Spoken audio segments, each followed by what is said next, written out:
family to the post-match podcast of Paris Saint-Germain versus Auxerre. Bip, bip, bip, bip, bip, bip, bip, bip, bip. Mm.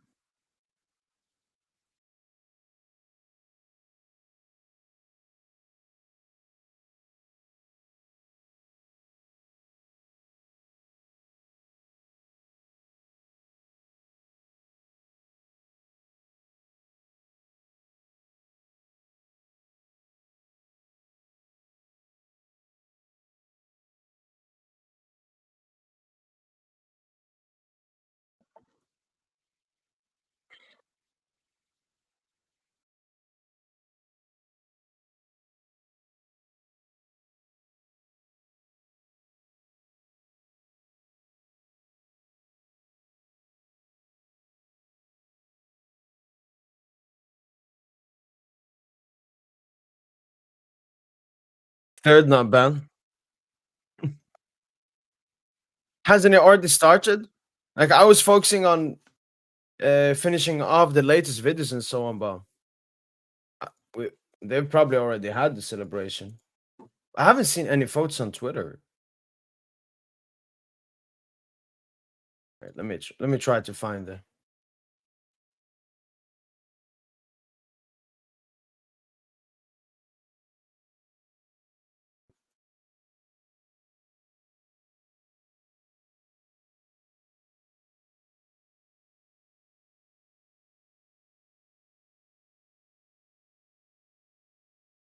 Hmm.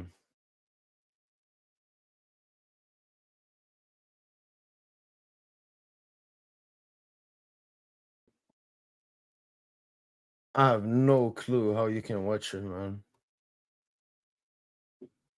Maybe here.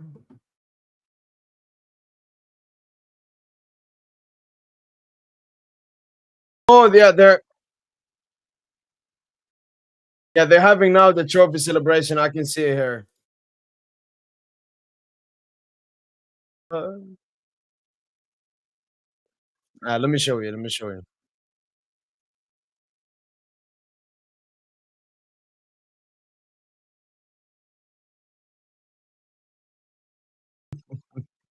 Wait, when was the last time he gave him? Well, there you go. There's a sneak peek of the celebration at the moment. Some insane fireworks. Yes, sir. Yes, sir. Yes. DM me on Twitter. DM me on Twitter.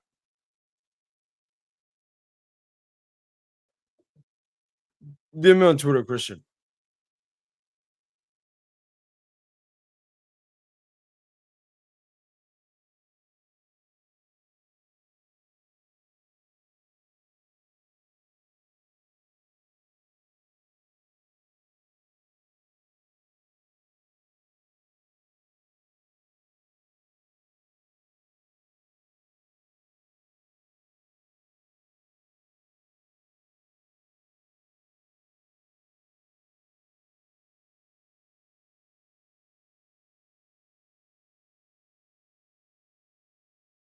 So Christian, when you go into it, when you go there above it, click on I think it's just player. Player.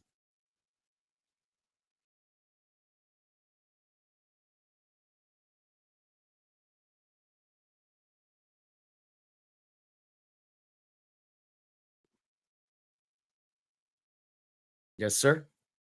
I hate that Nice got European spot every year. They shit themselves in the Conference League tunnel close from the Balkans. Waste of spot should have been Strasbourg. Me and I do agree with you. Out of the clubs that were competing for the Champions League spots, I would rather had Lille. I would rather have Leon. The thing with Strasbourg is I don't know how many players they're gonna lose. So I didn't know about Strasbourg if like they should have made it or something. But Nice, obviously Lille was the closest team. They finished same points. Nice just with a better goal margin. But yeah, Nice mom. I don't know. I hope this Nice is better than this season's Nice.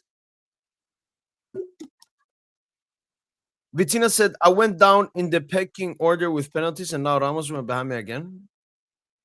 He said Dembouz is pushing.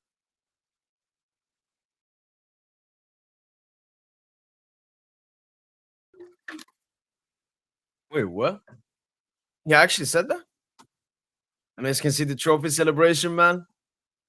They're gonna come on the pitch soon.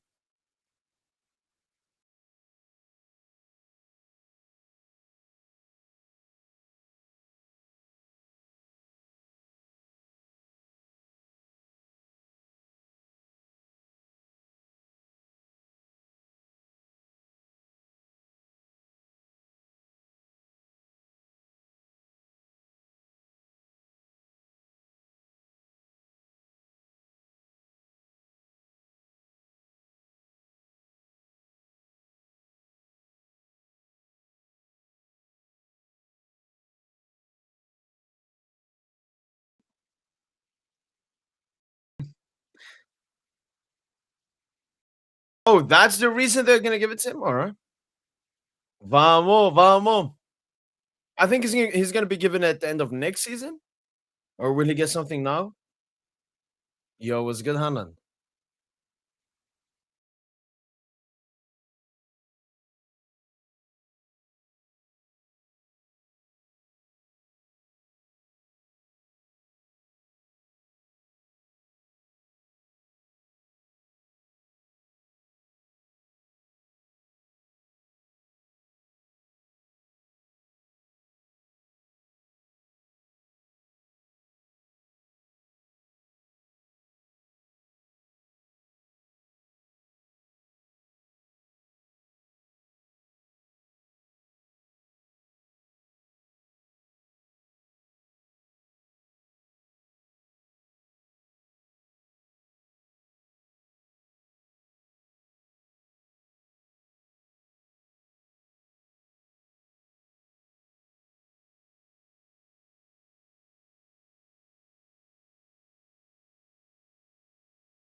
Mm-mm. Yo, what's up, Jack's back here? Marcus could yeah, he could have. Yeah, yeah, I've seen that. Yamal Ballon d'Or. And who's Ballon d'Or? I mean, who I think should be the Barca front runner? Yamal. I mean, the second one would be Pedri. It wouldn't even be Rafinha.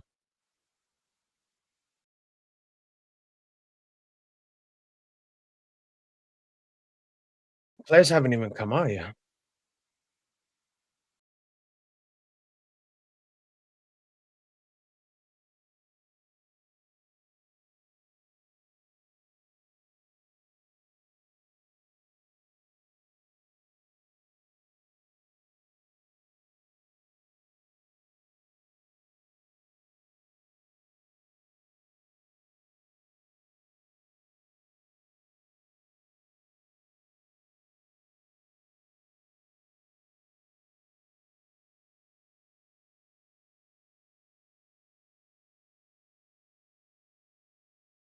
Mm,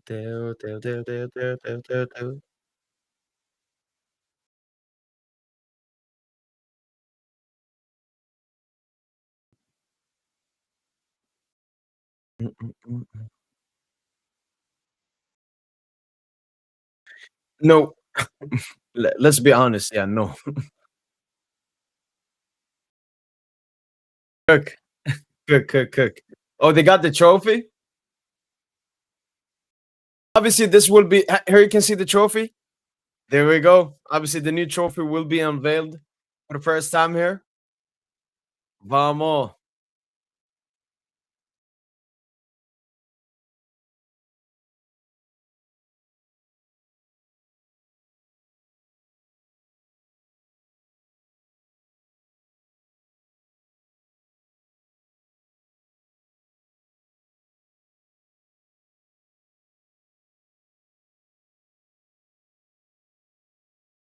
And by the way, I've seen this on Twitter.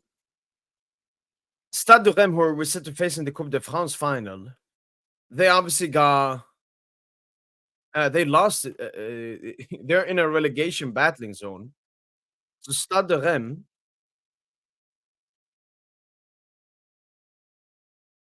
wow.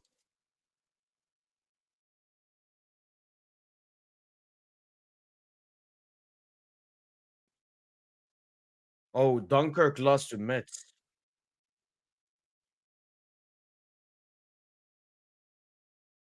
Okay, so Metz, Metz will face Stade de Reims soon, like a playoff game. Here's the trophy, baby. They were playing a playoff game. So Stade de Reims have the Coupe de France final. Imagine being in the Coupe de France final and having to survive relegation at the same time. SSB, it's Ligue, man. We gotta be honest, man. It's Ligue. Uh, the first half was very dead. Like our players, we clearly saw they wanted to put in the least amount of energy, but still win the game. Then obviously Auxerre got a goal, and we performed really well in that second half. The only negative thing, Arian, is Dembuz. Dembuz had a generational stinker in this game, man. Yeah, generational stinker from him today, man. But we move, man. And that's the thing I love about Dembuz. He's not like Yaman. He cares. I can't hear you, Tosin. He doesn't care about the Espanyols and the Botafogos and the Fugazis, Ahmad. Like Dembuz when it's a big game versus Dembuz when it's. But this game, I don't know. It was like not caring enough. Um, and then obviously he hasn't started the game since the Arsenal first leg at the Emirates. So a little bit of fitness as well. What would you say is Inter's biggest weakness we need to explore it? So strictly looking from the game versus Barca, Luca, I would probably say um hmm. I didn't feel against Barca I saw any like glaring weaknesses that Inter had. Uh, Probably let our, give our wingers even more freedom to dribble like Yamal did, for example. That for me was one thing that fucked up Barca offensively versus Inter, Luca. Majority, basically 80% of their attacks in both the first and second leg came down that right hand side because Lamine Yamal was there. That Rafinha, obviously, he can't do anything. And then Balde was out for both games as well. So I think using both flanks, which can make us put even more pressure on Inter, is it's not weakness, but it's something that Barca didn't do that we will definitely do. We will attack from the center, from the left, from the right. So I would say broaden the front line where we push, where we try to penetrate and attack them, and so on. Yo, Tosin.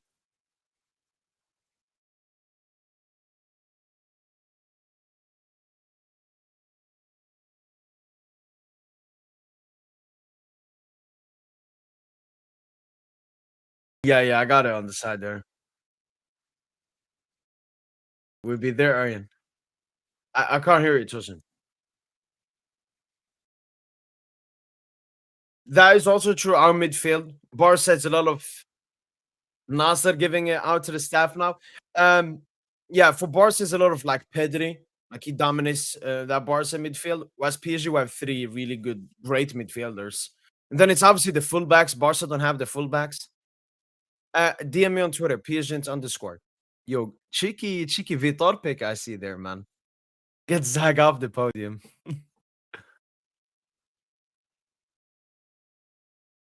Still can't hear you.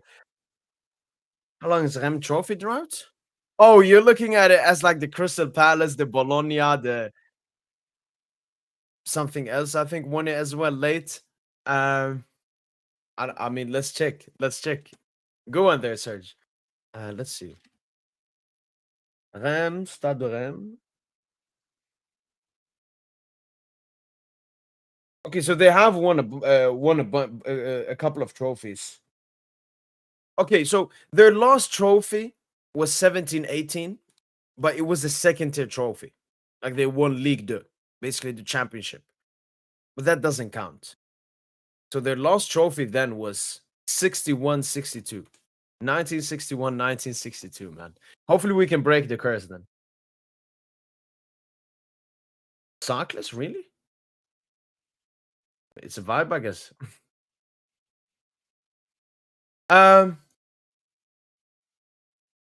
I mean, it's not insane. It just shows how good Mayolu's been, and it also shows, Kang is at a point where I think you gotta leave, man.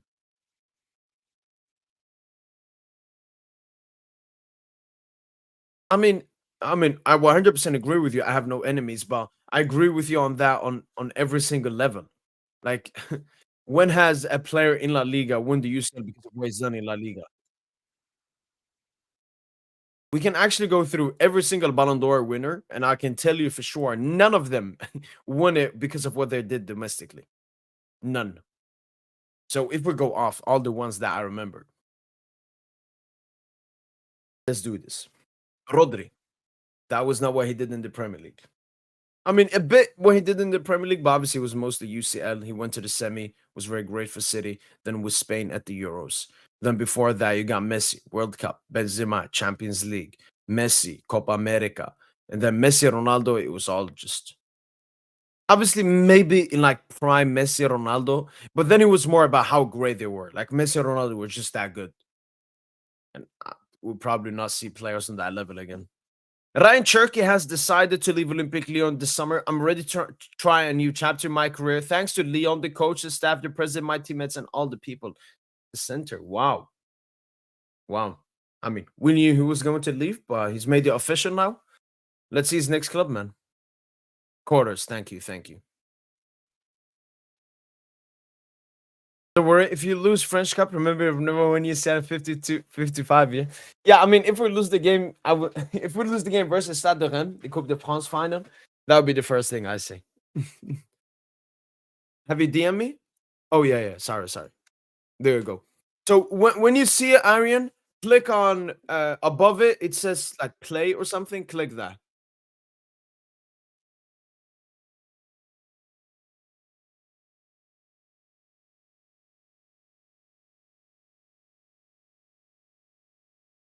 Yo,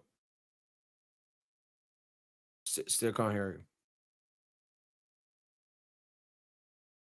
And they're taking out the players by position, so now you can see the midfielders.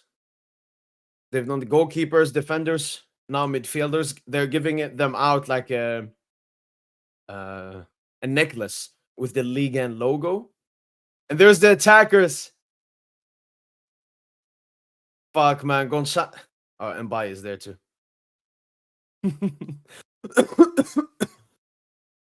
Gonzalo and Baye ruined that pick a big. Yo, big up AK. Okay, okay. Yo, enjoy your vacation, man. Where you at? And now the attackers coming out here. Yo, appreciate it.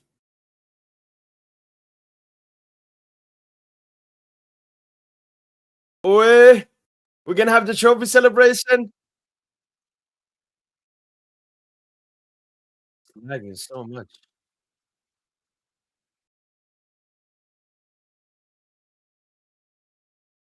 And do it. I don't know. I don't know. I didn't see anything.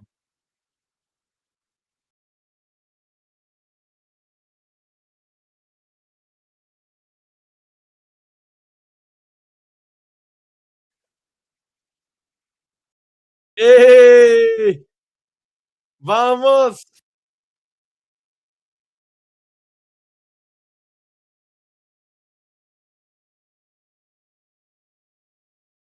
Wait, have they lifted it?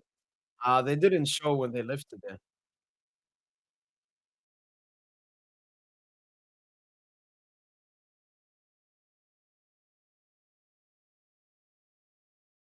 And Dembouz is carrying the trophy as well. Why is it Marquinhos carrying it? I thought he was the captain. Yeah, yeah, yeah. Serie A is not over yet.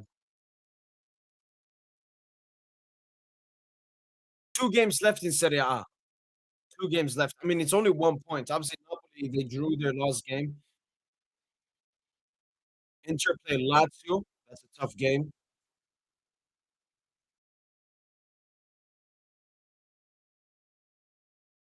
And Como. Napoli play Cagliari at home. Should be an easy game.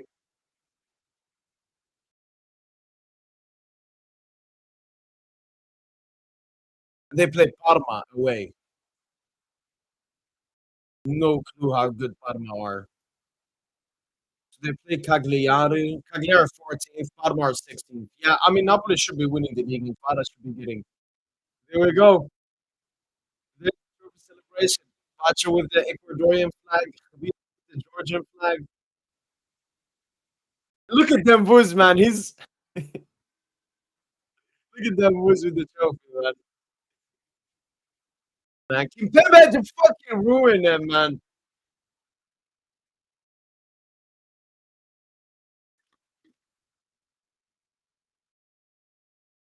There's Lucho Campos, the staff as well.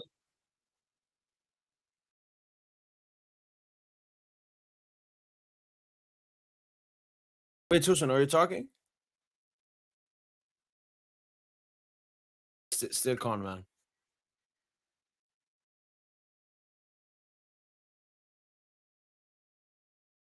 Wait, really? No. Yeah, no, that's true, Christian. He doesn't have a man, them boos, man. Oh, I got a good picture of it. Oh, I got a banging tweet then. Dembele Patex. Patek?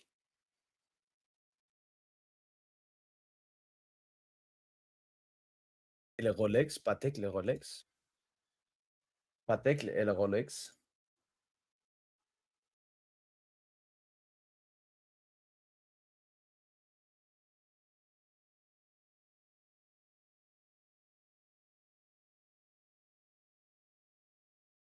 Fuck that, man. Collab with Footy Judge. Who's Footy Judge? Also earlier, but did you know that Houston is both footed? He's both footed. Wow. I mean, he was Yo, yo, already yo. insanely technical. Yo, I can find it here. You're welcome, Tosin. Man, you might need to move back to StreamYard, man.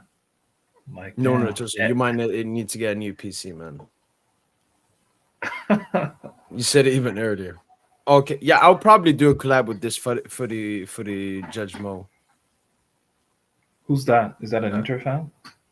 Yeah, he's an Inter fan. He actually DM'd me before. He wanted like a, I don't know. I know an part Inter fan. of his podcast. I know an Inter fan you could do some content with, but he's like on Twitter. Okay. He has like the Marco Materazzi Avi. I don't know if you know him. Okay. No. Oh, okay. Yeah, 100. Yeah, I'm very sure that will happen. But when we come closer to the game. Man, what a day, man. Great day of football, man. I enjoyed today's game. Yeah, beautiful. Just ending it off. Bro, Kvara, man. Kvara is insane. You know, there's one Napoli fan, Tosin, that is always commenting on my post about Kvara and saying like, "Oh, Luch is fucking up Kvara. Why is he playing him on the right?" And yes, Kvara, first half majority played on the right, didn't do that much. Second, I played on the left, cooked. But for me, Tosin, it was more the spaces. Like we got the first goal, then we got the second goal. Then Auxerre had to push, and there was so much space. How do you feel about Vara's position? Do you think he should only be left winger? No, I think he should play both wings. I thought he was good in the. When you called me during halftime, you asked me who the two best players were. I told you Kvara and Nuno. Yeah. Like I thought they were both playing very well up until that point, and then I mean Kvara answers with a goal. I thought Nuno was brilliant as well today. I thought they were the two outstanding players today. Vitinha as well. Honorable mention for Vitinha. So yeah, I mean it's just one of them games. Last game of the season, we didn't want to put too much effort. Before the two big finals that we're going to be playing. So yeah, man. But I wouldn't say it's because of the spaces that, I mean, like that first goal Kvara scored, that's just pure brilliance, Gets it in between the lines. And the thing is, when he first received it, I'm not even sure Fabian intended that pass for him. I thought that pass was intended for Nuno.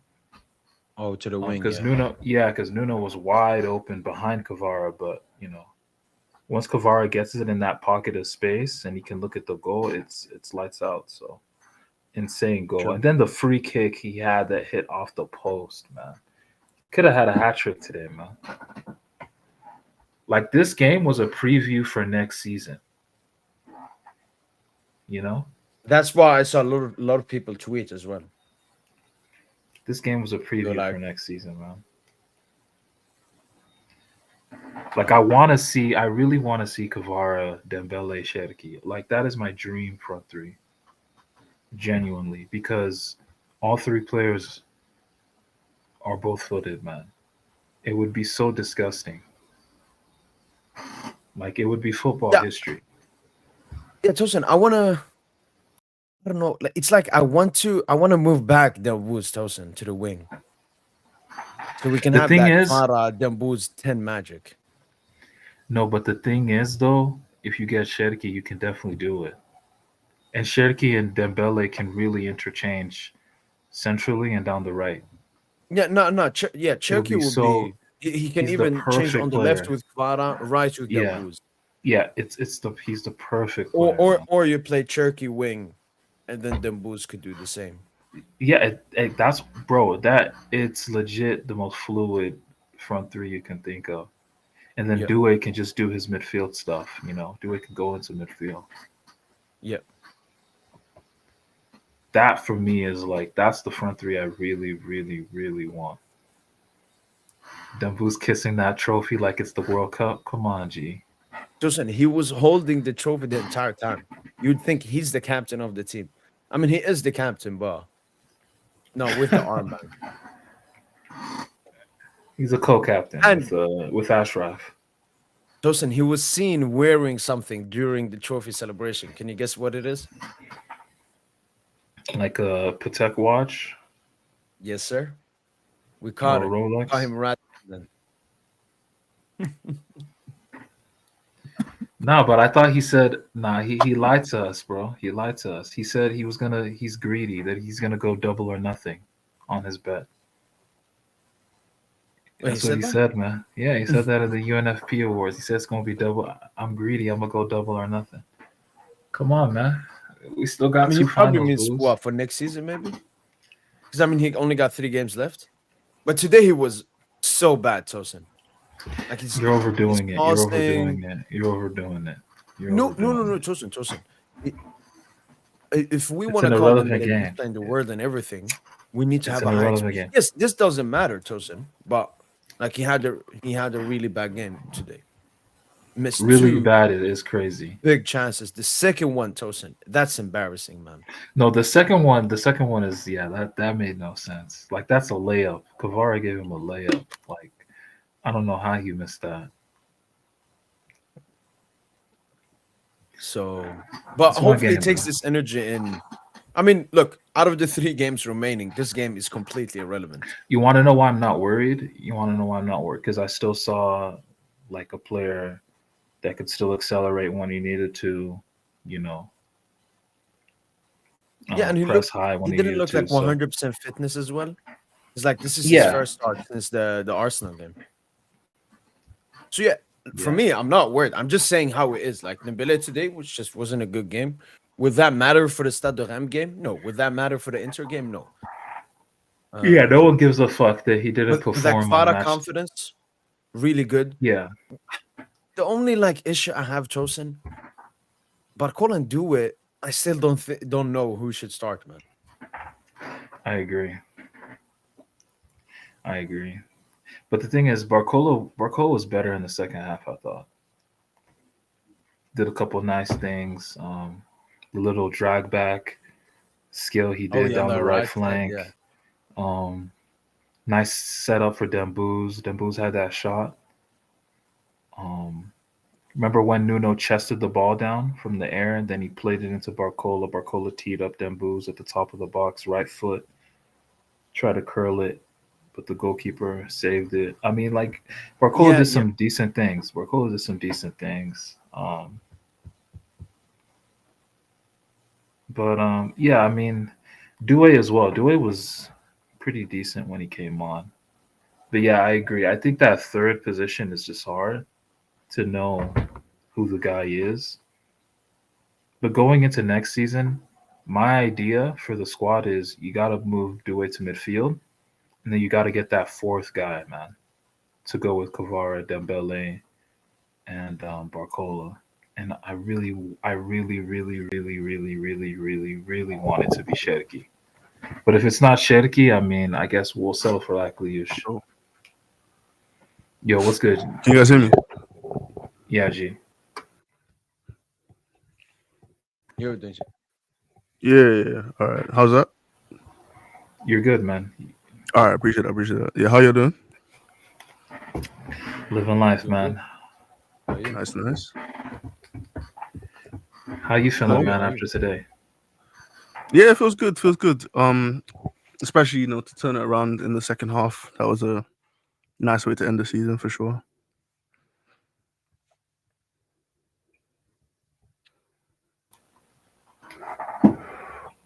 Honestly, man, I think Kvaratskhelia is the best winger in the world. Like, genuinely. Are we calling Dembele a winger or is he a striker now? Yeah, he's a false nine, I guess, like a forward. He's a center forward, yeah. Like Kvara is the best full field. Like it's like a wing in basketball that plays both ends. Like that's what Kvara is right now, bro. He's just Two-way. pure football. Yeah, he's two-way. Like it's unreal the shit he does on the field. Nah, he is a magician, honestly. Like that goal he scored too. Great play from Mayulu in the build-up. Yep. Who also had a great cameo as well. See, that's something to note for next season, I would say. But yeah, the Kvara's composure for that goal, man, just top class. And then in the end, Ramos could have fed him for the hat trick, man. But Yeah, but Was it the one he was mad he after that miss. Was it the one he tried to cross it? I think with his left foot. no, that's Yeah, you're thinking of the shot. Kvara. Was that the Kvara cross to Ramos? You're thinking of? No. So it was a sort of break last minute. Someone was running. Yeah. That's the one. Yeah, that's the one. Yeah. Okay. Like Kvara could have had a hat trick at that point. Yeah. And, Give me 1 second.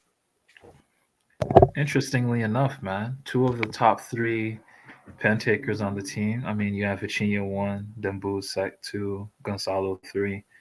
Two of those three players have missed their last pens, man. So what happens if we have a penalty next week in the cup final?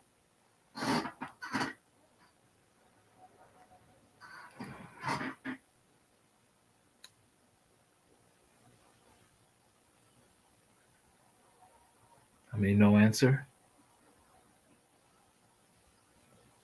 Sorry, Tosin, I was writing a thing. Actually, someone said something that Vitinha said. I just need to double check it, Tosin, regarding the penalties. I think Vitinha said something.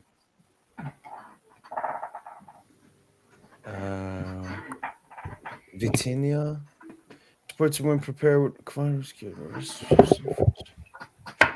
no.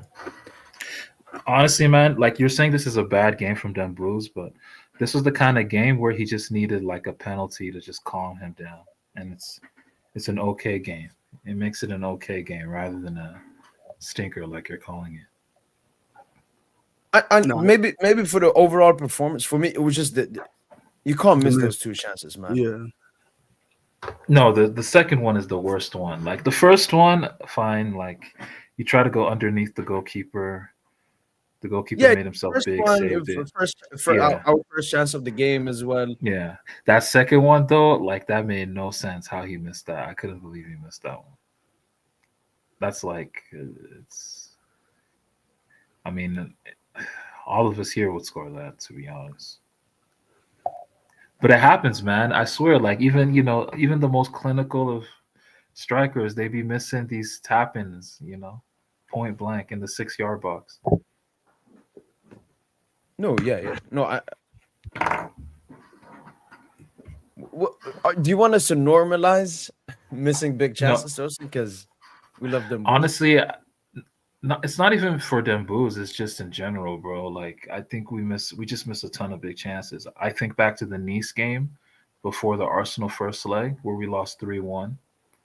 I mean, we missed so many big chances in that game as well. Like we're just Yeah, not we're not as clinical as we need to be. And that's you don't have to look at Dembouz for that. You can look at I mean Kavara could miss a big chance. Doué could miss it. Doué's miss big chances. Barcola misses big chances. yeah. Ramos misses big chances. You know? All our attackers are capable of crazy misses, man.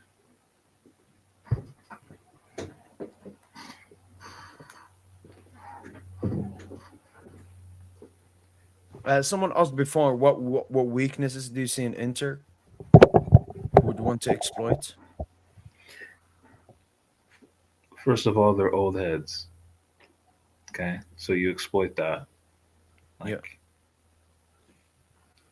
Like you just you match them in intensity for the first 60 minutes. And we need I think we're the, you know you know what I think though? I think Inter will start better than us in the final because they've been there before. They kind of know what to do. And yeah, historically, we're not that good against Italian teams. I think we tend to struggle versus Italian teams historically, I feel. So it'll be a little tricky at the start, but I think we'll grow into the game yeah. essentially, um, like Barca did. I just hope we're not playing from behind for too long. Yeah, of that stat that you've said, what Inter only been training for like 5 minutes in the UCL this season. So like they're very when they take a lead, they rarely go back. Yeah.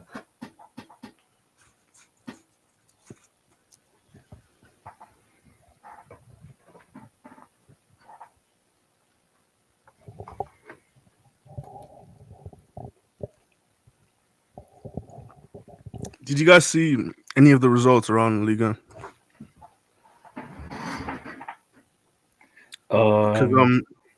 no, I was gonna say because Le Havre, I think they scored a last minute winner against Strasbourg to stay in the league. Innit? Wow. Yeah, and now Stade de Reims are gonna play Coupe de France final Yeah, and then play a playoff relegation game at same in the that's same week. crazy. Because I think they Then conceded a late pen as well to Lille. Chuba, I think Chuba scored a pen for Lille in their game. oh Yeah, oh I didn't know that. Then obviously Strasbourg they bottled it as you mentioned, and Nice took the fourth spot. So PSG, Marseille, Monaco, and Nice in the UCL, Lyon in the Europa League, and Lille in the Europa League, and Lyon in the Conference League. Strasbourg bottle European football. yeah. But I think that's good for Leon though. Bit lesser competition next season. Hopefully they can go far in that. Now, And Leon are. Turk, I don't think you guys understand. Leon are going to League Deux. Like they're no, cooked. no, no, they're not that cooked. Like, what was the report said? No, I think financially they're so cooked that they're gonna have to go to League Deux. They're still waiting on I guess a ruling from some I guess from some arbitration, you know, deep in the rungs of the fucking sports bureaucracy. They're just waiting on a decision, and Yeah, if they're found guilty, they're cooked. They're going to League Deux. Laka's leaving. Shirki apparently was crying today. yeah. He had a message to Leon, like official, like I'm gonna find a new adventure. Shirki, welcome, man.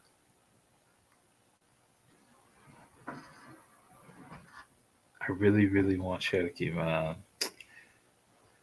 No, the recent report I read about Khaliosh, it said like they've been keeping tabs, that they've had contact with him for a long. I feel like he's our priority target, Tosin. Yeah. And I can't see like Achilles Turkey Tosin, if it's like Xavi do it last summer, it's one of the two. But who knows? Because Turkey's so cheap, man.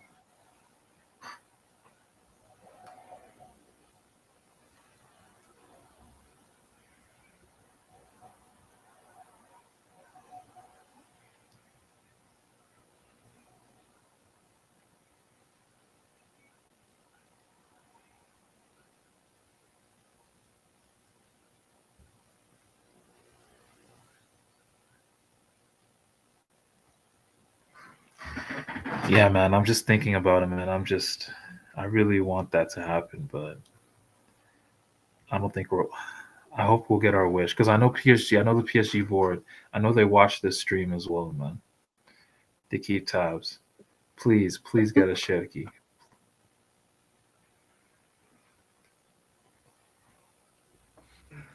Well, Campos, you heard it. And Campos, there's still no news about his extension as well. Yeah, I think Campos. If we win Champions League, he's like, yeah, it's over. Like I've done everything now.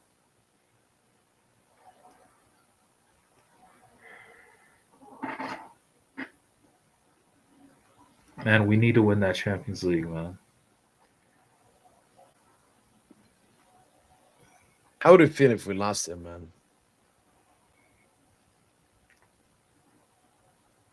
Indescribable pain. The pain will be indescribable.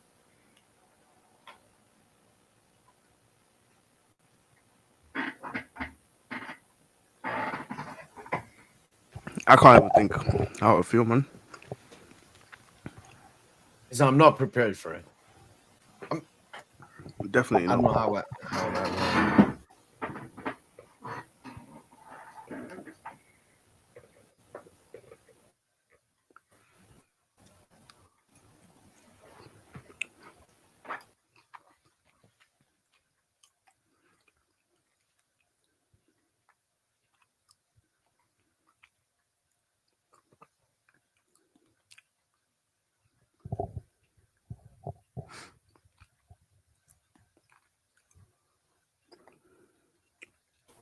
Yo, is the Kavara comp out? Yeah.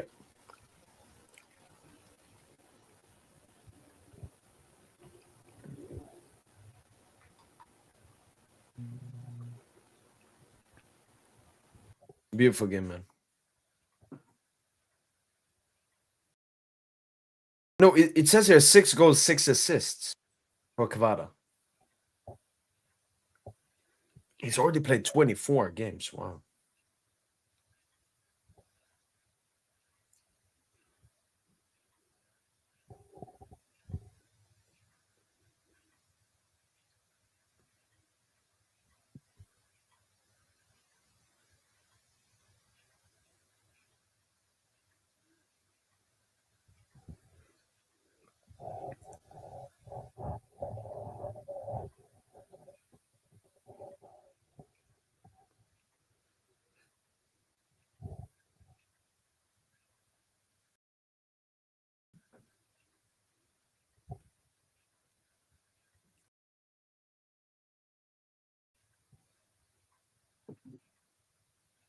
Osman Dembele, the Champions League final is special. The key, I don't think there is a team hungrier than us.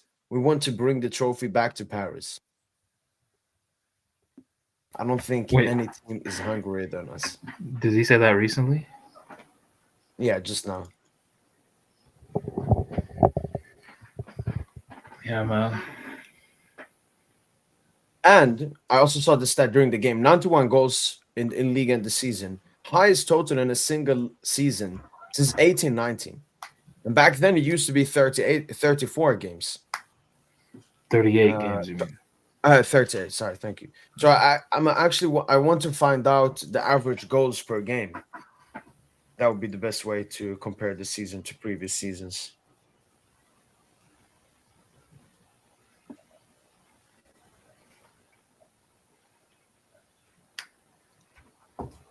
Yeah, 2.5 points this season, Tosin. Average per game, which is the best we've had with 1920 Tuchel Oh no, it was goals scored we're looking at.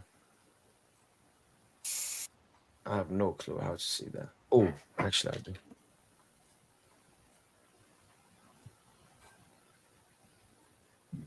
Wait, Romain, what do you mean by that?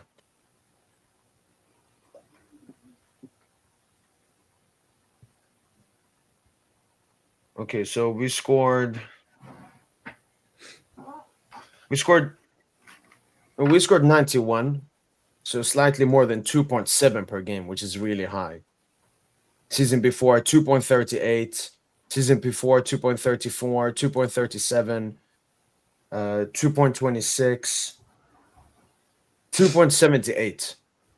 So 1920 is the season we did better. Obviously, that was a season that got shortcut as well.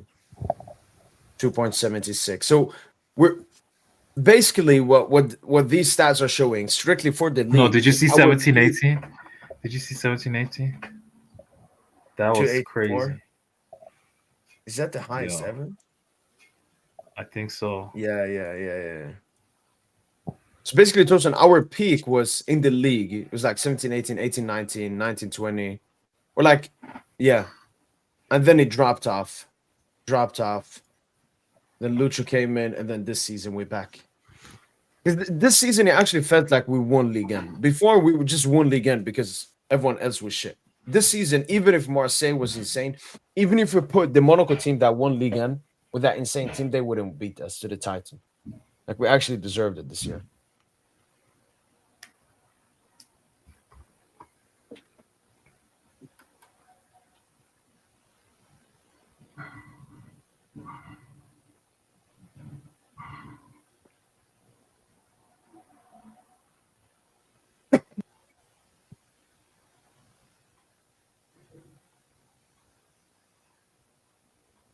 We have 2 finals left to go, guys. We're all going together. We need you.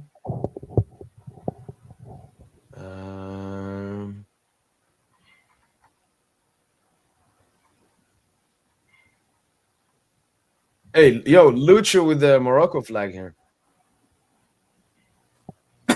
Spaniards weren't like this, as obviously Morocco knocked them out at the last World Cup. Oh shit! Is that Dembouz holding it too? Yeah. Now the Booz is everywhere, man. He's the most happiest winning this league, and I think Tosin, he also takes like even more praise because like he was the main factor in us winning this league.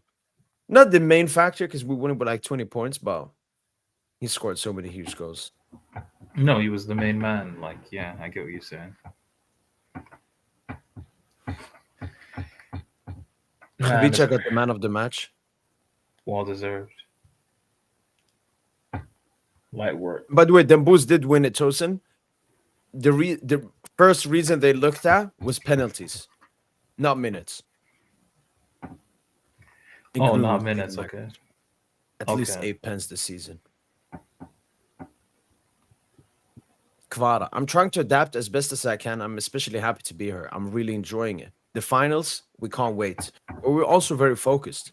The last 2 matches are going to be very important, or we're going to do everything we can to win them. Do it. It was important to finish the season well at halftime. We saw that there was things to correct.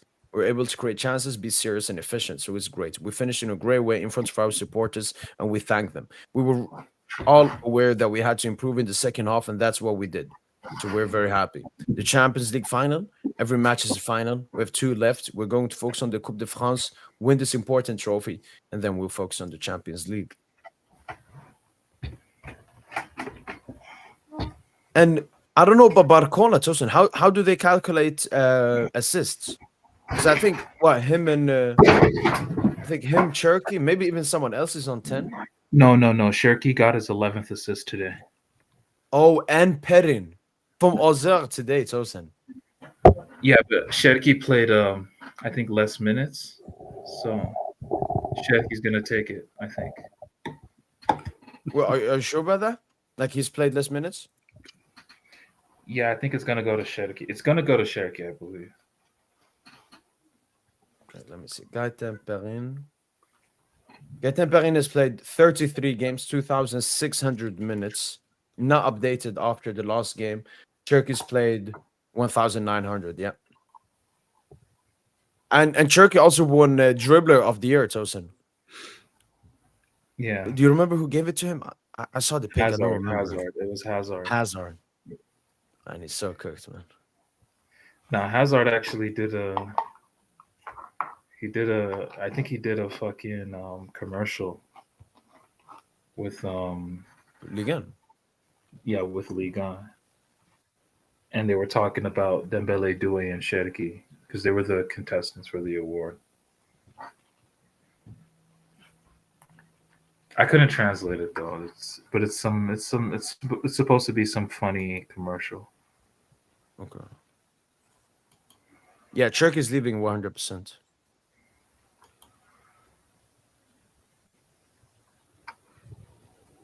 Morocco colonized by Spain too. Yeah, good one there.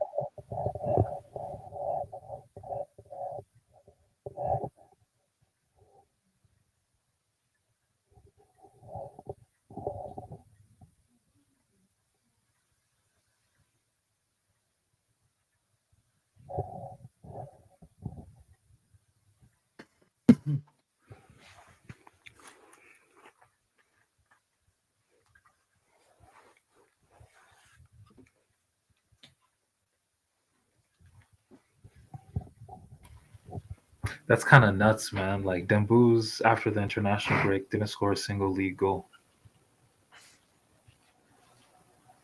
Yo, that's wild. His last league goal was against Marseille.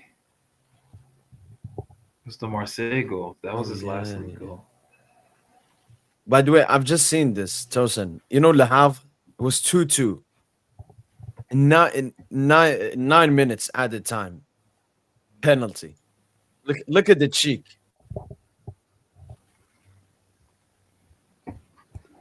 Yeah, that's disrespectful.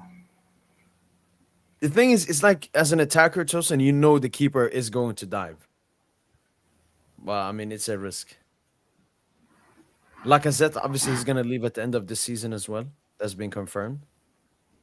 Yeah, probably going to Saudi or some shit. Or MLS. Maybe link back up with Griezmann and MLS. Wait, where's Griezmann? Has that been decided? I don't know. I think. Oh, and Laka scored his 200th goal, Tosin, in the final game. Yeah, 200 goals in 500 games. Yo, Lyon. Look at the special Leon kit, Tosin.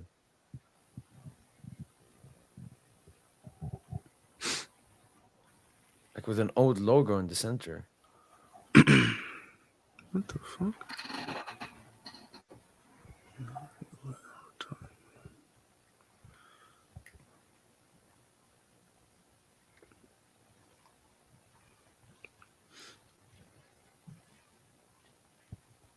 What would be your guys' team of the season in Europe overall? Now the league everywhere is over and only UCL is left. Okay, let's do one. Man, it might just be all PSG. That's the issue. Yeah, that is the issue. Okay, goalkeeper. I mean, we got to give it to Donna. Maybe Sommer. No. Sommer only started playing well recently, but he kind of cost him during the league.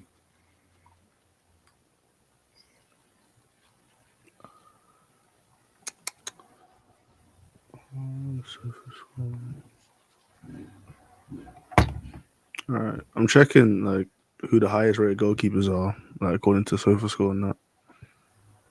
Who they got? Let me check it. Jesus, this is useless. One sec. SofaScore.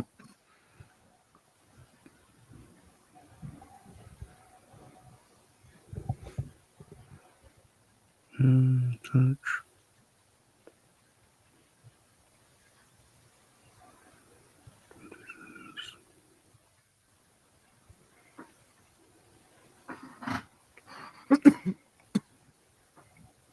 But yeah, if we're talking goalkeepers, I mean, I would just give it to Alisson. All right, I couldn't find it. Alisson's missed half the season, bro. You can't give it to him. Missed half the season. Okay. Um, I guess you got to give it to GGO. I mean, there's Joan Garcia from the Espanyol team, but I can't consider him after what Lamine did to him. Uh, I mean, well, who's saving? uh, And I don't know. Not- I've never rated these keepers, Tosin, because they face so many shots, and you're always gonna save the majority of them. I'm not taking anything away from Garcia what he's done this season, but I will only rate top keepers at top clubs with high pressure, and yeah, I don't Would rate you like give it? Would you give it that? Espanyol, Clermont keeper. It's like the Auxerre keeper. Auxerre keeper Tosin probably he's looked very good in the 2 games versus us. Put him PSG, Yeah. he stinks. What about David Raya? Would you put him? oh yeah, that right is a good show. Actually, I forgot about Raya. He's been really good this season. I'm good, man. I'm good. No, Raya, I would say is at least top. Yeah, he's around like top 5 in the world. But like we need to respect like what Donna has done this season. I can't Especially think in of Champions any. League. Like Yeah, what it's he's done. strictly just You Champions know what? League, No, bro. no. Why are we even It's arguing? Bro? strictly- Just put Donna in. But the thing with Donna, no, I don't mind putting Donna. It's just you have to do it both levels. You can't just do it in Champions League. Even League has been kind he's of been you have to fine. do it in the league. Nah, He's he been fine, was man. really bad to start the season at the league. No, but I think like his overall performance in the season was like 7 out of 10. No, Yeah, I mean he wasn't even voted as like Ligue and best keeper. was it But Chevalier? yeah, yeah, they give it Chevalier. Okay, alright. I think he'll be in Manchester next season. That's my hot take. Okay. City. Just Manchester. I can't give any more than that.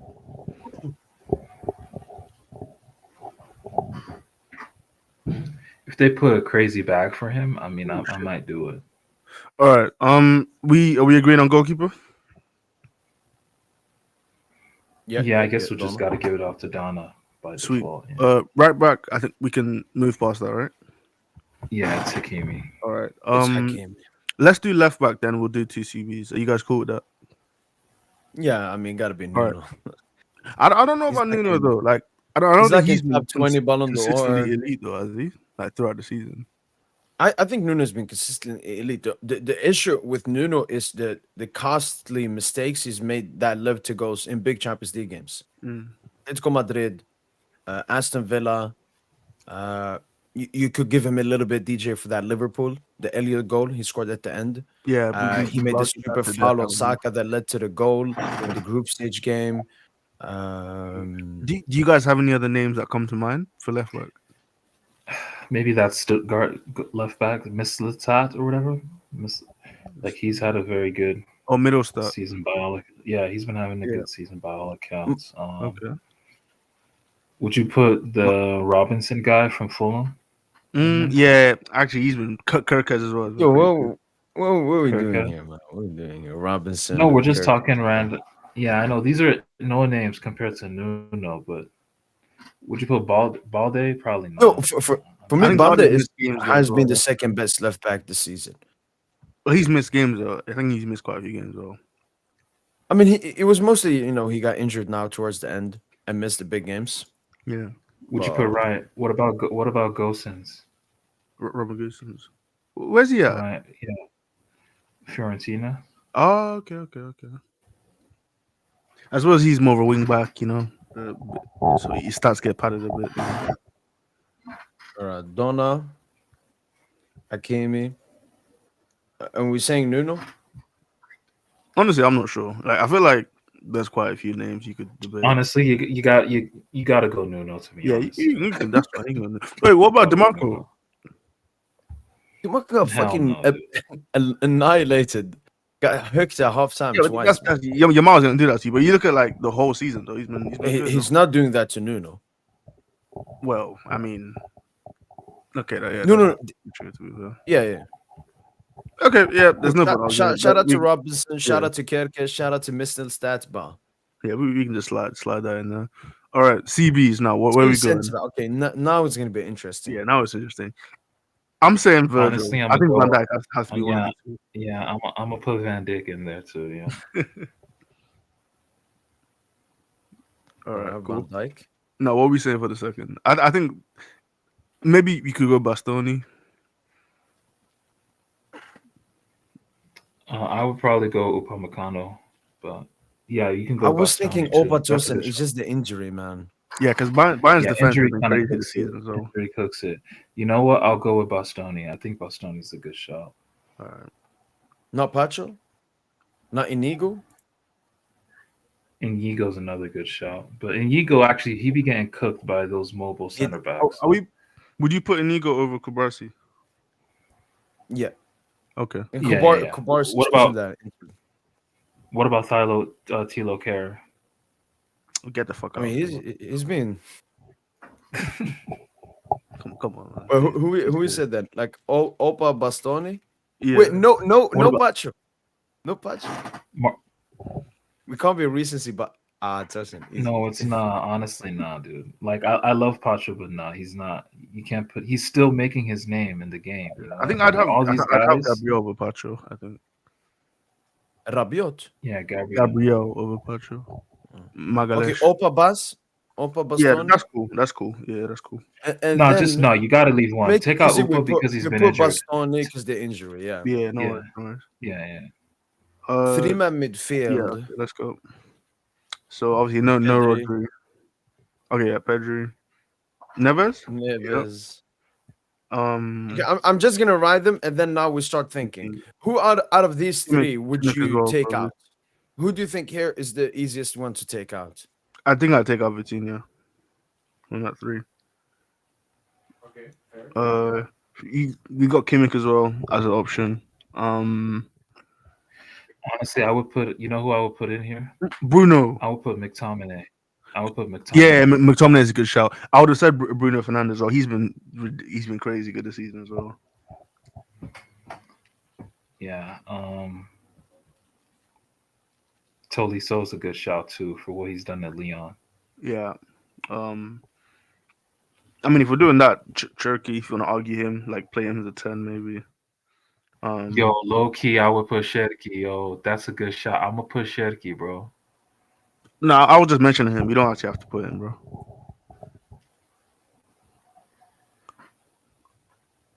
I think Caicedo as well as an honorable mention. He's been crazy this season. Are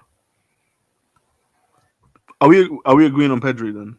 Just as one of the names. Tosin. I'm thinking about it. Okay, all right. Yeah, If it was up to Pedri for me- sure. Pedri's If it was up to me, Pedri I would, gets in. I'm not gonna lie. yeah. If it was up to me, I'd say probably Neves, Pedri, Caicedo as the three. I think. Nah, probably Neves, Pedri, Bruno, and then maybe like Caicedo as honorable mention. But, yeah.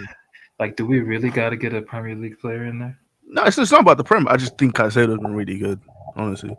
Like it's the same No, with he Bruno. Like has. there's other names you can put. It's just those are two players I think that come to mind.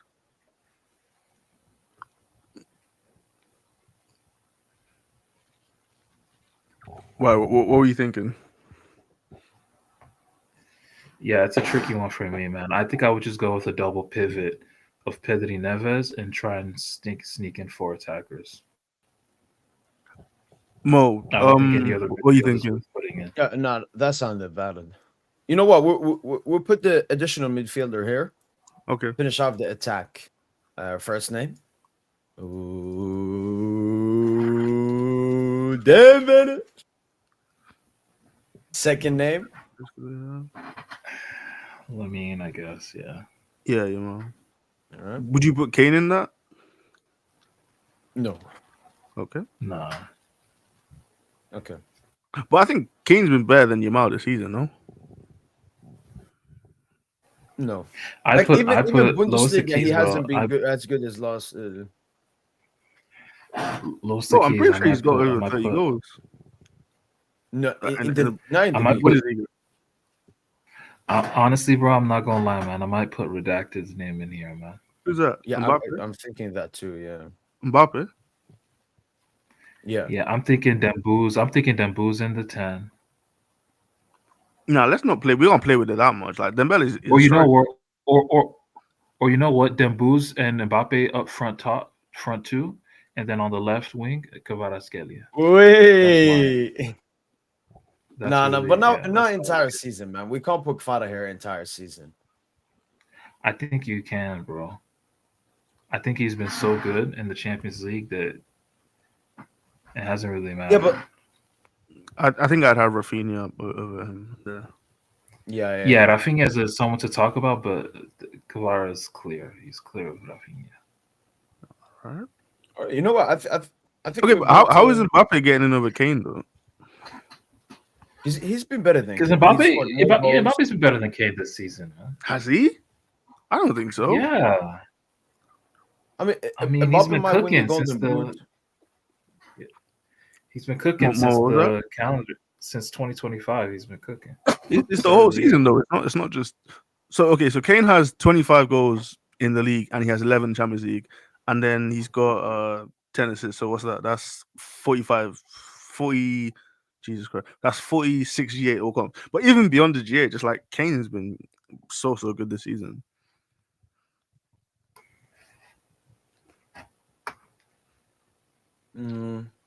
Wait, also you bring back Mbappe?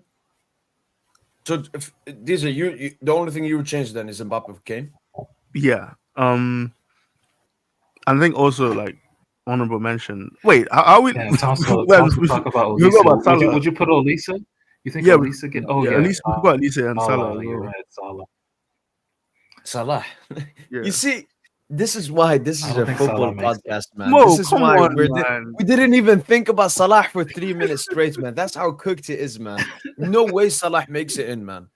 Mo, he has like 60 GA this season, bro. What do you mean? Yeah, in the Farmers League, man. You see how the table is switching, man? Feels great. I feel like a Madrid fan talking about GA, UCLs.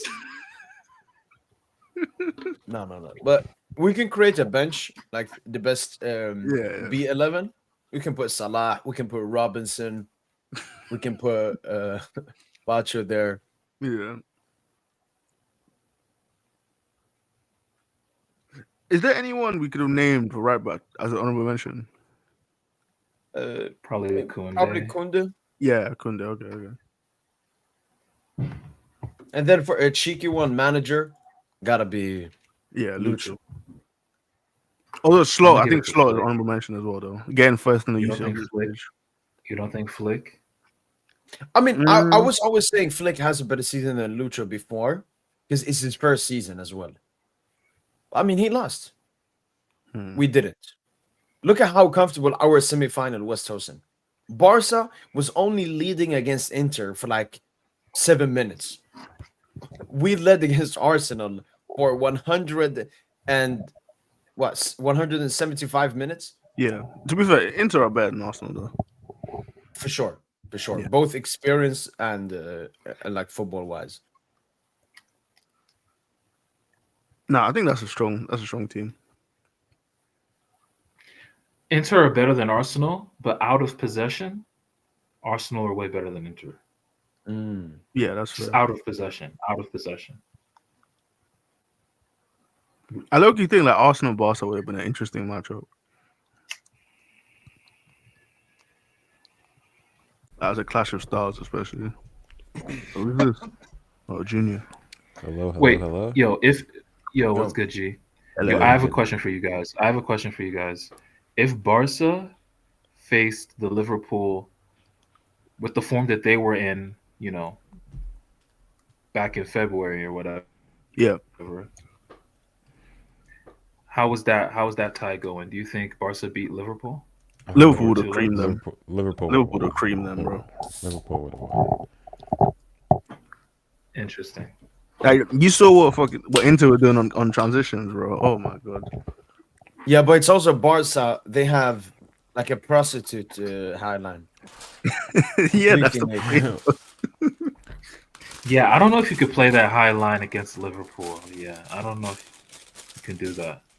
Because the thing is that we have to remember we Especially at suffered against Anfield. Inter. We suffered like we went through it. Like we had Like, the can you thing is that- imagine Barca doing that in Anfield? yeah, Barca they playing can't. They that don't know high how to line do at that. Anfield? They just don't know how to do that. That would They be that would be so ballsy. Like, yo, oh man. Yeah, no, I don't think so. Nah, I've got oh my god, I've got so much to get off my chest. Speaking of Barca. Oh my goodness.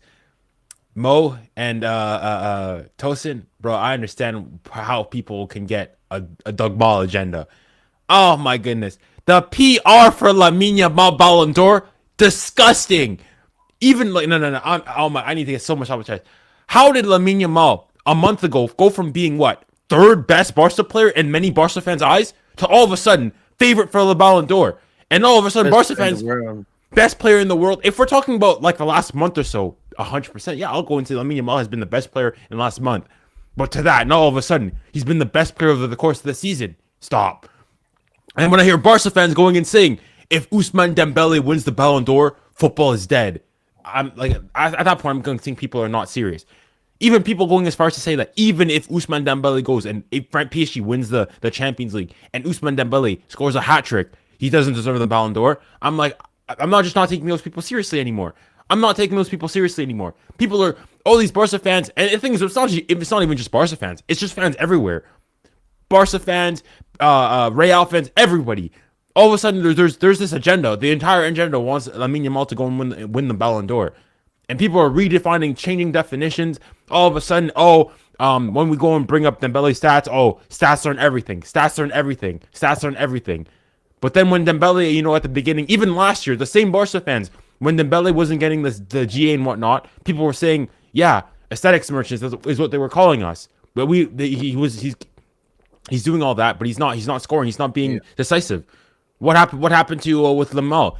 Like for me, I don't have necessarily a problem with a Barca player necessarily getting pushed for it. For me, it's the Yamal though. If they want to push Rafinha, I get it. If they want to push Pedri, I get it. The Lamel push for me is disgusting.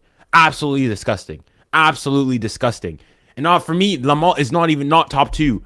If Lamel finishes top two in the Ballon d'Or, I say game's gone. Game is genuinely gone. And this is because the thing is, people are going to go and say, I have a Lamel. No, Lamel is absolutely brilliant. But the way that people are changing narratives for this guy is ridiculous. Because when they go, he scored that banger against Espanyol, right? People are going to say, oh, look at this. Aura farming, the celebration, went out the Jude Bellingham, aura, this, that, and the other. Espanyol are in a relegation battle. But when Ousmane Dembele is scoring against Brest, Monaco, Marseille, all these times they go and say, it doesn't count. He's scoring goals in the Ligue 1, League, etc., so on and so forth. No. People are changing. These guys are rule for one. The code switching, the double standard is ridiculous. I understand how you can have a Lamel agenda right now. I'm okay, and it's nothing to do with the player himself. I think he's been great. I don't have an issue with him personally. But the fans, for me, it's disgusting. Disgusting from Barca fans. All right, that's what I want to get off my chest. Okay. No, the thing is though, Phil, like football moves quickly, and they always value where you do in the big stage. Basically, a Champions League semi-final is worth more than like 10 other games. And we watched Junior both El Clásicos and both Inter games. Who was the best Barca player in those 4 games? Yeah, Lamine Yamal, 100%. It was Yamal. Mm-hmm. So I understand now the Ballon d'Or push, because why in the biggest games of the season, Yamal was better than Rafinha and Pedri. Like he was the best out of those 4 in the big game. I know Junior Ballon d'Or should look at the entire season, but they would always overvalue the big moments and the big stages, and Yamal just was better than them. But Junior, when it comes to competing with them boos, no, for me, no, that's an entirely different thing. But even that so, like y'all see Luca Guevara's message in the chat. I second it wholeheartedly, man. Just win that fucking Champions League, man. Win that Champions League. Fuck the Ballon d'Or. Win the Champions League. Okay. But the thing is, with some Barca fans, fuck what the Barca fans is saying. Because the thing is, Yamal has no Barca player has a chance at winning the Ballon d'Or. They don't, because there's gonna be a Club World Cup as well. and recency bias will kick in a lot after that Club World Cup. So I just don't see any Barca player winning the Ballon d'Or.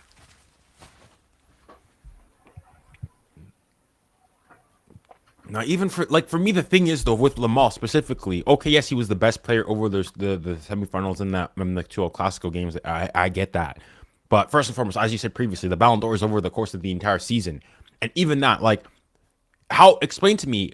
I don't understand even from Barca fans because I spoke with Robbie Lou on the podcast. I asked him, as a Barca fan, who was your best player, and this was a month ago, right before the Copa del Rey final, a couple days before it.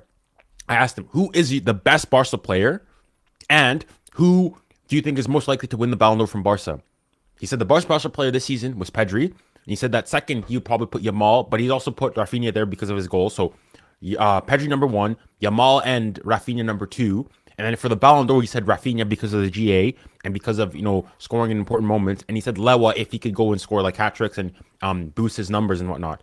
All I heard, though, is that Lamine Yamal was not in the conversation for either the best player or for the Ballon d'Or push. Now all of a sudden he's number 1.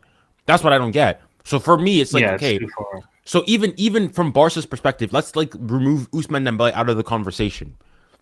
How has Lamine Yamal over 4 games? Because even in that Copa del Rey final, I thought he was good, but he wasn't a worldie or anything.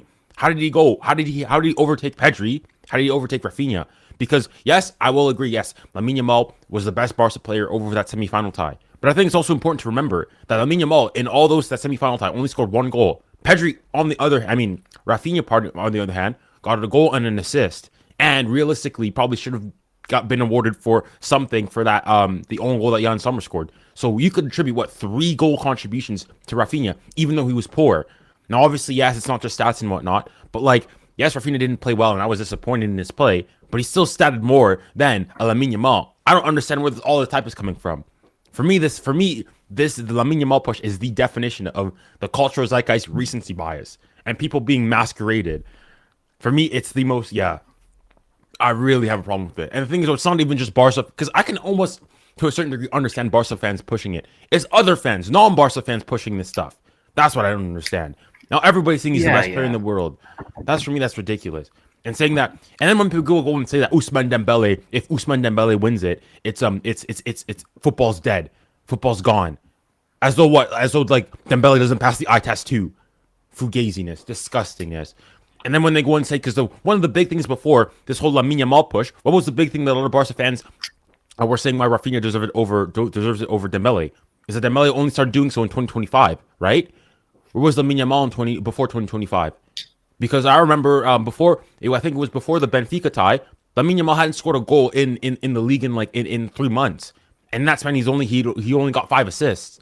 But now all of a sudden, over the course of 5 months, he's gone from being 5th or outside of the top 5 to all of a sudden number 1 and clear number 1. And in some people's eyes, even if Dembele gets a brace and scores a hat trick in the final, they still don't believe he should deserve it. Fugaziness. Oh my goodness. Stuff like this is going to cause me to have a Lamine Yamal in a Barca agenda. Oh my goodness. Yeah, no, I understand. I understand the frustrations, man. I understand the frustrations, but realistically, man, if you just win the Champions League, we don't even need to be talking about this shit.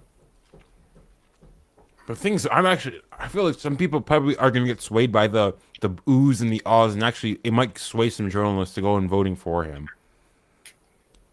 It could.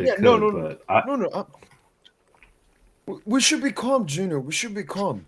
Like the past couple of days, past 2 weeks with the dogma Zionistic PR, Junior, it's been disgusting. But what I always tell myself, as Tosin mentioned before, Junior, this is just a storm. All right? Yamal will only have one influential game from now on until August the 20th, which is that Nations League semifinal, which now all Barca and Yamal fans are making out to be like a Champions League final or something. So, Junior, we will not hear Yamal's name. Don't worry. He will go back to irrelevancy. Whereas Ousmane Dembele will still be on the stage to perform. Mbappe will make a resurgence as well. So, no. This is just very momentarily going to die out soon. The only issue with Yamal Jr. is he's 17. If Yamal was... That's another... Exactly. That's another thing. Everything he does You know the harassment flirting meme? That's basically Yamal. Like Dembele scores a tap in, disgusting. Yamal scores a tap in. Oh my god, you're Yamal generation. Yeah, no, Yamal. 100%. I saw people actually on Twitter say, like, oh, he's like close Messi level. Was Neymar this good when he was like? I've never ever seen this before, man. So Yeah, no, I literally made a we video. just gotta survive, man. I literally said if Lamine Yamal for like the thing is it's nothing I don't have anything against him like him personally. I think it's fine. I think he's a really good player, but it's the fans. It's the PR. And as I said, I agree with you. If Lamine Yamal was 25, 26 doing all this, Lamine Yamal's nowhere near the top 5 conversation for the Ballon d'Or. Nowhere near it. Nowhere near it. Nowhere near the conversation because Neymar was doing better things that first season 2017-18. Nothing. We weren't hearing any sniff. Nothing. Nothing whatsoever. Nah, it's disgusting, man. And all of a sudden now we're going seeing Lamine Yamal looking doing bottle flips. Oh, like it's I don't want to go because now I'm just a Lamine Yamal hater. For me, it's just the PR boost from the fans and whatnot. Like I'm not if he wants to go and do that, the Beast commercials, hey, more power to him. That's why I go and say the difference between like us and like Barca fans. Like I think obviously there's like obviously the Lulu PSG fans out there as well. But like for example, you compare like for example the Trophée UNFP and whatnot. I think a lot of PSG fans, if you go and say, they would have said that probably Desiree Doué probably didn't deserve the best young player award, and most definitely did not deserve to be in the top 5 for the best players over the course of the season. Yeah. Exactly. But like that was most PSG fans. And that's a PSG player, he's French and whatnot, but we weren't pushing him like that. We were saying, yes, he was really good over the course of the season, but we weren't going and saying that all of a sudden this guy deserves to be best players in Ligue 1, best young player, etc., so on and so forth. Yeah. That's what I'm saying. But like them and the Barca fans, is like there's receipts. It was Rafinha, it was Pedri, and even Lewa pushes for Ballon d'Or before Lamine Yamal. That's what I'm saying. It's absolutely ridiculous and disgusting, man.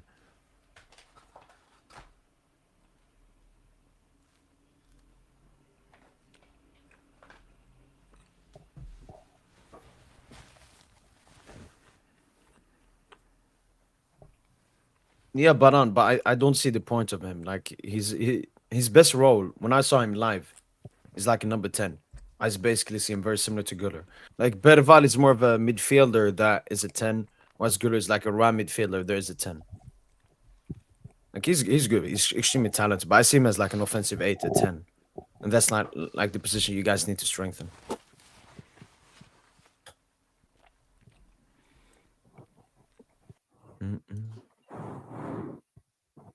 Did you guys talk about Dembele's performance today? Yeah, as you say, Junior, generational stinker, generational stinker. Yeah, he was not good today. I was just annoyed. Why did Enrique take him off? Pre-planned. Like Lucha's boring at this point, Junior. I also think it was his first start, Junior, since the Arsenal game.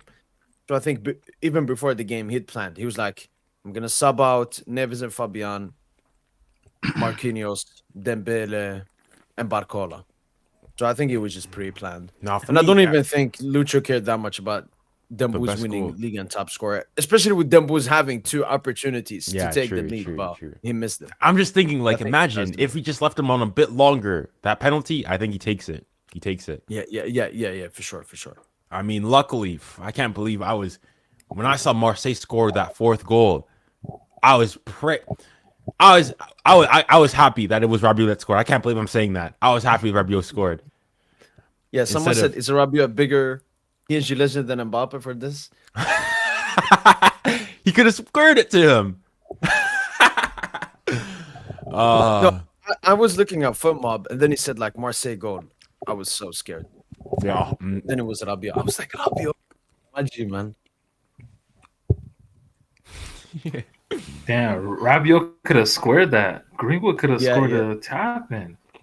The only thing, Tosin, so the game was 3-2 to Marseille. It was a bit tough. So I think he was mostly thinking about just killing the game off. But no, thank God, Rabiot, man. Thank God, man. I forgive him, man. No, okay. Not his mom, though. Not his mom. Never his mom, man. Dembele's having a great season, but he's not the best player in the world. Sorry, I'm just reading the chat. Yeah. No, I brought it up there. Okay, I would. Hey, football knowledge. Who is better then? Who's the best player in the world then? Because Oh, like Yamal. from He had 15 dribbles. because And if zero like assists. even though like from the Barca, if you're a Barca fan, you want to push Pedri or Rafinha, even though I still think Dembele's done more. I can understand it. I can get it. Like I can understand the argument, so on and so forth. For me, it's the Yamal stuff because all the stuff that you're going and saying about Dembele, he's only done so in 2025. The stats, Rafinha has better stats, so on and so forth. When you go and you compare Dembele and Yamal, the only thing that that the Yamal has over him is what he's got more assists and he's better, like his dribbling stats are better than him. But even that, it's not like Dembele is like, Lamine Yamal is number 1 and Dembele is like, 25th and whatnot. I think if you I looked at a stat and I saw I think I saw you like it or retweet it on Twitter showing the most like the biggest difference makers in football. Lamine Yamal was number 1, number 2 was Michael Olise, number 3 was Ryan Cherky, and number 4 was Ousmane Dembele. So like Dembele is also there. Like people now all of a sudden making it seem as though Ousmane Dembele is like Salah, who can't dribble the ball if his life depended on it. Like Dembele is one of the best dribblers in the world. This is No, a I narrative think switching. for me, Dembele is the best in the world, and how I would explain it is that he's not just your basic winger anymore. Like that shit that Lamine is doing. I mean, Dembele, he was doing that last season for us, bro. Like he was doing the same shit, but he wasn't getting any plaudits. Unfortunately, Lamine, he's getting all the plaudits, playing in a more attack-minded team. That last team was, just a team that was there to serve Mbappe for the most part. Very predictable. Yeah. And way more horizontal than the vertical attack that Barca possesses this season. But yeah, Dembele, man, he's starting from a central area. There's a difference between starting from a central area and then coming inside from the flank. You know what I mean? Yeah, you That can just you can shows look that at Dembele's Kvara and football Dembouz, is just like both Kvara and Dembouz very great yeah dribblers, but Kvara does way more because he's always starting off on the on the wing. wing, 1v1 sometimes. Yeah, exactly. It's easy to play the game that way. Dembele has to. His game is so refined now that he makes so many crazy reads. He made one pass today. I don't know if it was for Warren. Was it for Warren or Mayulu? It was one crazy pass. He received it back to goal centrally, and he played a line breaking pass into I can't remember who it was. It had to be Warren. It had to be a midfielder running beyond the line. But the fact that he just saw that pass with his right foot, he played it with his right foot. Like there's just no angle bias. Like his game is just so refined where he can orchestrate, he can dribble, he can play make, and then he can score. Like he's just for me, he's the best player in Europe. Lamine, he's getting you off your seat with the dribbles. That's cool. Yeah, But Yamal, you can say the most exciting, 100%. Yeah, But if you want, I if you want think to it's give, also the definition best. Like people have different depending on bias. no, but Dembele is everything. Like he's a center forward, he's a 10, and he's a winger. He's everything. He's Yeah. everything you need him to be. like, yeah, people. That's my just issue is that people are going and saying like, oh, if you have to choose one player in the world right now that you put into your squad between Dembele and Lamal, who are you choosing? Well, first of all, I would disagree. I probably take Dembele, but like they're doing things like that, and they've reduced the Ballon d'Or to all of a sudden it's the most talented player in the world. The Ballon d'Or is solely based on the most talented player in the world, and Messi would have won, 15 Ballon d'Or straight, and Neymar Yeah, would have won it in exactly. 2014, 15, 16, 17, 18, etc., so on and so forth. But that's not what it is. So It's about who had the most outstanding season. exactly, personal accolades, team accolades, and obviously the Fugazi fair play things as well. And for me, it's Yeah. people are redefining definitions all of a sudden. Like I was hearing some stats, now all of a sudden, oh, the Ballon d'Or winner from like 1996 to 2006 never won the Champions League and this, that, and the other. Oh, Rodri showed last year that you don't need to win the Champions League, etc., so on and so forth. And they're changing definitions or forgetting that, yes, Rodri didn't win the Champions League, but he won the Euros, a bigger tournament.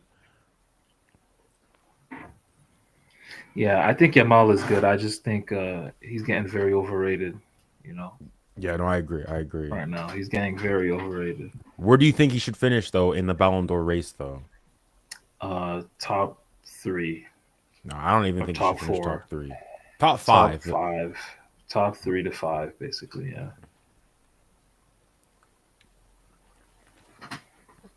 Because I don't think he's had a better season. Well, definitely not that better season than Dembele. I don't think he's had a better season than Rafinha. I don't think he's a better season than Pedri. He hasn't had a better league season, just league domestic. He hasn't had a better domestic season than Michael Olise. Mm-hmm. And I'm sure Olise had more GA in the Champions League as well, Let's see. or just about the same. Yeah, I think it would have been close.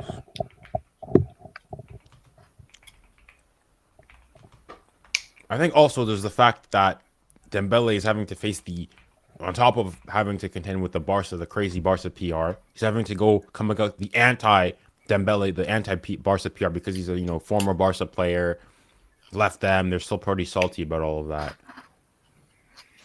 So Lamine Yamal, I know he has 8 GA. So at least he has 5 goals and 2 assists. Whereas Yamal, Okay, so one less. yeah.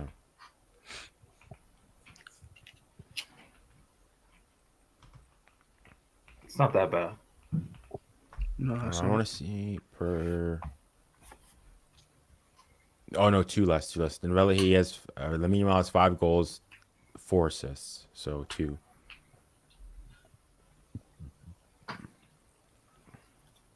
Yeah. Like even like Yamal, you go like Dembele. I think maybe now this game's changed things, but in terms of like how his goal contribution rate, I think Dembele is like currently his goal contribution rate is like a goal contribution every 66 minutes. Yeah, That's it's ridiculous. insane. And the thing is, I don't think that'll change much because Dembele only played 70 something minutes today. Yeah. So I mean, like Lamine Yamal has, I think, a goal contribution rate of every 107 minutes, which is actually comparable to Desiree Doué, who has a goal contribution every 109 minutes.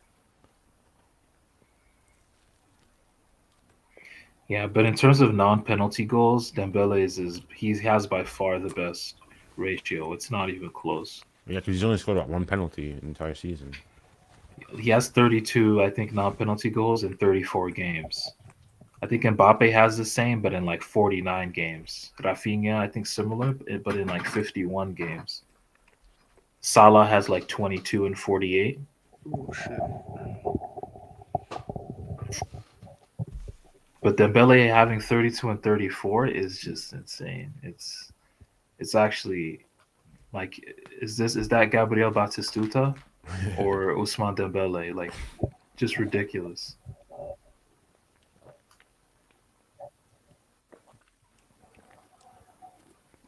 He's putting up center forward numbers, bro. That's actually nuts. No, oh my goodness, I want Dembele to drop. That's why for next season, man, I think we have to sell Gonzalo because I want Dembele to keep scoring 20 plus. I want Barcola to also score 20 plus, and the 18 to 20 that Gonzalo's gotten this season, I just think you give that to Kvara. Kvara gets those numbers next season. So you get rid of Ramos, you bring anybody in. You probably bring in like a backup, obviously. But that's what Ramos is now, though. Yeah. Nah, but the thing is, like, I don't know if Ramos is a willing backup. I mean, that's what he is. Like, he hasn't asked to leave, so as far as we know, he's willing. Yeah, I just don't want him taking numbers away from any of our other front 3 players, like even Barcola next season. Like, I want Barcola to they all still get close to 20. Right, Ramos, when he plays, he draws some attention. He can create for them. They create for him. Like, it's funny you say that, but really, I think if you ask Kvara, he might tell you he'd rather play with Ramos because ideally, theoretically, Ramos could be the pivot. I don't think Kvara cares. Kvara could play off them. I don't think Kvara cares. He'll just play. Well, obviously not, but like you get what I'm trying to say, though.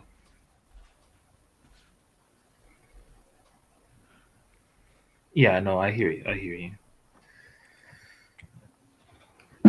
I really want Cherki, though. I really, really, really, really, really want Cherki. But I mean, I was tuning in. Apparently, You guys said that Cherki apparently he had like a message for the Lyon fans and whatnot, and was Yeah. crying and whatnot.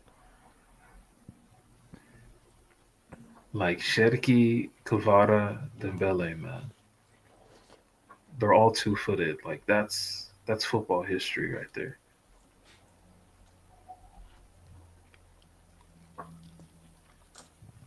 Then Barcola can come in. Barcola will play hella minutes anyway. Dembele plays less than 2,000 minutes in the league. So like the minutes will still be there for everyone.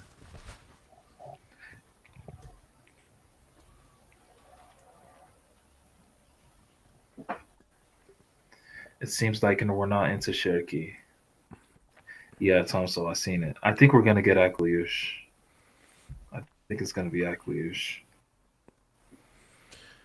But yeah, but Tosin, you were correct though about Lyon. They really are in a whole lot of hot water with potentially going down to League Two because with the DNCG, because basically John Texter Yeah. like tried to like fabricate funds. Basically, it was like almost like money laundering and saying that, oh no, I've got a set up like a pot of money for us, the eco group and whatnot, but like the DNCG wasn't buying it, and so unless they go and sell crazy, and it's just which is why them gaining access to the Champions League was such a big thing. You know, they can potentially be relegated to Ligue 2. I don't think they Yeah. will, but we'll see. Yeah, no, but they'll have to sell. It's an open house. They'll have to sell for pennies on the dollar. A lot of their players. So, um, so Cherki, that includes Cherki. Cherki's gonna go for a discount price. I mean, wasn't he already like going for like 35 million?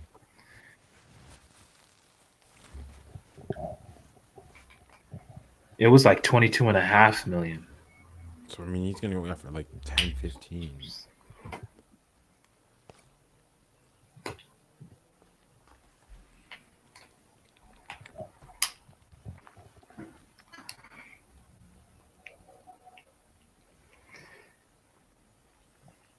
But wait, do you guys know if we win the Coupe de France, do we get an extra? Does Ligue 1 get an extra European spot? Would that mean that Strasbourg get into Europe qualification of somehow, or no? No, no, no. If we win it, Strasbourg and Stade, they'll have to play a playoff round, I think, with the Stade de Nice. Reims, whatever the fuck. Or Nice. Nice? One of the. No, I think it's the team that wins Coupe de France. So Reims, I would say. Yeah, but we're gonna win it, so then it gets discounted, I think.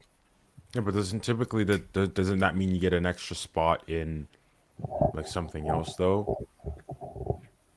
Like in the league? I mean, I'm not sure how it works.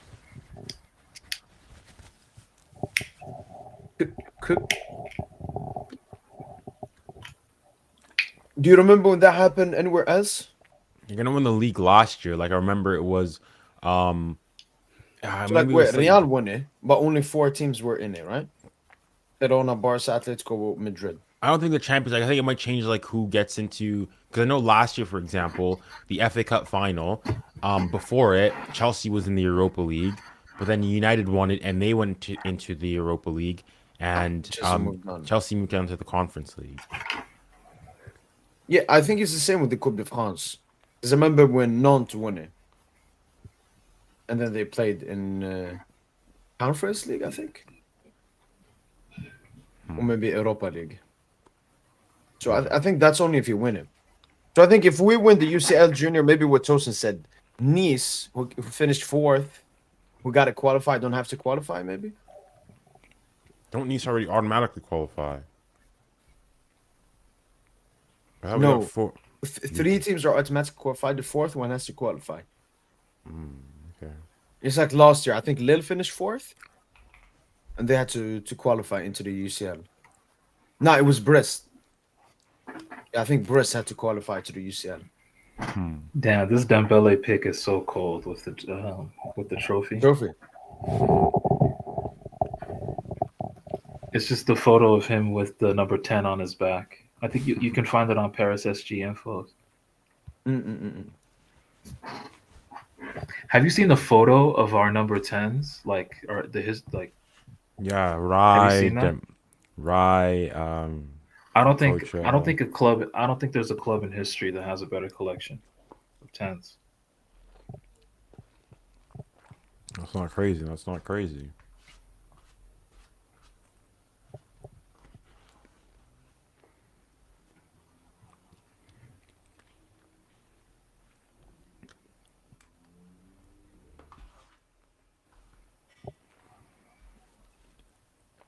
Do we know when the Giants have to play their playoff game?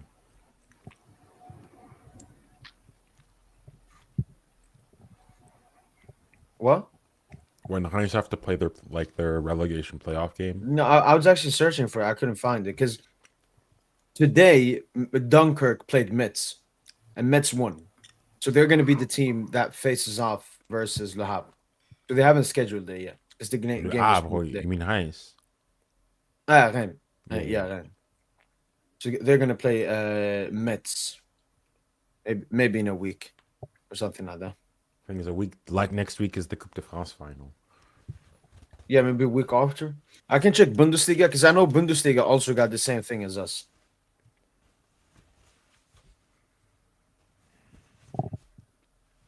So, in the Bundesliga is Heidenheim. But like, so what? Their team, Yeah, one of their teams. I can't even find for Heidenheim. So they haven't decided the dates yet.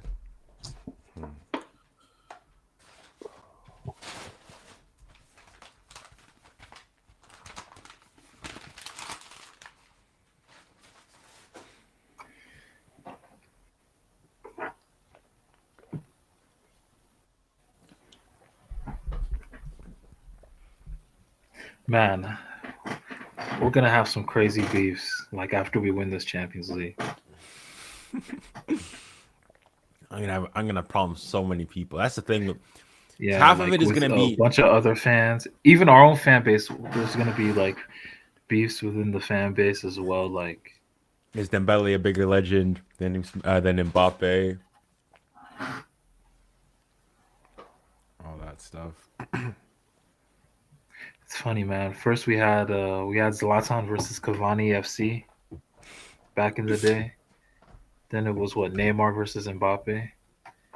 Then it was like a three-way of fans, just Neymar fans versus Mbappe fans versus Messi fans. These days we might get Kavara versus Dembouz, man. Like in 2-3 seasons, it's just like, yo, like both FCs just going at it.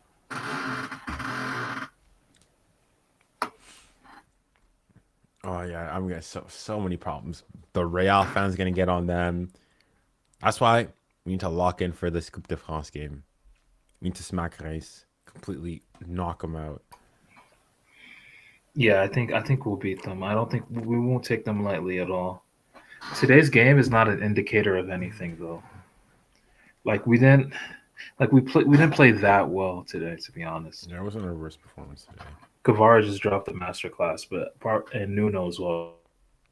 Kavara and Nuno were unreal today, which as well. But yeah, everyone else was just okay. I would say.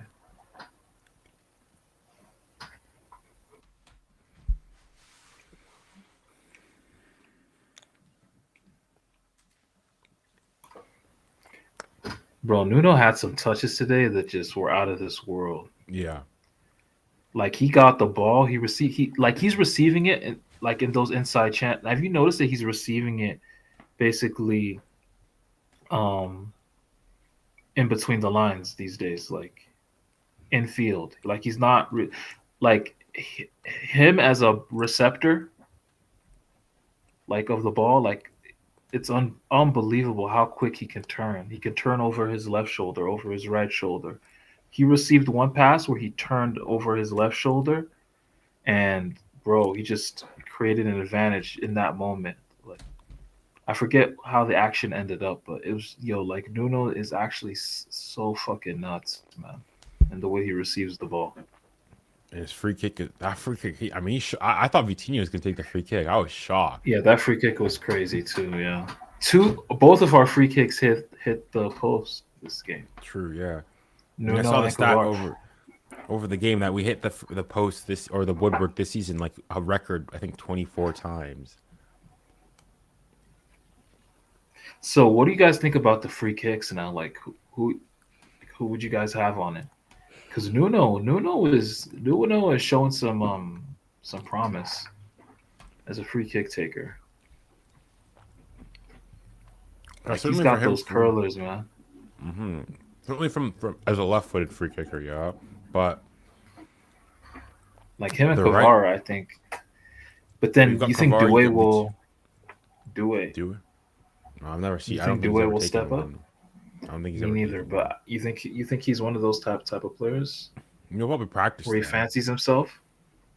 I think he's gonna sort of do like Mbappe. He's gonna train them. Like Mbappe early on never took free kicks. Like he never trained them, and then, well, sort of slowly but surely he began to take them. But like Hakimi takes a couple as well. Hakimi Vitinha as well. He scored a free kick against Monaco. Monaco, yeah.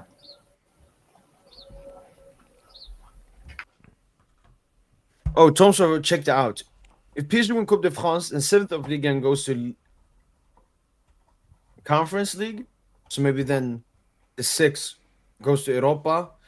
That's the thing, Tomso. If that happens, is it 2 teams in the conference, 2 teams in the Europa, or 1 extra in the UCL?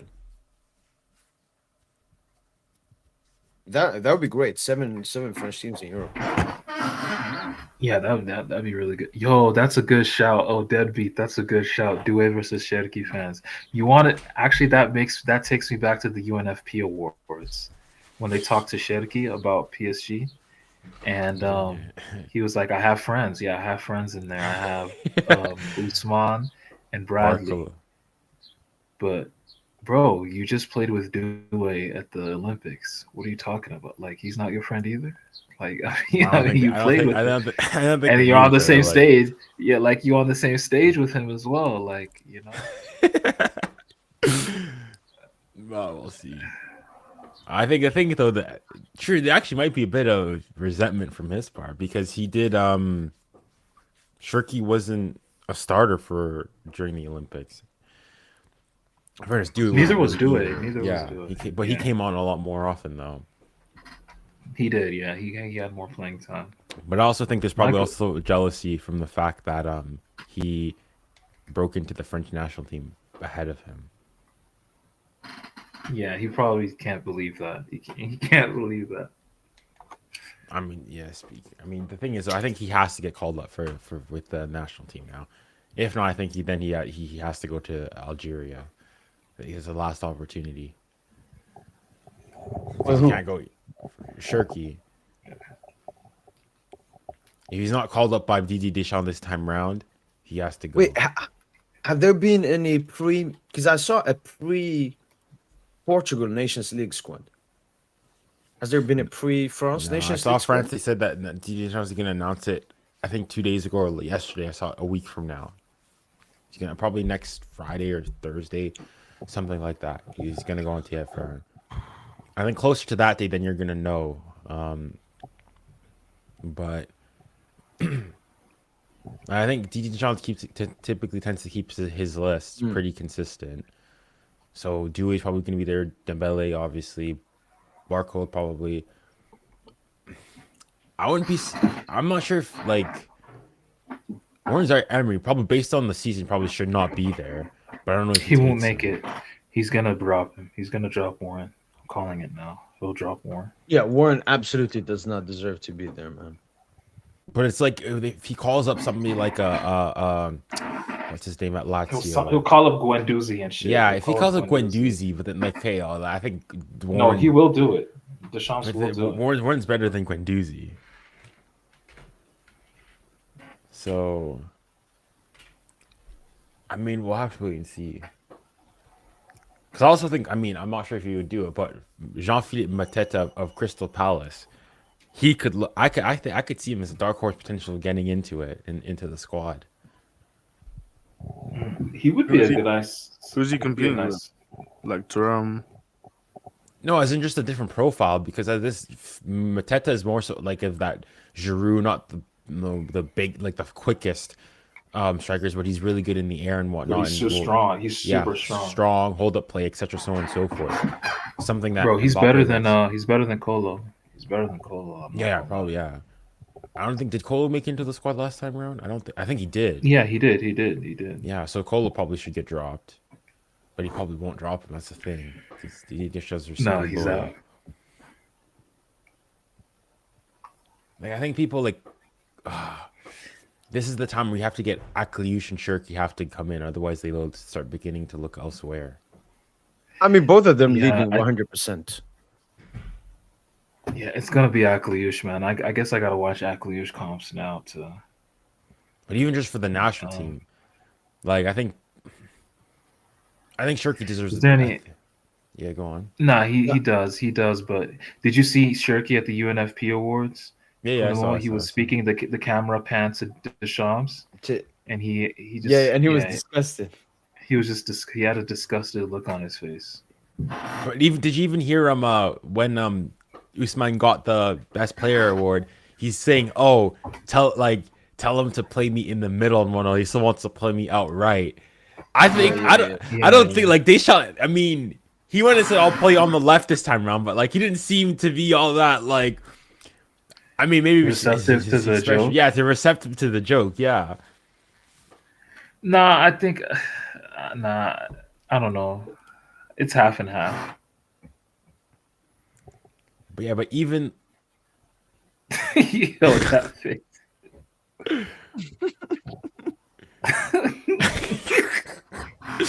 But even did you guys see when there was the whole when he said that like the friends think that PSG so on and so forth, the camera operators, you know who they pan to in the crowd. Akliush. Exactly. I think they know that it's between Akliush and Shirky. It's between those two because yeah, realistically you can't get both. You can't get both. You know, you talked about national team as well, Junior. I mean, it was a very, very small thing that barely matters, but Magnus could potentially, maybe, opt for Algeria. Algeria. Well, I think on both ends. I think if It's like, look at it. You got Olise, you got Due, you got Cherki, you got Dembouz, you got Barcola, you got Mbappe. Please, man, choose your home nation, man. Don't embarrass yourself. trophies, the pedigree. No, but like Club Junior, yeah. If you play for Bournemouth and Madrid want to, yeah, because club football is all about that. But like Junior, when you play for your national team, you don't earn money. Like you get prize money if you win a prize and so on. Why? No, you do make Because when you you're do playing for earn the money. national team, you are representing the nation and the people.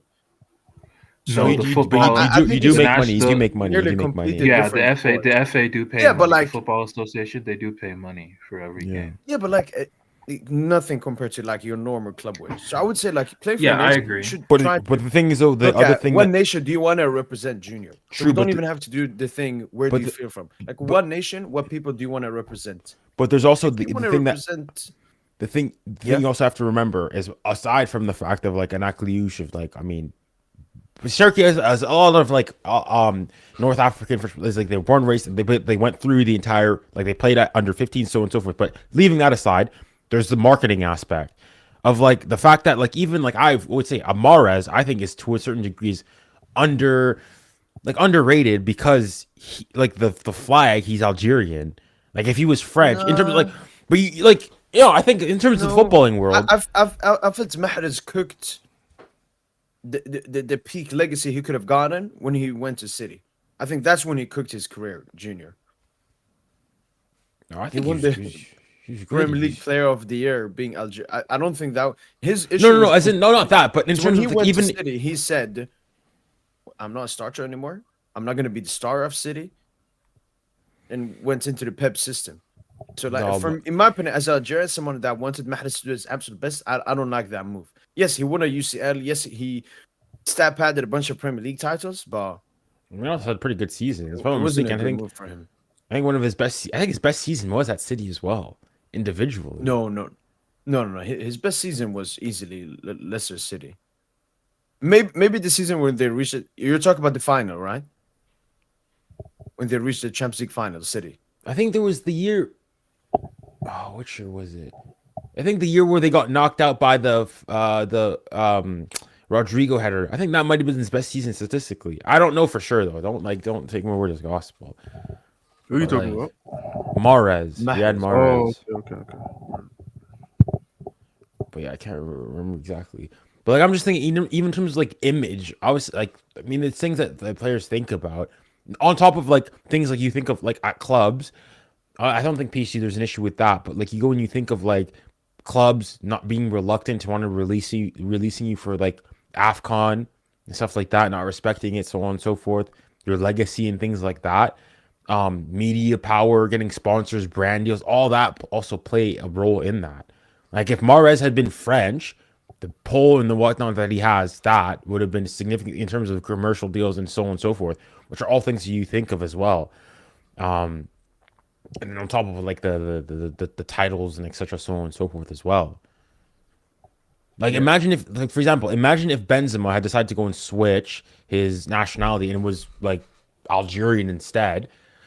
Obviously, you'd still be very impressed and so on and so forth. But I think like you're not taking, and unfortunately, there's a like anti-African, or I guess there's a Eurocentrism. I think more broadly, actually, that or Eurocentrism and also South American bias that you don't really take other nationalities all that seriously. So I think what it's most about, it just shows how nationalism has died and groupism, if that's a word, like caring about your own group of people, whether it be culture, race, or religion. People now just want to get their paycheck, as you said, Junior, sponsorships, all of that. Because for me, like if I was a football player, Junior, when it comes to national team, it's different. Like I'm representing PSG. Yes, you're indirectly representing a lot of people in Paris, but like you're playing for PSG, it's different. It's separate from the nation and the people, unlike a national team. yeah, So no, like I get national that, but team, you're I also would representing. strictly But like it me. also I depend want to on the represent. person individually. Like obviously, like I'm sure that Ashirki and Akliouche and a lot of North African they have strong ties to Algeria. But also, you think like these guys grew up in France, where a lot of them were alive during Yeah, no, 1998, all these things as well. yeah, So I'm not questioning that. yeah, I'm just questioning their intentions. Because I think it's more selfish intentions, like monetarily intentions, rather than like actual feeling. Like you will get enough cloud sponsors money from your club. like I would say at this National team, point, just keep some pride, keep some honor in yourself. but like for Try to example, represent the people that you want to represent, and not the money that you want to earn. I think a good example, for example, Ben Seguir, for example, I think he's a good example. He chose I think he's Algerian, right? Ben Seguir, if I'm not mistaken. Morocco. Or was No, it Tunisia, Morocco? Tunisia. Ben Seguir, he's Tunisian. Ben Seguir is Moroccan. He's Moroccan. Or wherever he's Yeah, maybe from. Moroccan then. Uh, Yeah, he's Moroccan. yeah, as in he chose that pretty early on. Similar to if you want a Brahim Diaz as well. As in they had the But chance. the They thing could is, have saved. Morocco's more like it's Pushing. more enticing. It's more enticing for a player after their recent runs, like in the World Cup and stuff. No, but I mean, you go and say that. I mean, Algeria, we're AFCON champions. You don't have a good run as well. Like obviously, No, I like think and Morocco are very good at pushing. Like get yeah, they younger get players into the early. contacts really Second early. thing, Algeria have way more talented players than Morocco. You get me? Like we're Yeah, comparing a yeah, Ben yeah, yeah, yeah, Seguir yeah, yeah. to a Cherki. So like the talents that are Algerian, there's a way bigger reason for France Talent pool, wanting yeah. them. Like Ben Seguir, I don't think France wanted him. So it's either for Morocco to get these players. Like for us, it's Cherki, it's Akhliosh, it's Benzema, it's Zidane, it's Fekir. So I would also say that's. But I also think Morocco good at maybe better at like They push it talking with the earlier player early on. on. Yeah, they Because come a lot earlier we've on. talked with so many. Like Hussam Awar, we talked with him for like 5 years until he chose us. But then, but did he choose you because he really wanted to play for No, Algeria? he's disgusting. Because he nearly got cooked by France. Because he played like 2 games, but then they changed the rule to you need to play 3 official games to be like closed Yeah. out, not be able to change, Yeah, and then to he change. changed. So I don't like that. I don't respect that. But even I would like still think, support Awar for the team, but but like even come like on, so man. for example, we're just like a Shirky. Like Shirky could have easily chosen to represent Algeria. Do you not think that Yeah, if he yeah. goes and chooses, it'll be by because like you think he's seen that he's not going to get into the French national team as well? No, I do agree because basically would be a second choice. The thing is, Junior with Cherokee, I can forgive him. He's so good. Excuse me. So I can forgive. But if it's like a bum, no, no, no, no. Stay away, man. Because you think Shirky, like I mean, he's what 21 now, right? He could have definitely easily chosen them a lot earlier, but he's decided to wait, stay with the under 21s, etc., so on and so forth, and stay and wait and wait and wait and wait, and Yeah. then it hasn't materialized. So I think he's waiting for the like. That's what I'm saying. Like in a sense like that, and I can understand. Even like I'm thinking from even Cameroon. There's a lot of things like that with Cameroon as well. Even with Canada to a certain degree of players who come, yes, and I'm happy that they represent the country. But you also know that like had another France oftentimes come and knocked on the door, they would have said yeah, I'm going to play for France. But yeah, we'll see. Yeah. You all imagine an alternate world where all these French talents play for their countries of origin. I mean, Like they won't even have the white Frenchmen. They won't even have their white Frenchmen. Like Platini would end up playing for Italy and shit. You know, so got like like Giroud, Pavard. they won't even have Griezmann. Okay. Griezmann gonna be playing for fucking Well, Portugal. then it becomes Portugal, Germany. complicated because if I'm not mistaken, like whatchamacallit, Griezmann is half French. Like I think it's his side of the family is Portuguese, but his mom's side is French. But then even like a Lloris would have been Yo, Spanish. isn't he you know like who's so German, cringe? You know who's Polish as cringe well? though? Blood. Yeah, as well, yeah. You know who's cringe though? Griezmann. Like remember when Griezmann scored against Uruguay and he didn't celebrate? One of the most But Oh, his yeah, cringeest his yeah. moments teammates were there like in the Jimenez, history. Godin and shit. Yeah. But wasn't it also a Yeah. Muslera mistake? Yeah, it was also No, Muslera. no, no. Apparently, he thinks he's this honorary Uruguayan man. Like, What, like he's Mm. firstly Uruguayan? Or? Well, I think there's the fact of like I think it's because also his Godin is like the godfather of his children as well. Yeah. nah, super cringe, man. I mean, it's like do whatever you say, however you want. I don't have a problem with it. But like, if you go over the squad, then, but even Cantona, he probably has some like Spanish origins. Jean-Pierre Papin, that's a pretty Wait, French who? name. Oh, them. Cantona there. He probably has like Spanish in him or something. But like you go through there, if you go from the back, Chevalier, okay, he's got- French. Chevalier. Mike Maignan is Pavard. Pavard. The Hernandez brothers are Lucas Digne. Spanish. Lucas Digne would be French. Klaus. Jonathan Klaus, yeah. No, Guendouzi, he's North African, right? I think Tunisian, Nigerian, Moroccan. Yeah, or he's something. Guendouzi, or even the yeah, same. he's Yeah, North African. He's North African. He's disgusting. He's not French. He's disgusting. Adrien Rabiot. I think he's there. Yeah, that's it. That's it. That would be a shit team. Like France would be absolutely god awful. Yeah, but if you go and you look at a lot of other national teams, similar things happen as well. Yeah, let's look at Spain because I think Yeah. Spain is a recent one with the integration of immigrants, especially black ones. Because I remember back in the day, in like 06, they had like Senia, if someone remembers him. Marco I think he played for Senna. Marco Villarreal. Senna. Yeah. Yeah. They had that dude. Now it's way more. And he was Brazilian too. He wasn't even Spanish. So Oh, he Dean was Brazilian. Hoyson is Marco Senna. Okay, so he's Dutch. Dutch. Where's he from? Where's he? Lenormand. Oh, he's Dutch. Okay. He's Dutch. Lenormand's Lenormand's like French. French. French. French, He's from the I Basque think country. he's He is Yeah. born in Basque. He's born in the Basque area, but he was born in France. And Lenormand's you don't get much more French than that. Since you Grimaldo, I think he probably has some. I feel like Portuguese. Yeah, Portuguese somehow. let me see, they show like It's only says Spain, but it could be something Yeah, else. but you have to go and like look at his like background. No, usually they say there, but Cucurella, Porro, Zubimendi, Pedri, Merino, Fabian, Garcia. They obviously got Nico, Yamal, Samuel. Yeah, that's it. So I mean, it's way more like native. I think England, England's not England good. and England's a lot Germany worse are than the you'd most think, fucked. though. Okay, so England, you So got like, so even if you begin there, Levi Colwill, Mark Gahey, Ezri Konsa, Joel Konsa, Dan Burn, Miles Lewis Skelly, obviously. okay, he's Livermento. English. I think Livermento is Italian. Reece James, Kyle Walker, obviously. Or okay, as in it won't show. He's not like Oh, it's in Scotland. Scotland, yeah. But like a lot of those players are like that. Even Harry Kane, he's got Irish, but I don't think he's got like Irish citizenship. Like a lot of them are Scottish, English, or Declan Rice is Irish.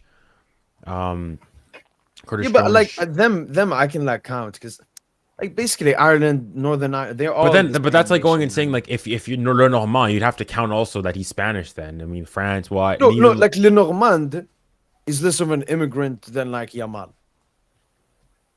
I mean, I guess in terms of like I mean, Like if you go and you think culturally, yeah, sure, I'll go and give you that. and then probably Lenormand is from like southern France. Yeah, Like he's from the Basque, He's from the you know, Basque they area. are like a nation. They want to be like their own. So it's like it's very tied, closer to like a Yamal or something. But like I mean Ireland, there's a lot. Ireland and England, there's a troubled history there, and Scots will constantly tell you that they're not English. So like your Harry Kane has Irish ancestry, Jude Bellingham has Irish ancestry on top of, I think Caribbean ancestry as well. You got your like, Sterling's not in the squad anymore, but like if you look at like purely just English, there's not many. Even I think a Maguire also has like some Scottish ancestry, so on and so forth. Which is why I'm going saying like, if you go back far enough, like even Germany, there's mixes. I think, hey, you go if you're a citizen, whichever country you feel attachment to, you go and you represent that country. I have no problems. Right, yeah.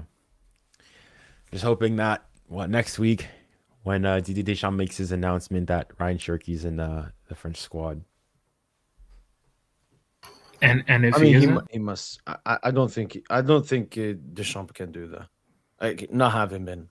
Yeah, I think he has to.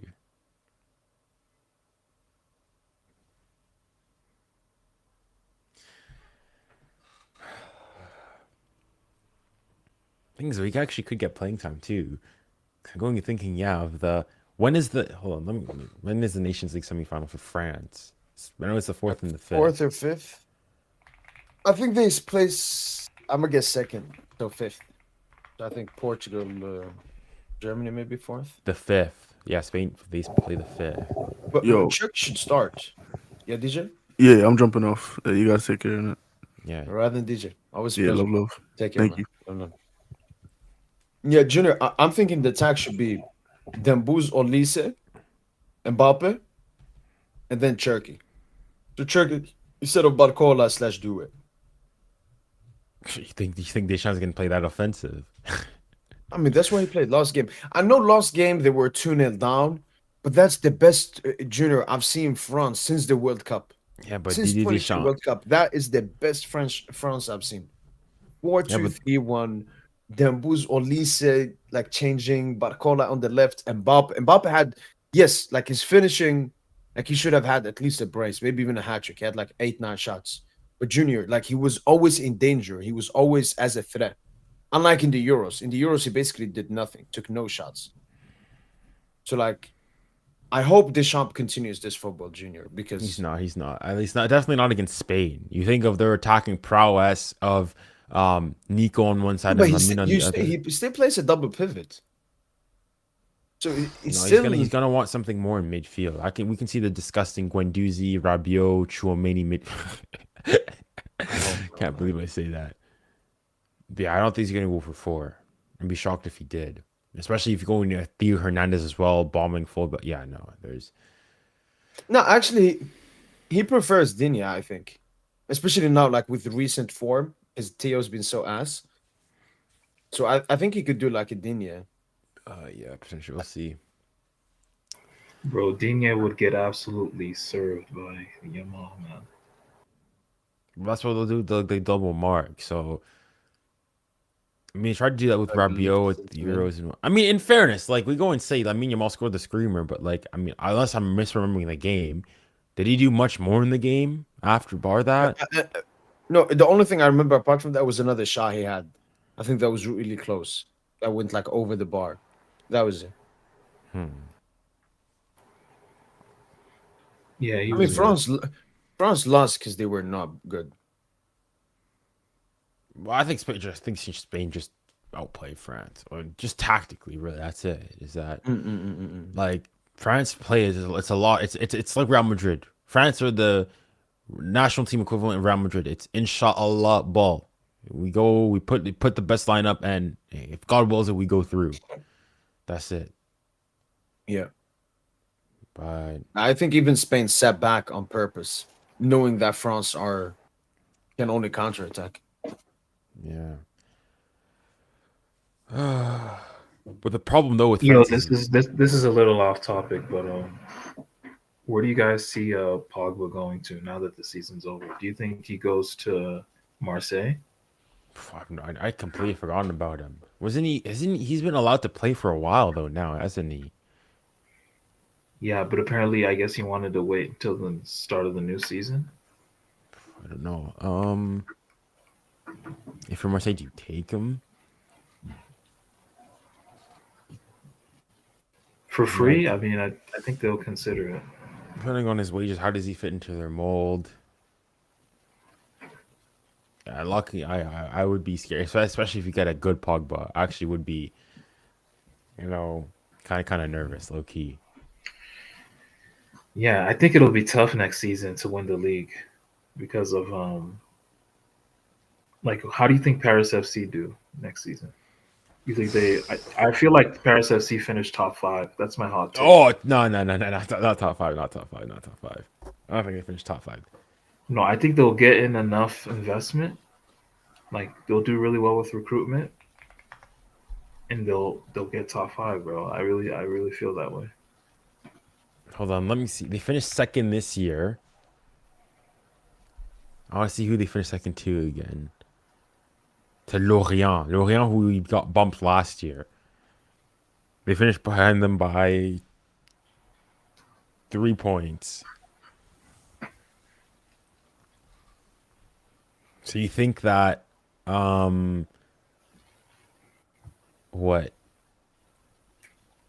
Like think of Lorient last year. They're going to be what, maybe roughly that. And it's not like you can't just overhaul your team just like that and expect to be just rolling over the league and whatnot the next season.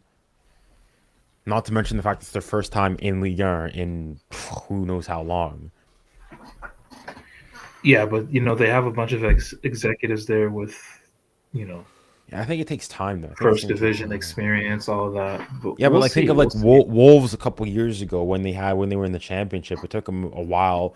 Like when they came back to the Prem, they started like 14th, 15th, and then slowly but surely they went back up. Same thing with Yeah, Villa but the and Prem whatnot. is different. The Prem is different. There's an even playing field financially, based off of the TV money and all that. In France, it's a little different. Yeah, I mean I don't know. I think top 5 is crazy. I think they'll finish in perhaps the upper half. Bro, we had a Brest, Stade Ouestois, finish top 5 last season. Yeah, but they had excellent like- recruitment, etc., so on and so forth, and also a poor league. I think the league overall this season was better than last year, even though we kind of ran away with it afterwards. But I think also we were better think this so? year. I'm not sure about that overall, but Like, hey, who finished? well, who okay. I was- think you're saying that. I think you're saying that because more of the classic teams, like the Marseilles, the Monacos, like they finished high up as well. I guess that's why you're saying that. But Yeah, but like I also mean- even you think like in Europe we actually did pretty like decently. Like last lap the year before finished second and got cooked in their group. yeah, because they had to offload a bunch of their players, even their best player in Seiko Fofana at the time. Yeah, he's back to Ligue 1 now. Yeah, with Rennes, he's washed though. He's mega washed. It's like this year, you think Marseille, Monaco, Nice, Lille, Lyon. Last year, you had Monaco, Brest, Lille, Nice, Lyon, Lens. Like, I don't know. I feel like I think it's gonna be tough for them. Like, so let's look at this year then. You said they finished top five. So who out of obviously we're gonna assume we finish first. Marseille, Monaco, Nice, and Lille. Who do they beat? Who do they finish ahead of? What was that? Sorry. So if you're saying that Paris FC finished top five next year, they're gonna have to take away or dethrone either Marseille, Monaco, Nice, Lille this season. That's No, 2, 3, 4, and 5. as they're currently constructed, no, I don't think that's feasible as they're currently. Yeah, but as like they even are if right even now, if you but- go and you think they get a lot of an like unless you go and get like even when we got taken over in 2011, we still had like a decent squad and whatnot. Wait, what you guys talking about? He's talking about where do you think Paris FC finish next year in the Okay, league? so I can give you guys some I said top information. five. I said top five. Okay, I can give you guys some information. I think in the summer that PSG was bought by QSI, we spent like 100 million. Huh? And then I read the reports about Paris FC. They're gonna do like a 150, 170 M injection into the club, the family. Obviously, some of that is gonna be like training facilities, staff, maybe that, maybe manager. But I see them spending around 100 million at least the summer transfer window because of the money injection. And I can show you guys our transfer window. This was the window that we had when QSI was bought. The first window. We spent 107 million. Wait, what? Oh, market value. Yeah, so we bought like Pastore. Pastore was the big one, and I'm expecting Paris FC to do the same thing. Because like in review, for example, was there Romain? Underrated league and players, 10 to 20 million range. I think they will do a lot of these pickups, the cheap ones. Like we got Matuidi, Sissoko, Alex, Sirigu, Maxwell. Look at all these smart deals. So I think they will do a couple of those, but you always need a star player for a new franchise. And that's what I'm excited for. And Deadbeat mentioned Cherky. Imagine Paris FC's franchise player is Ryan Cherky. There's no way that happens. That never mean, Yeah, happens. no, not happening. Not happening. Unless these guys they like offer him like Saudi money. There's no, why would if you're sure why would you go there? Exactly. From Cherky's perspective, I mean, if they can show him that they can compete with PSG in 2 years, 3 years. 'Cause he's that rich. He can't invest that much. But What if you're it's like gonna be interesting who they get. I don't know who they're gonna get. But, It's like, obviously okay, PSG when they got the QSA ownership, we were in Ligue, we didn't get promoted, yeah. and We finished fourth. We finished we've fourth had the- history. We've done. In we finished 2010-11, we finished fourth. So 2010-11 was the year before, right? We finished fourth. Okay. Lille won the title. Marseille finished second. Lyon finished third. PSG finished fourth. And then the next year after, that's Finished when we second, right? second, yeah. So that's what I'm saying. I mean, I'm not sure how Ligue 1 was back then, so I can't really comment. But like, Ligue 1 is just not, the greatest thing, obviously, as we all know. But he's like, that's what I'm saying. Tosin said they're finishing top 5 next year. I think that there's no chance to finish top 5. I think their aim would definitely be a European spot. I think if they manage to reach a European spot in the first, I'd be surprised. I think that is a huge, like finishing top but- 7. Because like so this season, so you're telling me in one transfer window they're gonna go and be what better than either us, Marseille, Monaco, Nice. No, I'm not. The only thing I said, I think their goal is going to be European spot. I think they're at least going to get top 10. Yo, they'll be better than At Marseille. least top 10. They can No, be no, better no. than Marseille. Okay, as much as I don't think The so. thing with Marseille Junior, they might collapse a bit. I've heard that Enrique highly likely to leave. Maybe Greenwood leads as well. It depends how they replace them. Thompson, for example, mentioned, do you think Marseille can win Ligue 1? Absolutely no. I don't think Marseille can win Ligue 1. They don't have the mentality. Well, they don't got have Europe next year. They consistency. got Europe next year. They That's have for me. Europe they have to focus on that's the next one year. biggest And I thing think they have. Marseille, they've lost like 8 out of their last 10 Champions League games or something. It's a crazy record. They've been so bad in the Yeah, UCL. they've been recently. discussing the Champions League. Like you think this season like this I season don't they even went- think they're gonna finish second next season. Yeah, that's the thing. Like it's the thing with Europe. It's not just about oh you're in it. It's that you have to juggle that and the league. And that's what PSG. You have to have good squad construction overall. Yeah. And so Marseille this season, that's why a lot of people like like a lot of Marseille fans are saying this is if there's any like that's what he's saying. Realistically, if there was any year where PSG you could dethrone PSG was this year because Mbappe's gone. There's sort of now this is where like the real like year one of Luis Enrique, the new project with all the stars gone. And so you can go Marseille, no Champions League, no European football. All you have a week to prepare every single game, and it was only the Coupe de France, and they went up pretty early in the Coupe de France as well. And despite all that, they still finished not like nearly 19 points behind us. So you think next year they're going to have a Champions League campaign with 8 teams, and let's say for example they scrape somehow their way into the playoffs. That's an extra 2 games that finish in like what? When did we play our games? Was it February that we had them? Beginning of February against What game? Brest. Brest this year. UCL game. Brest, yeah, the Brest tie. It was probably beginning of February and middle of February. So yeah, you think beginning middle of February, if they scrape into the playoffs, they're gonna be then, and let's say they could get knocked out then. So until then, they're gonna happen to be juggling 2 games a season on top of Coupe de France from January. There's no way that they can handle all of that. Unless they go and they themselves have a crazy summer. Yeah, And there's not even. I think they will invest. Their president seems to be like very motivated. They have a great sporting director, a decent one in Mehdi Ben Hatia. For me, it depends on who they lose and how they replace them. But the thing is, apparently there's been scored 21 goals for them. If they lose him, I don't think they're gonna get someone that scores 21 goals for them. But even on top of that, there's been rumors apparently that why am I blanking on his name right now? Roberto De Zerbi, could leave for greener pastures. So if they lose him, well, then I would be shocked if I'd be shocked if Marseille.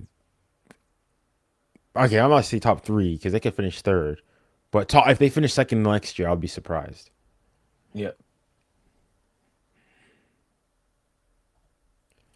Actually, we did do it with the Club World Cup. Obviously, Junior, you were not here when we did this. This was like predictions beginning of the season. Yeah. But I think we can look back at them now. Like, fully. Flop of the season. David had Markey. I mean, good shot. Took less risk. Wait. When was it? When exactly was this done though? This was made before the season began. Before. Yo, wait. Markey. Nah, I wouldn't put Markey as a flop of the season. No, but as in like I want to know when was this done because like if you guys did this after like the first 2 games, before. We did this before. We did this before the season. Okay, fair enough. So flop. I mean, I was totally. I mean, I was trying to go cheeky, take a huge risk. It didn't go well. Yeah, you lacked on that one. Kang, Markey.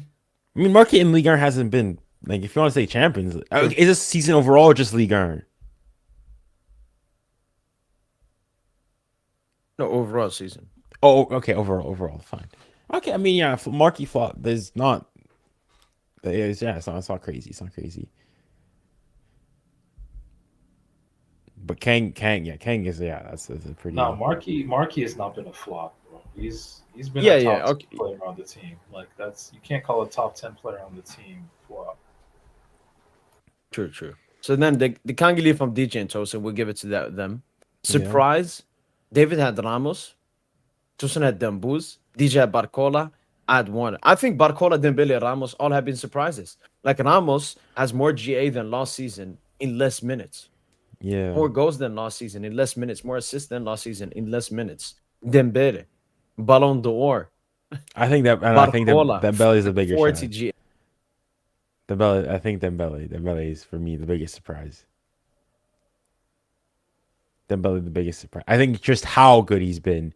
Nobody, like, you could have said he could have been their best player and whatnot, but how good he was gonna be, I think Dembele wins it. I give it to Toast. Toastin's cooking right now. Yeah, I gave them Woods this one. I had Warren. I mean, he was surprisingly bad this season, so it's typical. Best, yes, sir, Tosin. Yes, sir, Tosin. Yeah. Then Okay. Woods. Yeah. I mean, Vitinha. Yeah, it's hard, but yeah. Vitinha's been good. Vitinha's been good, but I think everybody here like did well. But yeah, Dembele's definitely the best. Yeah. Most GA. I think Dembuz has the most GA for us this season. Tosin had the Ramos. Yeah, because I just foresaw him. I foresaw him getting hella tap-ins. I mean, and he kind of did. Yeah, That's like him. that's- Like Stop Dembuz fighting being in more of a there. winger, then Dembuz wouldn't have gotten the same numbers too. Yeah. Okay, well, PSG, all right, good shout, good. I mean, no, DJ got it, and then Barcola's got a lot of J too. Yeah, I went for Barcola because I thought Barcola would get the most. Because he, as you said, he's gotten so much. It's just Dembuz. Dembuz being him. Dembele's been Dembele's. Most Okay. PR. I mean, we were all wrong. Everyone's wrong. Everyone's Number wrong. four. Everyone's Number wrong. 14, man. Number 14. Désiré Doré. The thing is though, because we'll come back to this, but we did make like a GA. I think this was this is a GA prediction, and as you can see, his name is not here, Tosin. What that potentially tells me is He's we made getting this video signed. before Due is signed. Yeah.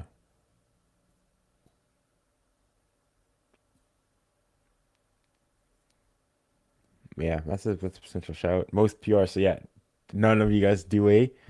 Okay, and then best under 23.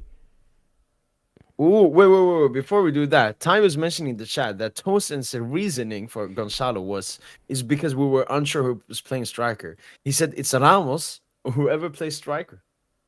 Because we thought Osimhen would maybe join as well. So Okay, Tosin.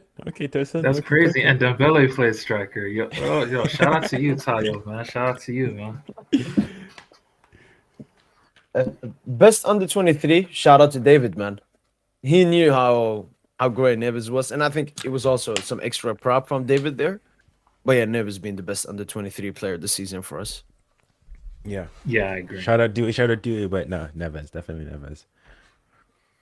All right. Moving on from this, we have trophies.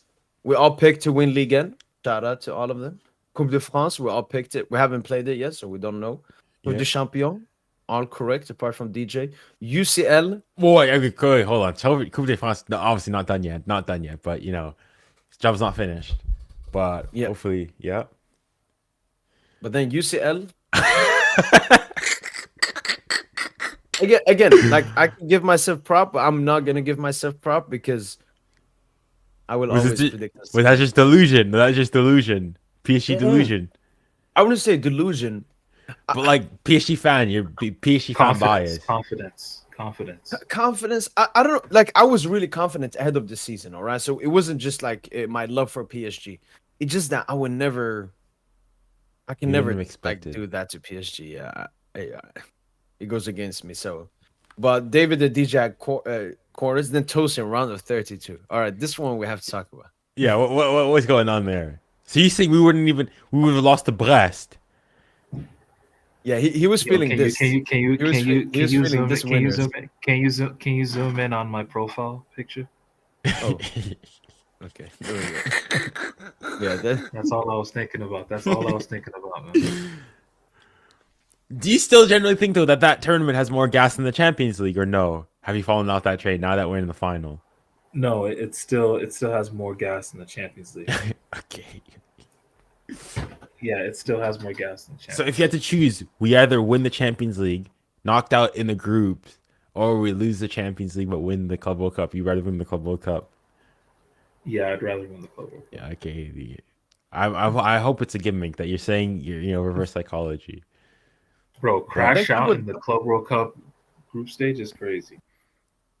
I mean, I think it depends on how you go, but like if it's like you don't play your strongest side and there's fatigue, I don't think it'd be. I mean, it'd still be disappointing, but I would be the end all. No, be I all. mean, yeah, we have Atletico there, but we have Botafogo and Seattle Sounders. Our C team should be beating them. Yeah. I mean, I Um, think I would have. What David had there is probably what I would have put. Win Ligue 1, win the Coupe de France, win the Trophée des Champions quarters, and then a semis. Yeah, probably what I would have predicted at the Okay. beginning of the season. Then this is GA. Obviously, Club World Cup hasn't been done yet, but wait, let me bring up the GA numbers next to me so we have it better here. Osman Dembele, I predicted 30, DJ 22, 2025, David 25. Junior, if you want to give a guess estimation of how much you would have said. Oh, I would have. Okay, hold on, let me. I want to see what he got last year because that's what I probably would have done. Last year, Usman. he got He had maybe like got 18, 13, 18. 6, 19, 18. GA. Yeah, 18 or 19, just GA. Yeah. I probably would have Yeah. said like 25 then. In that case, So Dembuz at the moment is on 44. Crazy. 44. I have 46. This is In- only PSG. Maybe that's national team. Oh, this is for me. I mean, on transfer marked, it's only 47 games, 33 goals. No, 13 it's the Opta assist thing. It's the Opta Yeah, assist like thing. like if you win a penalty, they're probably counting Yeah. his penalty win against Lille and stuff like that. Yeah. Oh, really? Yeah. Okay. Yeah, I think exactly. They have an assist for him in that game. Bradley Barcola, 2021, 19, 30. Once again, Junior, what do you think you would have predicted? Barcola last season had like 11 GA. I said 20 probably, or 20. Well, he's on 35. They're over exceeded expectations. Gonçalo. So, Junior, you see the number to the right is the number if Osimhen didn't join. No, the number to the left if Osimhen didn't join, and number to the right is if Osimhen joined. Okay. I would have said Uh, 30. Hmm? So 30 if he didn't join, and I probably would have said how many G? no, just say if he didn't join. Yeah, if he didn't join, I it's mean, 30. Just 30. 30. Yeah, because I would 30 have thought goals. Oh yeah, because you thought he would have been the starter. Yeah, the and so main on. striker. Yeah. Yeah. Well, So maybe like 30, 37, 35. Oh yeah, roughly. If he didn't join, okay. 35, we'll say. Well, he has 24 GA this season. Impressive. So, I guess shout out to me, DJ Vegas, Colo. I mean, Colo. I would have thought has- probably he's gonna leave. Yeah, Colo has 3 this season. I would have said 15, assuming he stayed. I'm assuming the second one is if he left, or if no, it was second is if Osimhen had come. Mm-mm. Yeah, I would have said 15. Then we have an interesting one. Kangi Lee.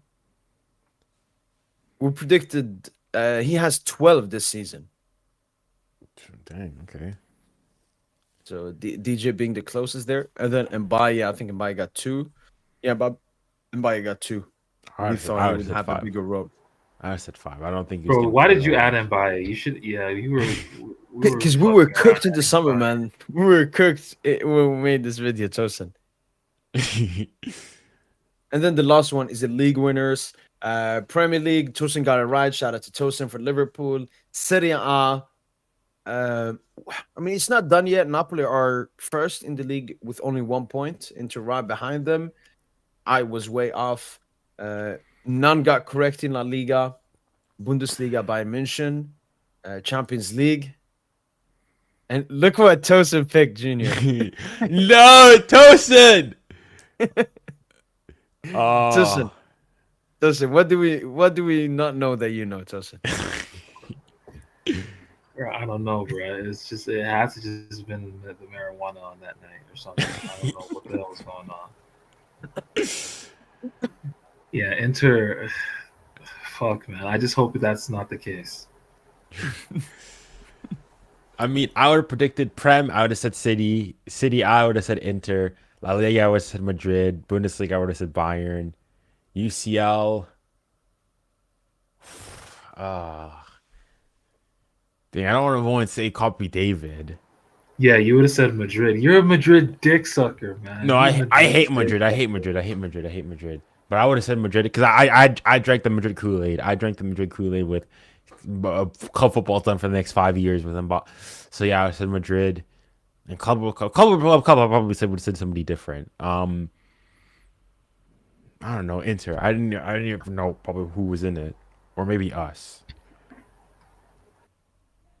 Man, Atleti and Leverkusen could have won their respective leagues, man. They just bothered. No, not Atleti. Atleti fell. I mean, even Leverkusen, they both fell away. They had a chance, man. They had a shot. They just fucked it. Atleti's like what? How many points is Atleti behind? Oh no, it's fucked it now for Atleti, no doubt. But at a point, it looked like a 3-horse race. It looked like But you always know Atleti. They don't have the they don't have the mentality to continue on into the race. No, honestly, I just think their issue was they didn't have the right defensive personnel. Like they play so many balls. Listen, I think they bottled it because their season, Tosin, for me, it felt like it was the small moments. Copa del Rey, the first game, 4-4. Shout out to them for getting into 4-4. Then I think they lost the second one 1-0. I don't know how that game went, but they probably could have done better in that game. Against Real Madrid in the Champions League, Tosin, they lost in a penalty shootout. Lorente missing in one, and Alvarez did double hit. And then versus Barca, they were 2-0 up versus Barca in the La Liga game, and then bottled it to 4-2 at home. So I felt just Atletico didn't deserve because they were consistently good from that point on after our game. But then when the biggest stage came, when the biggest moments came, they just couldn't handle it. They didn't have the defenders, man. They didn't have the defenders. That's what I'm saying. They're playing Javi Galan, bro, at left back and shit. Or it's also where like Jimenez got cooked by Brahim Diaz. Like that was a goal they should never have conceded there. Exactly. Dang, Dembele nearly has as many goals for PSG as he had for Barca in his career. Exactly the same? If Transfermarkt is correct, he had 40 goals for Barca. He's on 39 for PSG. No.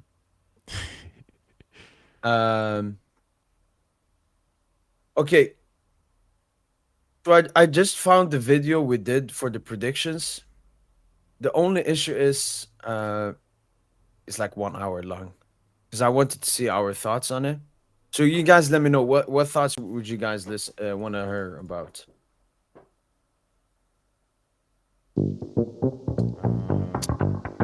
Champions League. I want to hear Champions League. You want to hear the Champions League? I probably said Junior. Or let me do first. Let me do quickly. Just put PSG. Well, there's all the predictions that we had that you guys put. Yeah, exactly. This is when we made it. But as in all the predictions, so that last bit with a couple that was the last prediction that you guys did. Ooh. Okay, let me see. I don't. Okay, no, it is here. There's no way we don't win the No. league. Yeah, we have it at the end here. Okay. Coupe de France. Wait, you can hear the sound, right? Yeah, I can hear it. Oh. So I'd have to.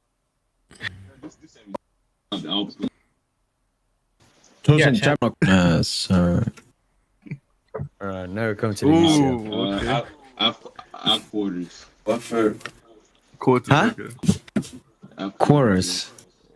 Step back. Chorus.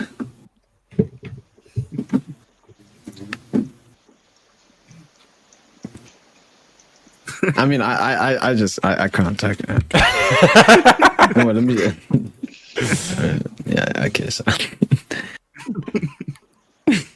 I can't predict my club to learn. Impossible. I'm gonna say group stages, Champions League.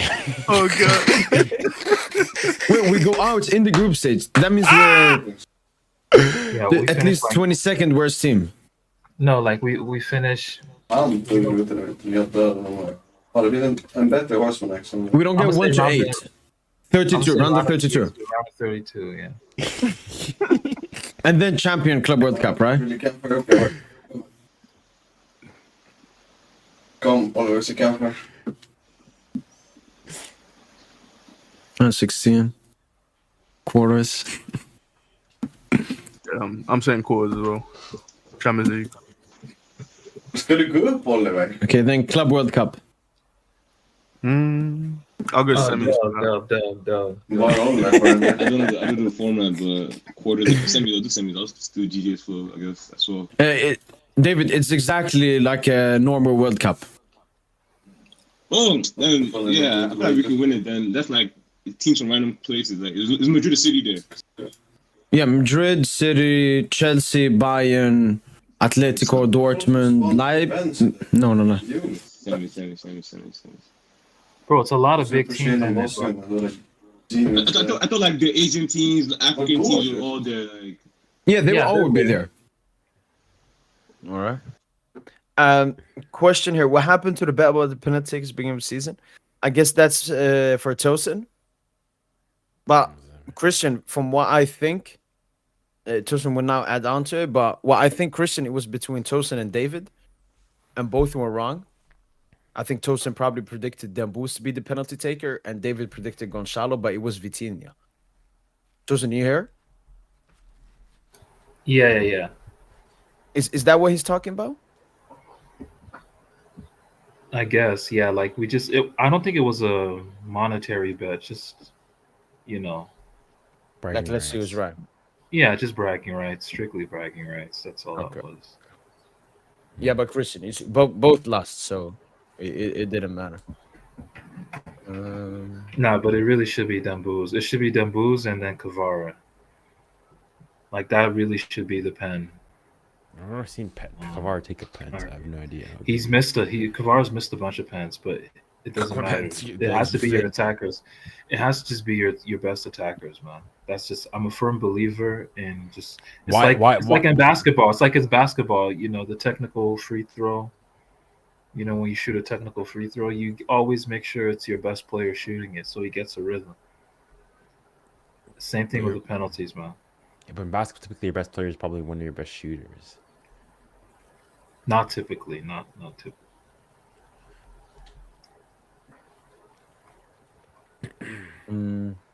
So this is more I'm gonna say related to 25. GA. Well, no, I'll give him 25. I'll give him 25, yeah. I think 30 is too much, yeah. Okay, he had 30 in his Dortmund season. Exactly 30. 30, yeah. I'll give him 25, man. Tosin? Yeah, I can see 25. Yeah, I can see 50. If he does that in Wait. Did you say 50 games or something? 40. If he does that in, yeah, I can see 25. Yeah, I can see 50. If he does that in 43 games or something, 42 games, 40 plus games, yeah, like, because I don't think he'll hit 50. So if you can do that in, I was talking games, Junior. Games. Okay. That's how injury prone Dembouz is. We got to talk how many games DJ? he's going to play. I'll go 22. So like 7 goals. They were saying 7 goals. This guy scored. I'm going What was it? 30. 8. Was it what? 6, 8 goals in 3 games when he scored the 2 hat tricks in the brace. Yeah. That's all of it. I'm going 30. Ooh, 30. Okay. Barcola. I can start. Barcola. I'm giving it 30 as well. No, come on. Barcola and Dembele are not combining for 60 GA now. You have to understand, if we want to have some kind of success this season, Junior, hold 60 that. No, not Junior. Sorry, DJ. My bad. Yeah, I was like, No, come on. Barcola and Dembele are not combining for 60 GA now. you have to understand, if we want to have some kind of success this season, both Barcola and Dembele have to have 15-15 or 10-20 seasons. Right. Okay. If not, we're not succeeding at all. Okay, Mo. I see the vision. Like The Sharingan. no. I had to. No, but that's But generally, we wouldn't have succeeded because we had nothing else. Like I was not gonna do the fake belief in Gonzalo. It was Dembouz or nothing. Like if Dembouz didn't have a Ballon d'Or season this season, we would not be sitting here now. Dembouz changed our lives, man. And shout out to Barcola.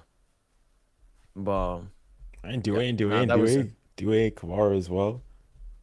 do Ekvada. Yeah, but that's the thing. We didn't have them at that point. I mean, Yeah. I don't think we'd signed Doué. Plus, I had my Doué agenda as well at that point. You had a Doué agenda. Yeah, Why'd you have a Doué agenda? Yeah, because he made us wait like 1.5 months. Oh, I'm gonna go to Olympics, then I'll make a decision. I'm like, who the fuck is I'm not you gonna lie. Neymar? I'm Are you not Neymar? gonna lie, man. I'm not gonna lie. My duet agenda might still be out. Might still be live and kicking. It might resuscitate. why? Is it like him and Barcola competing, Tosin?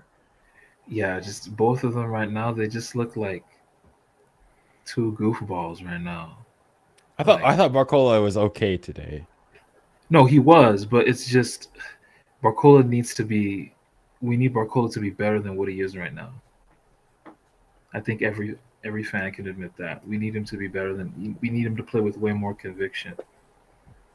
Like his okay isn't okay for the team right now. Like playing at an okay level, and I think part of that is he's mentally fatigued. He's played so many minutes, but man, at this juncture of the season, bro, like Doué and Barcola are just like they're just playing like accidents waiting to happen right now. Like this is the big boy stage right now, bro. Like Nah, it's good different. vibes only. Positive vibes only. Yeah, no, yeah, you're right. They'll be fine. They'll be fine. Let's keep it positive. But see, who do you start next week and on the 31st? Based on the opponent, Doué for me. I hear you. Just because I'm anticipating. For me, it's really 50-50 between the two, but it's just that Inter's not going to go and I'm assuming we're going to have a lot of the ball, and there's not going to be many places in behind for him. Bro, I wanted it to be Barcola so bad. I want it to be Barcola, but I just don't think he's taking his chance. I mean, if there's any chance, I there's think probably it's Doué. It has to be Doué. the game against Reims. It has to be Doué. He could try all four of them all together on the pitch. Fabian never getting benched. Be real, bro. The midfield is gonna stay the midfield, you know. True. We'll see. Ideally, for me, that Coupe de France game, we need to dust that game in the first half. 60th minute, all the subs come on. Let the young let Tap, let Mbai, let Mayulu, let Warren, all of them get their chance to experience the final. But we'll need to have a comfortable scoreline for Like, that. yeah, we need to be 3-4-0. Yeah.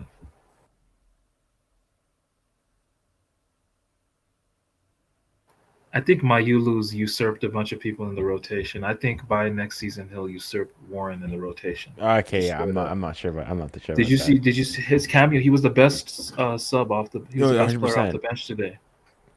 I think it's fun. Mayulu had a lot of hype coming out of the academy. But Mayulu, I like Mayulu. No, he didn't have that much hype. He was not the Warren hype. Warren had way more hype. Yeah, Warren had way more hype. But like in that obviously we all know in that one tournament where it was Raul and whatnot, he won player of the tournament. Like, I mean, I'm not saying he's not had the Warren hype, but he's been one of the better youngsters out there from the academy. But yeah, I definitely see him. He has a future at the club. Like for me, he's like come over especially like a Kang for sure. Like if he develops to what he can be, he's basically a Jude Bellingham with tech. Like that's a Jude Bellingham with tech and a left foot. Yeah, like 2-footed, legitimately 2-footed. Imagine I'm just thinking Mayulu, Dembele, Cherki, and Kvaratskhelia playing just one game, just one random Ligue 1 game, and just the vibes we get from that shit. Well, I think Mayulu and Kvar. It's more so they got very good weak foot. They're not. I don't think they're 2-footed. Kvara is the least 2-footed. Yeah, but he's got a very good left foot. But the thing is, Kvara just recently scored his first goals that were non-left-footed today. You know, Yeah, true. like before that, all his goals for PSG all Left-footed. left-footed. Like Yeah, so, it's not like we have the biggest sample size either, but you know. yeah. But I mean, that just shows that he's of that Cristiano mold, man. He's just when he shoots, like he's got a gun. He's got guns in both legs, man. Yeah. By the way, I remember Tonso mentioned this before in the comments, but the Trophée du Champion final next year is going to be versus Marseille. As long as as long as we beat Stade de Reims Yeah. in the Coupe de France final. Oh. So if we beat them, we play Marseille. If we lose, then we play Stade de Reims. Yeah. Wonder And what it's been decided, Junior. You know, before the Trophée du Champion has always been in the summer, but due to circumstances, twice it was postponed. It was postponed in 2021, and it was postponed last season, and it was held in winter. But Ligue has 2021, you mean decided 2 years from ago. It was 2021. It was postponed like last 2 when years. Poch came in. It was Poch's second game. We beat Marseille. Remember Neymar? Him and Alvaro had the beef in that game. Oh yeah, Neymar yeah. scored the pen. But yeah, so like, Ligue 'cause have decided, Junior, from next season onwards, Mhm. Trophée du Champion is always going to be played in January, Mm. and they're trying to copy Serie A and La Liga and make it into a 4-team tournament, mini tournament, with 2 semifinals and 1 final.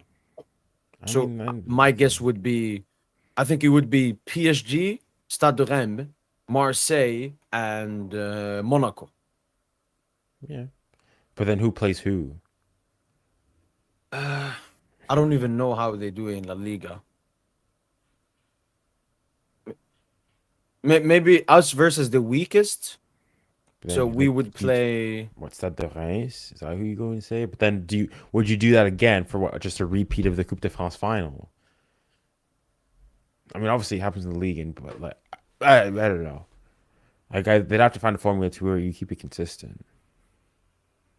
Someone mentioned draw. Yeah. Yeah, That's a joke to me, to be honest, bro. What's the point of a league? What's the point of the league itself if you're gonna do that bullshit? Oh no, that's the difference. No, he's not talking. He's not yeah, talking about no, the I'm- league. He's not talking about the league. He's talking Yeah. about the Trophée des Champions. Trophée du Champion. Yeah. Who's gonna go from one Oh, final they're trying to to make that semis and into- one final.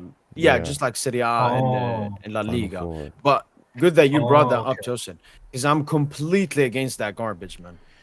Yeah, I'm against it too. I understand why they would do it though. I could understand the side of, because if you think about it, it would mean that like there'd still be something to play for.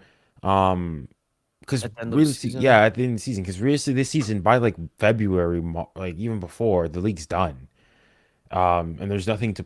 I mean, I guess there's the top 4 or whatnot, but you don't know. Whereas this time round in May, you still think anybody can still technically win the league, and it would also boost the like for like commercials and TV broadcasting for the league, because nobody would nobody nobody like in Europe does that. But then also it could also heavily like rebound against and play negatively the other way around, because it's like yeah. Juno, I just feel like, first of all, it's too big of a change. It's too big of a change. Like Ligue 1 has been played the same way in its entire history. This is completely changing the league. Well, I mean, I don't necessarily, because I mean, you go and say football has to change or something. Like you can't just keep things the way, like otherwise, if that was the case, you would say like, why can't you change the make Champions League? small changes? This change completely like changed everything. Well, the legal, it would just be to determine the way. It'd be similar to sort of how what you have in the Champions League this season. So it'd be something that people are aware of. For me, that's not my Think biggest about thing. PSG Junior. We would then completely fuck Ligue 1. As long as we finish top 4. Yeah, that's my then biggest thing. just That's beat my the biggest teams in the thing. end. I think if they're doing this, Junior, to make PSG less of a dominant side, it's not gonna happen. I think we're still gonna dominate and win basically 8 out of 10 Ligue 1 titles. Well, I think it would probably make us less dominant, because over the course of the game, especially if the final is like a single-legged affair, then yeah, it could be different. But if you think of like yeah, over the generality, yeah. But my biggest concern is unless they give unless they'd have to go and have there has to be a significant advantage in finishing in the top as number one. Because even now they said it Yeah, would be the no, top four, right? it's probably going to be 1 versus 4.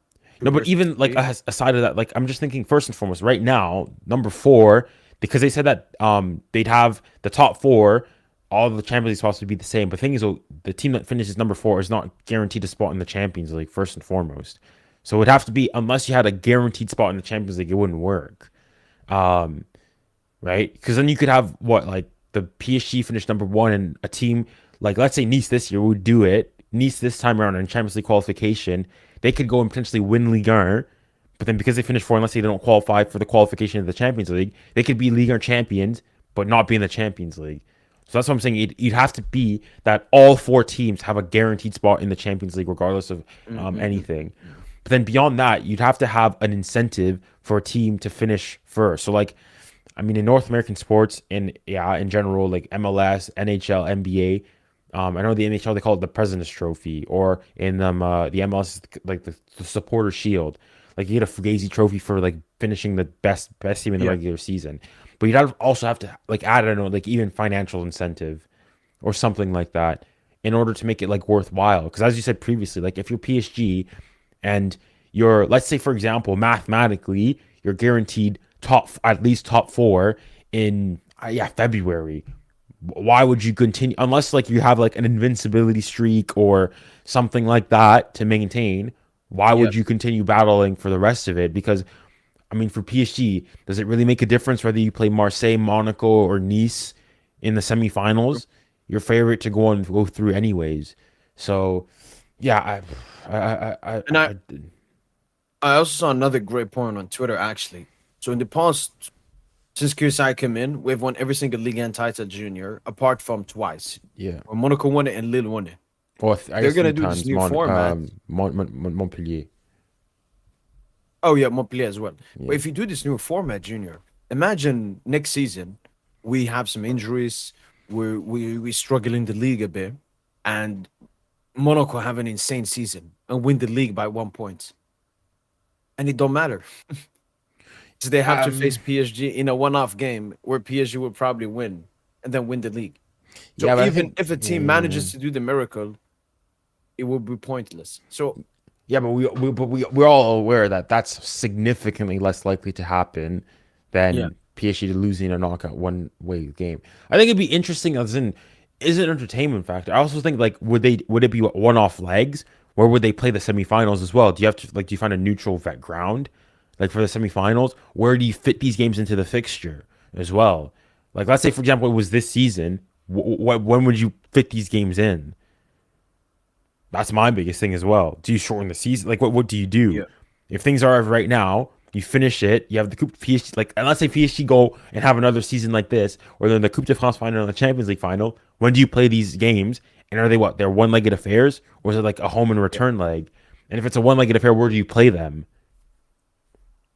As well. probably start the. Oh no, Junior. They're 100% gonna do just like Serie A and La Liga. Oh, You know, I'm talking about the last four here. Yeah. No, the last four, they're probably gonna do. I mean, Stade de France. That's the biggest neutral stadium. They sometimes put it, like maybe if Lyon is not part of the top four, they play in Lyon Stadium. If Lille is not part of the top four, they play in Lille Stadium.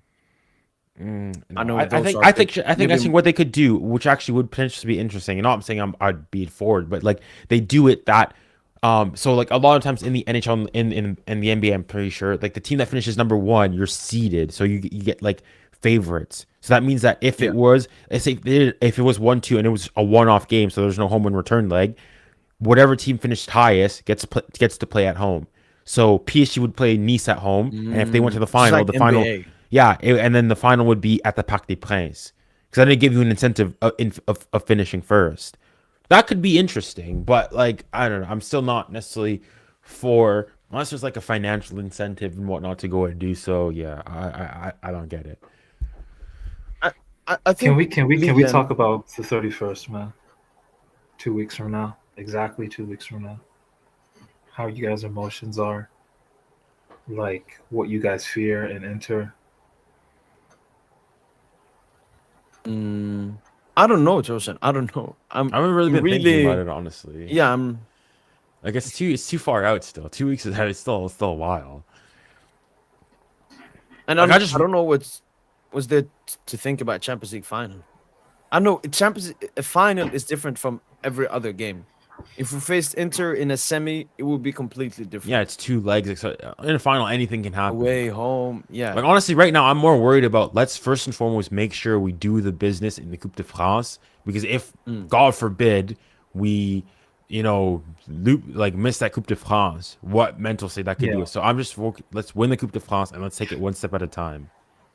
What if Lucho? Because this is the thing with Lucho, man. I feel like he's this predictive programmer, or he just, he alludes to the future. I remember before the Nice game, he said, "If I could lose this game, knowing that I have a ticket to the final, I would."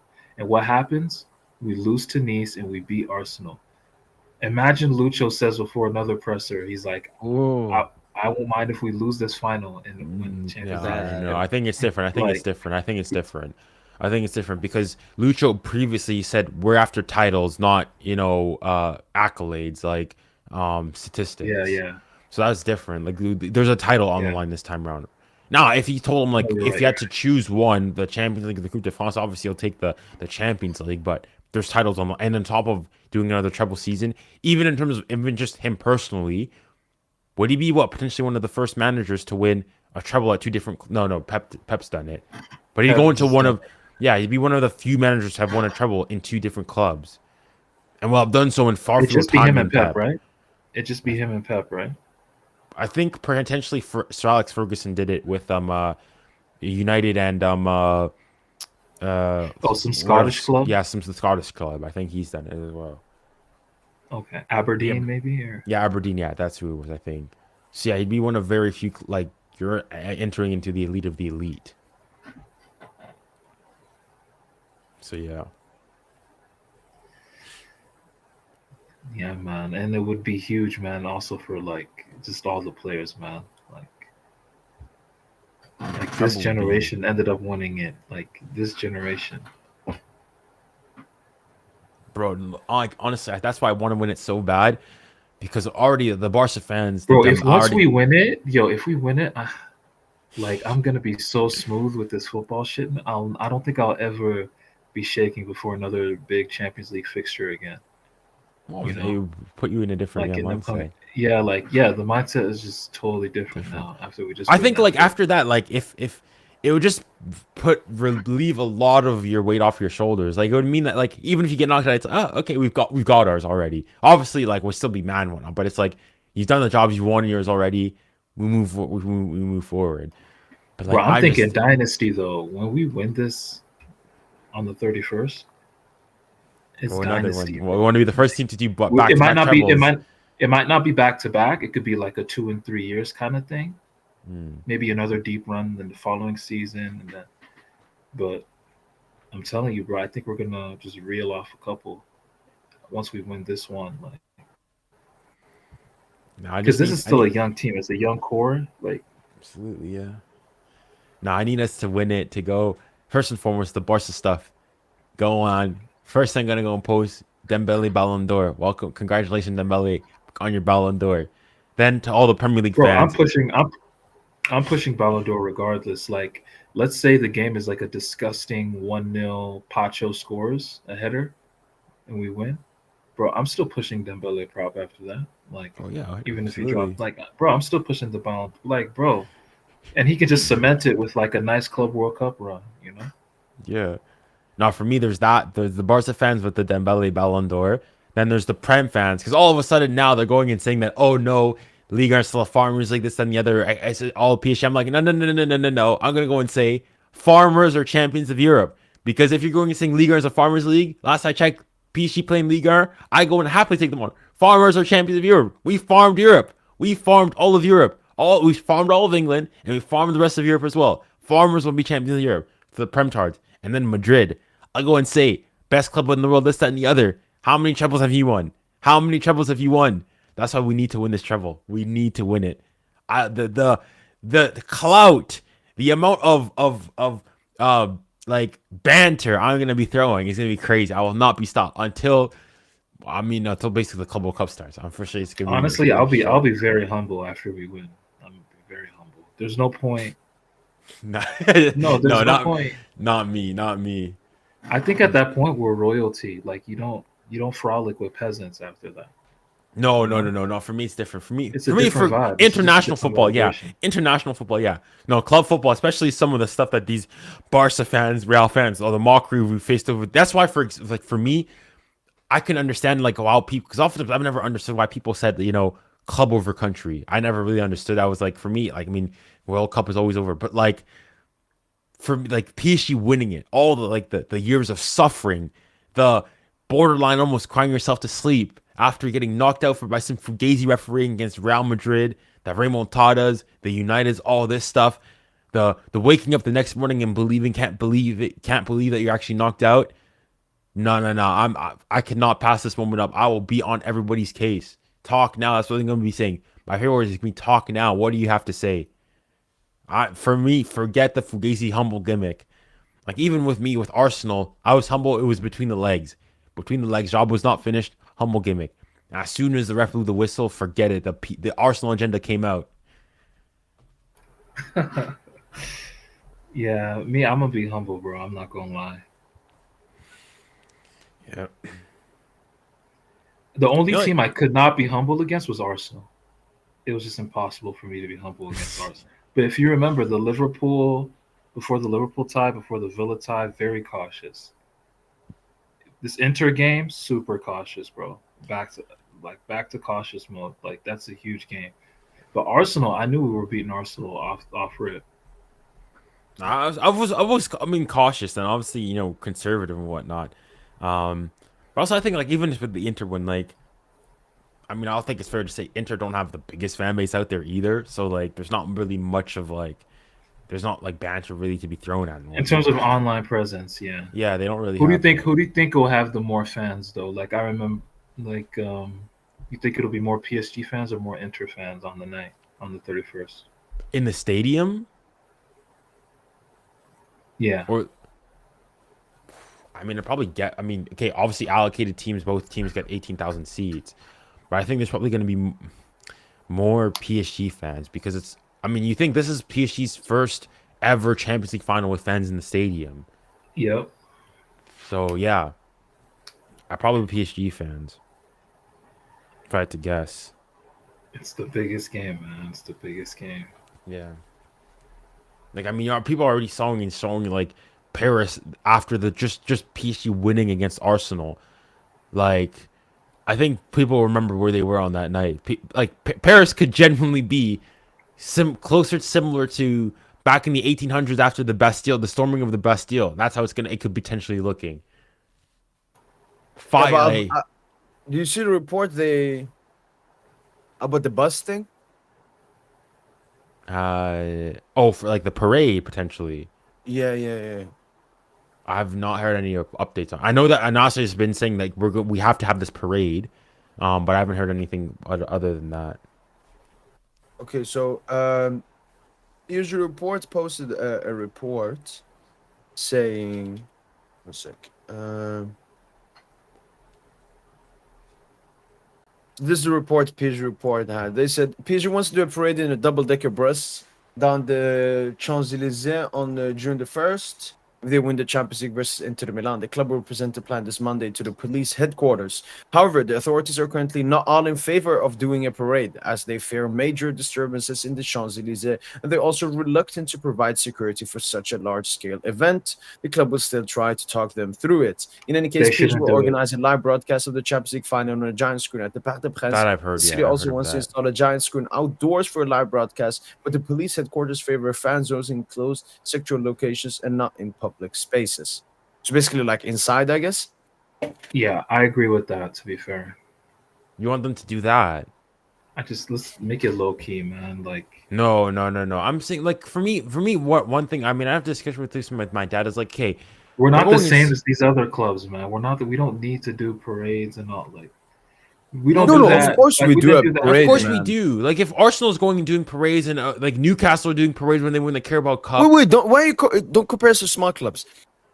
No, I'm just saying like if these clubs, if one I'm going Bro, and saying, like it's when we don't celebrate our league titles with a No, but parade. Justin, do you know That's why? because of We 2013. had a bus parade. Yeah, we had the bus parade in the first season we won, and then the city council of Paris said you're Yeah. not gonna do this again because we Yeah. fucking ruined the city. The thing is, I mean, whether Macron and these people won it or not, There's is gonna be fans. chaos Yeah, there's in gonna be the fans. Champs-Élysées. Yeah, Whether so might there's as well a have it bus, controlled. There's a that. It's gonna be chaos. Yeah, they're gonna have to do. I remember something. when But we why won not just have AFCON why not just Junior. have a live why not just have a live ass event at the park, man? Just Yeah, because what if Just but if you're not celebrate. one of the It's not 40, enough, man. 50,000 people, you're not getting in. That's the problem.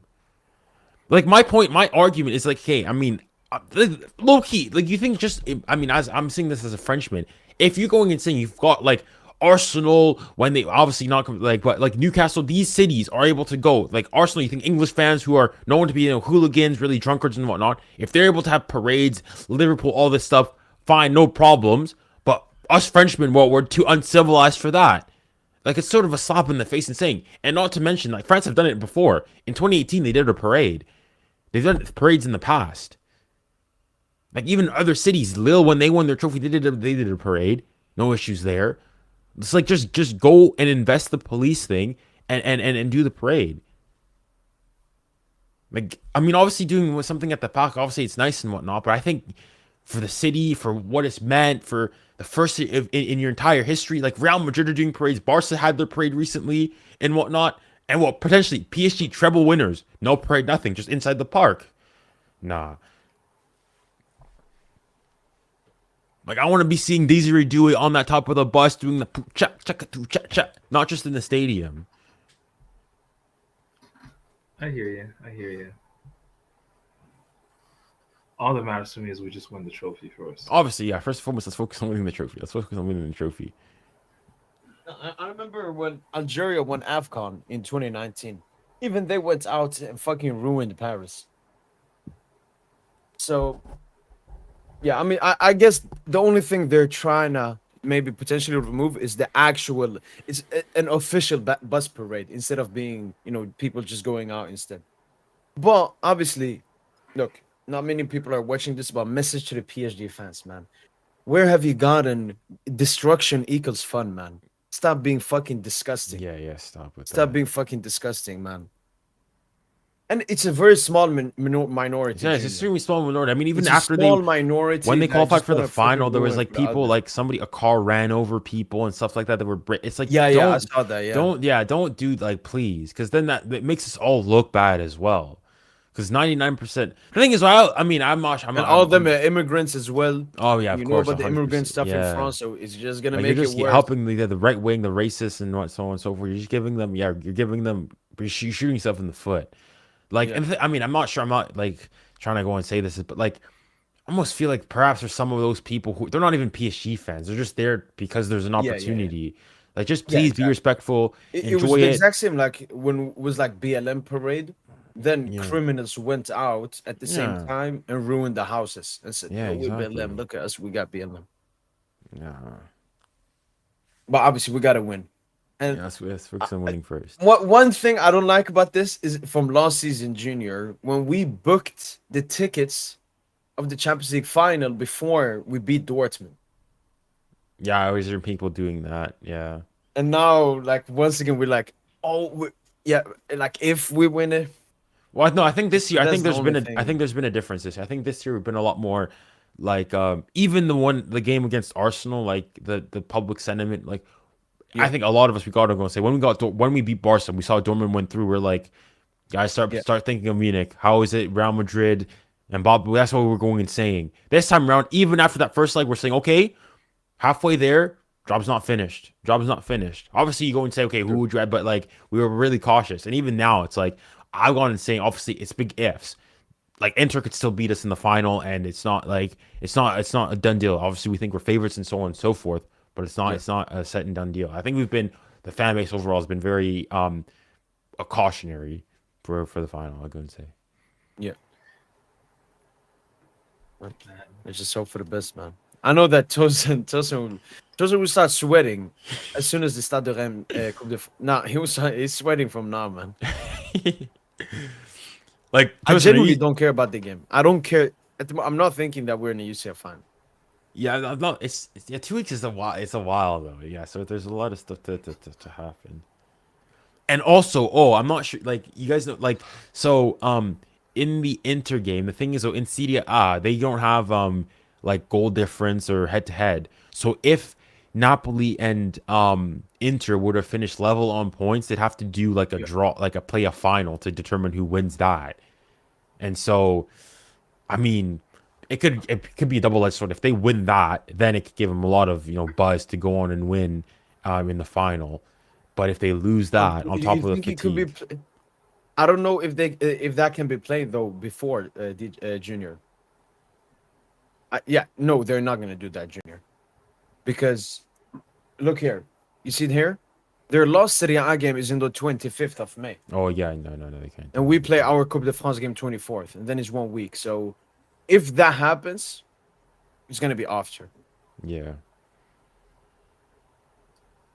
Oh, I'd rather them play it before, because after, I mean, it'd feel weird though. Like, you think you could be champions of Europe before you're champions of your country. Anyways, some different countries do it differently.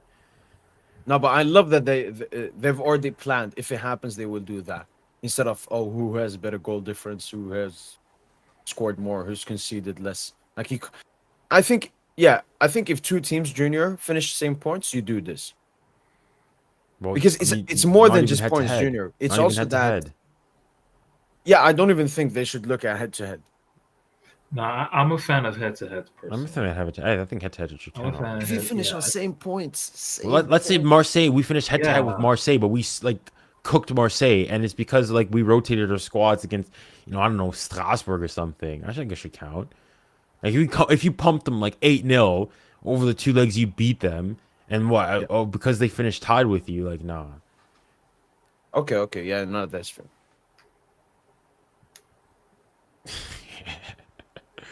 Nice one. Nice try, Yaxi. Nice try. In his abductor. I don't know. If you said hamstring, it would be a little Yeah, bit I would be more. a bit worried, but yeah, he was moving perfectly fine for those celebrations.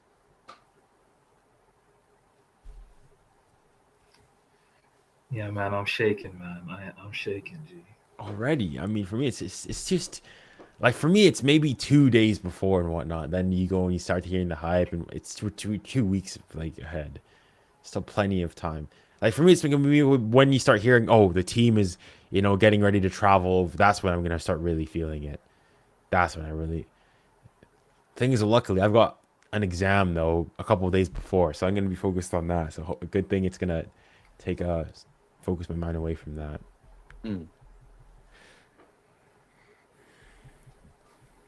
Oh man. You're already how much like what can be giving you nerves now? 2 weeks away. It's just we're this close. We're 90 minutes away from finally doing this, from breaking the shackles, man.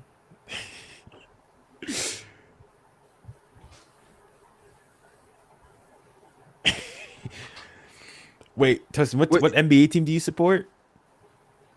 I don't have an NBA team. I used to be a Lakers fan.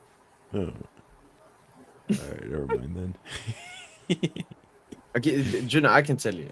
I wouldn't say I support that team, but like my favorite player plays there, so I indirectly support them, and that's Jokic and Denver. Fair enough. Yeah, I went from being a Kobe fan to a Steph fan. So Lakers, now Warriors. Yeah, for me it's probably Warriors.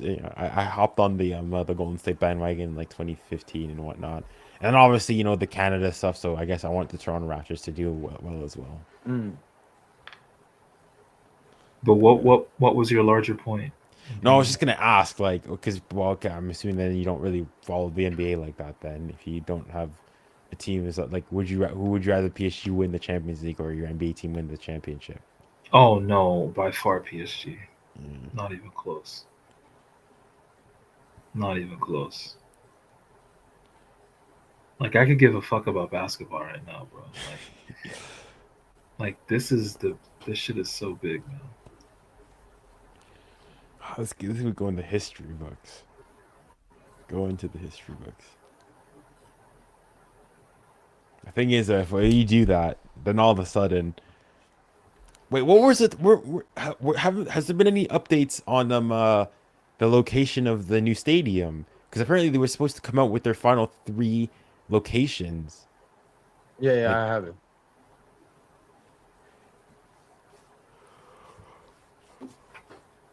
I just need to find it. Where is it? Yeah, Orlia mentioned this. I think it's a point we can discuss. Gonçalo took the penalty. Did Vitinha let him take it? Has anything changed? yeah, I was surprised because at first I was like, oh, okay, yeah, he's taking it. I thought it was Vitinha at first, and then I later on I thought, oh, I was thinking of Dembele. My first thought was Dembele. Like I was immediately thinking Dembele. Like, can you get Dembele sub him back on? But then afterwards, I thought, I thought like I didn't really clock that Vitinha was still on the pitch because I felt like he gotten subbed off, but he didn't. So yeah, I thought it was interesting. Because at that point, yeah, it was still 2-1. So was I it a mean, good pen? nah, it wasn't a great pen. It wasn't a great. I don't like how he hit it. He hit it so softly, almost. Like Yeah. But do you prefer that miss over Vitinha's miss? preferring misses is very weird, but I'd probably. Like what I'd say, like the Gonzalo Ramos miss. I think I would say Vitinha's is worse because of the run up and all. Yeah, I think it's just the fact. Like I think I would probably. It's just like the thing with the Vitinha was that if he misses it, it looks really bad. But when he scores it, it's like controlled, calm, and whatnot. So yeah, it's just different styles. Yeah, but keepers are clocking onto it now. You know. Yeah. Do you think if we get a penalty in the final, he takes it? That's what I'm thinking. Like, if we get a penalty in the final, let's start with the cup final. Let's say we get a penalty in the cup final. I think Dembus takes it. What did Vitinha say about the penalties? Has he said anything? Apparently, that there was a quote that he said something. No, that's interesting. I've been going through all the culture PSG stuff, and I can't find anything. Is there another page that does press conferences? I couldn't find on Priest. It's probably not there. It's probably not there then. It's probably not there. That's someone from the chat, but I don't know. He could have maybe trolled. Yeah, exactly. That's probably what that was. Well, you said Junior. This is the video I made. This one was a long time ago, but I think I have the. Yeah, I think these were. This was the location they came to. Massy. Yeah, right here next to Orly. Yeah. Massy, that was the one that I saw before. But they said that there should be 3. Internal politic divisions, notably. Like these are the 3 players that we're looking at, but why they're not happening. But this one I uploaded 1 month, like 2 months ago. So I don't think because I remember in the report it said like we will get an update. Oh, okay, yeah, in the report it said the official announcement could come in the next few weeks, probably before the end of season. That announcement, Junior, it hasn't come yet. Yeah, so that's what I was waiting for. Yeah, okay, yeah, that should be coming soon. Do you think? I think they probably wait for it after the Champions League final. I think. Maybe I think I don't even know if they're like fully decided it yet. I think if they are gonna now, it's gonna be after it, because you want to keep everybody good vibes. Because if you go and you say that, there's gonna be again the discussions, the ultras going and saying, "Oh, we want to stay at the pack," this, then yet you don't. Yeah. You want good vibes. If you win it, the Champions League final, even though like people are gonna be a lot more tolerant of like, oh, okay, fine. Then if we can leave, then yeah, fine. But after.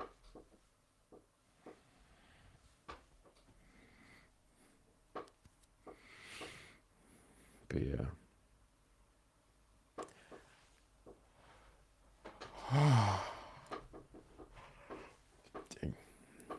I think more that you got a lot more people now, a lot of Madrid fans now trying to gas up the FIFA Club World Cup.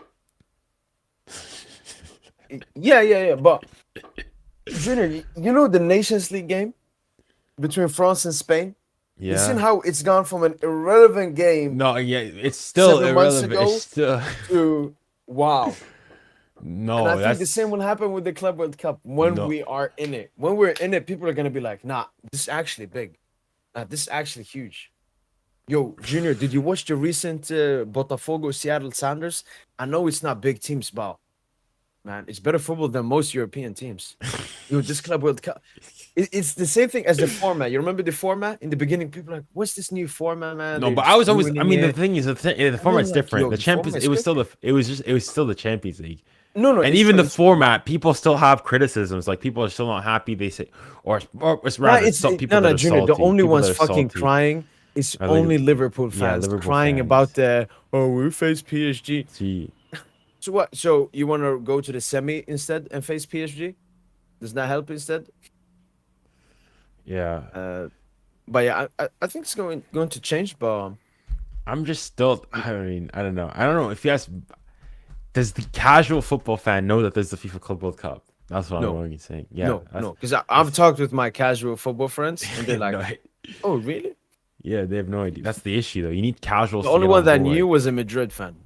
'Cause they are gonna treat the Club World Cup Junior bigger As than the- me and the- Tosin treat it. Yeah, They're gonna treat it probably. as Madrid win the first Club World Cup ever. We Yeah, can't we- fucking let Madrid have that, man. Yeah, we need to get them to knock them out. If you told me now, Junior, we'll lose the Champions League final, but we 100% win the Club World Cup final, take it. No, you're not. No, I'm not. You're not saying that. Look, if this was my first season as a PSG fan, Junior, or this was the first QSI season or something like that, then I would say Club World Cup because it's won every 4 years. But the UCL, when I take in all the stuff we've gone through, no, it gotta Even be not. UCL, For me, man. the issue Not with the even a biggest choice. for me, it's not for me the biggest issue of the Club World Cup on top of all. I just don't rate it nearly as much as the quality of the competition. It's just a new tournament. Like it takes time for people to like adopt and take it like super seriously. True. Like even the Nations League, it's like now okay, it's been here a couple of editions, so now you sort of know what it Yeah. is. You know what to make of it. Or like the Supercopa de España Junior, the new 4 teams. Like now it's more valued than it was when they first did that Yeah, 14. exactly. So that's a great point. Yeah, The only thing it's once every 4 years. So true. people will have to be forced to hype it there, or until the next one, there's gonna be like, oh, we're the team that won it. And nobody's gonna like Junior. If we win the UCL now, next season starts, Junior, people are gonna stop talking about that. True, that's 'Cause true. there's yeah. a new UCL to play for. Club World Cup, you can hold on to it Yeah, for a 4 while years. at least. True. But then the thing is, the problem is though, and what I don't get is that they're still gonna have that like the Fugazi intercontinental thing that like the Yeah, previous yeah. format. So it's like you can be champions of the FIFA Club World Cup, but not be champion. It's yeah, it's just a cash grab, honestly. And also one of the things though that is gonna discredit the FIFA Club World Cup is they're gonna go and say like, if I mean, okay, PSG win the Champions League and then then people you can't say anything. But like, if a team like Real Madrid were to go and win it, first thing people are going to say, yeah, but Barca wasn't there, Liverpool wasn't there, arguably some of the two best teams in the competition. Yeah, true. Automatically, Arsenal wasn't there, the team that knocked you guys out, etc., so on and so forth. So, yeah, that's why I was going. It's not going to have the pedigree of a Champions League, at least not yet. So we'll see. No, that's true. And like they're having to compensate with the prize money. That's the big thing. $120 million or how much ever it is. Yeah. But yeah. Yeah, no, because they want the first one to be as big as possible, Junior, because then that's not gonna carry over to the other ones. But as you said, no, the hype, everything they've done, the promotion, everything has been so garbage. I watched the draw live, Junior. It was the worst football draw I've ever watched. They had a bunch of celebrities, Junior, but non-football related.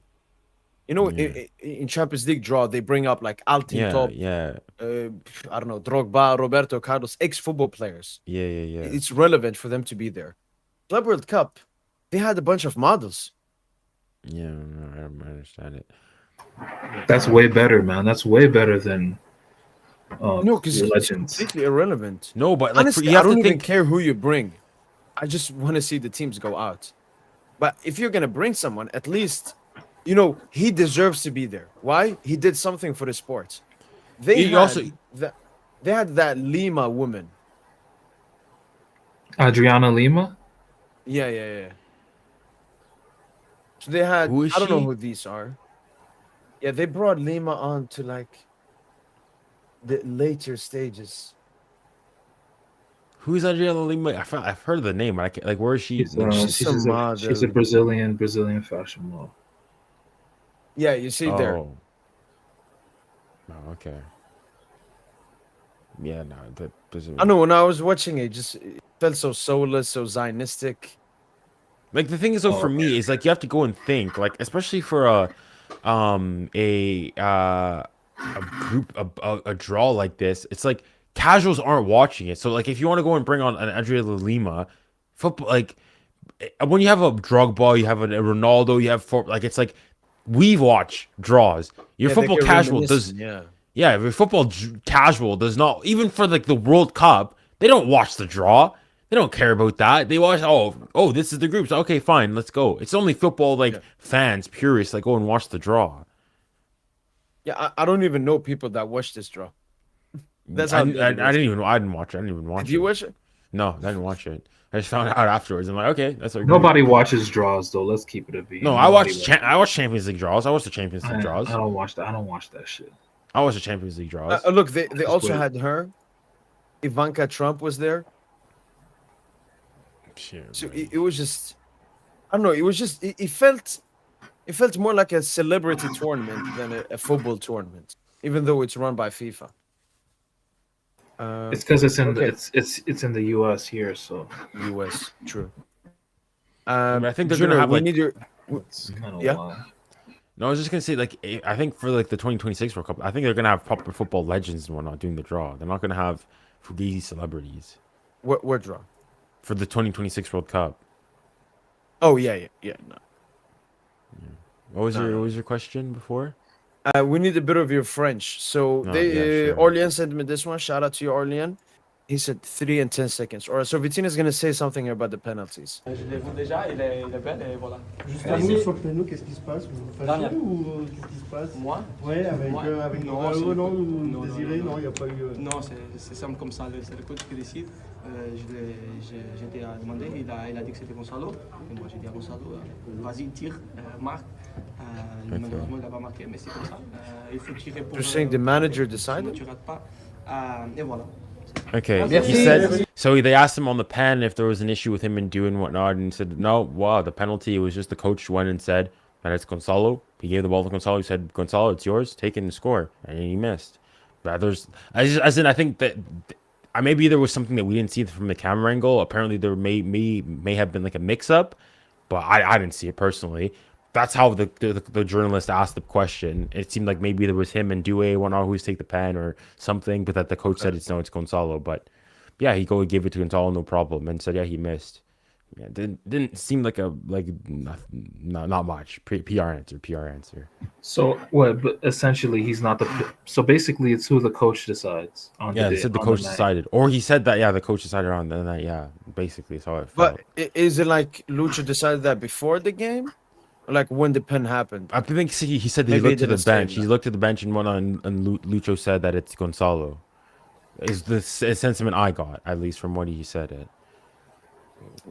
I'm trying to find the replay so we can maybe see some detail, but you Yo, guys Due remember when the wanna. pen It's happened? funny, man. Due already want to start taking the pens too. Like, Well, I think that's what I understood. Well, that's the question on it, at least, because the thing Dewey was in the background too and he was smiling. So I'm not sure. I mean, I don't. The question from the journalist honestly was a bit weird in the way it was like asked, because it made it seem as though like there was a scuff up between Dewey and him, and then Gonzalo got in the mix. So I mean, I didn't see it in my feed. Maybe you guys saw something different. But for me, it was just that he gave it straight to him.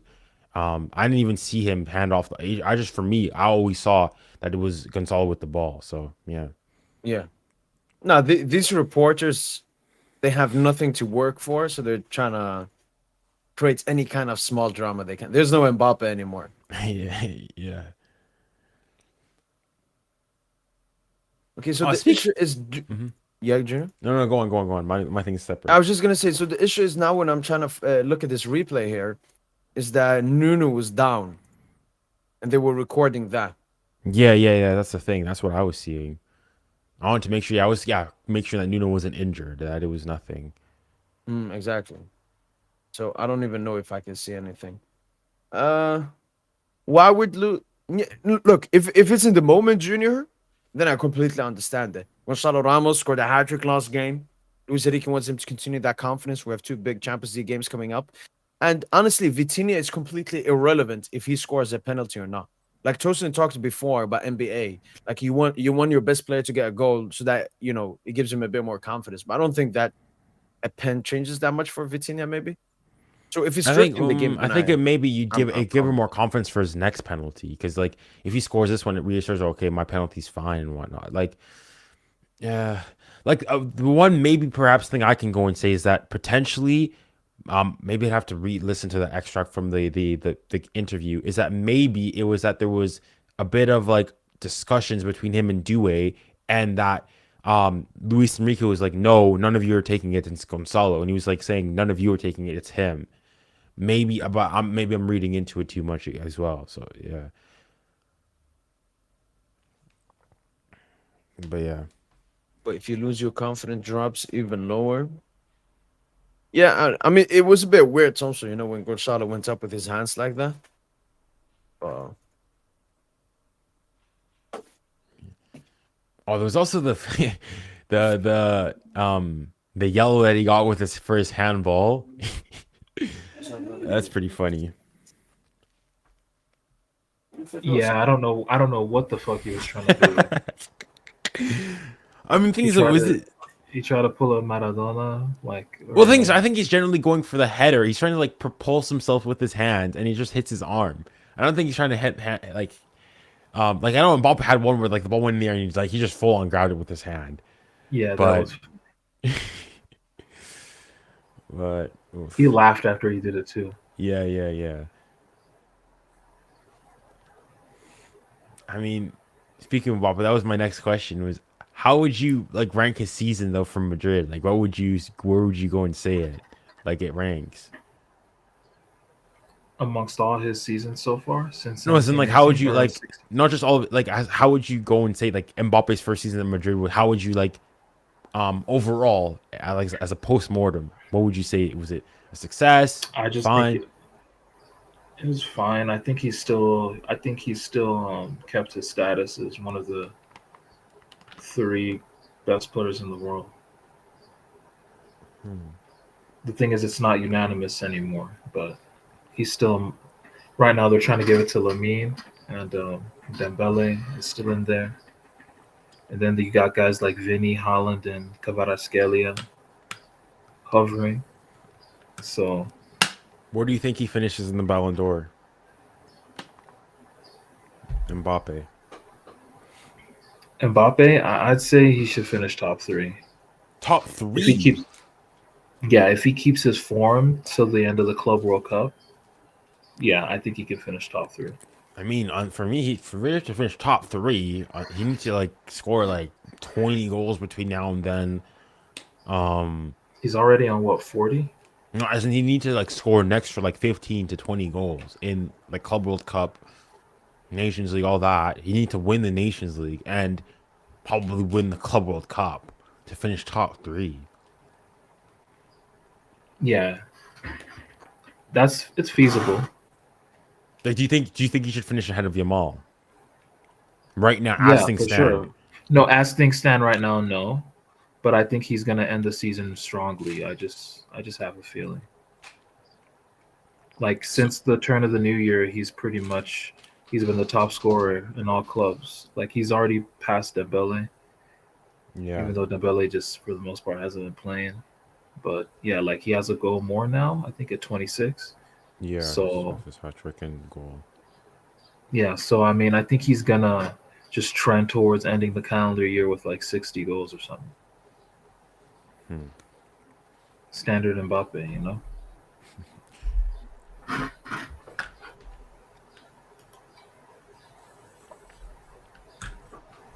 Yeah, Mo, did you get the question I asked or no? No, I wasn't here, son. Oh, it was just the where do you, like it was on Mbappe. How would you qualify his season thus far? Because obviously at the beginning, a lot of things were always Mbappe depressed and so this, that, and the other. But now he's overtaken him Dembele for most goals in 2025. Top Puccici leader currently in La Liga. Pence, more minutes, Fugazi, La Liga as. But no, if I give Mbappe, obviously the Club World Cup is still to play for. But let's say there was no Club World Cup, the season ends here, and let's say there is no Nations League as well. Both of them, will change Mbappe's season, how he's looked at. But I'm gonna give Mbappe an 8. 8. Yeah. Dang, I mean, for all the stuff you're going, like, wait, is this with or without Club World Cup? No, I'm counting as the season ended now. So you give him an 8.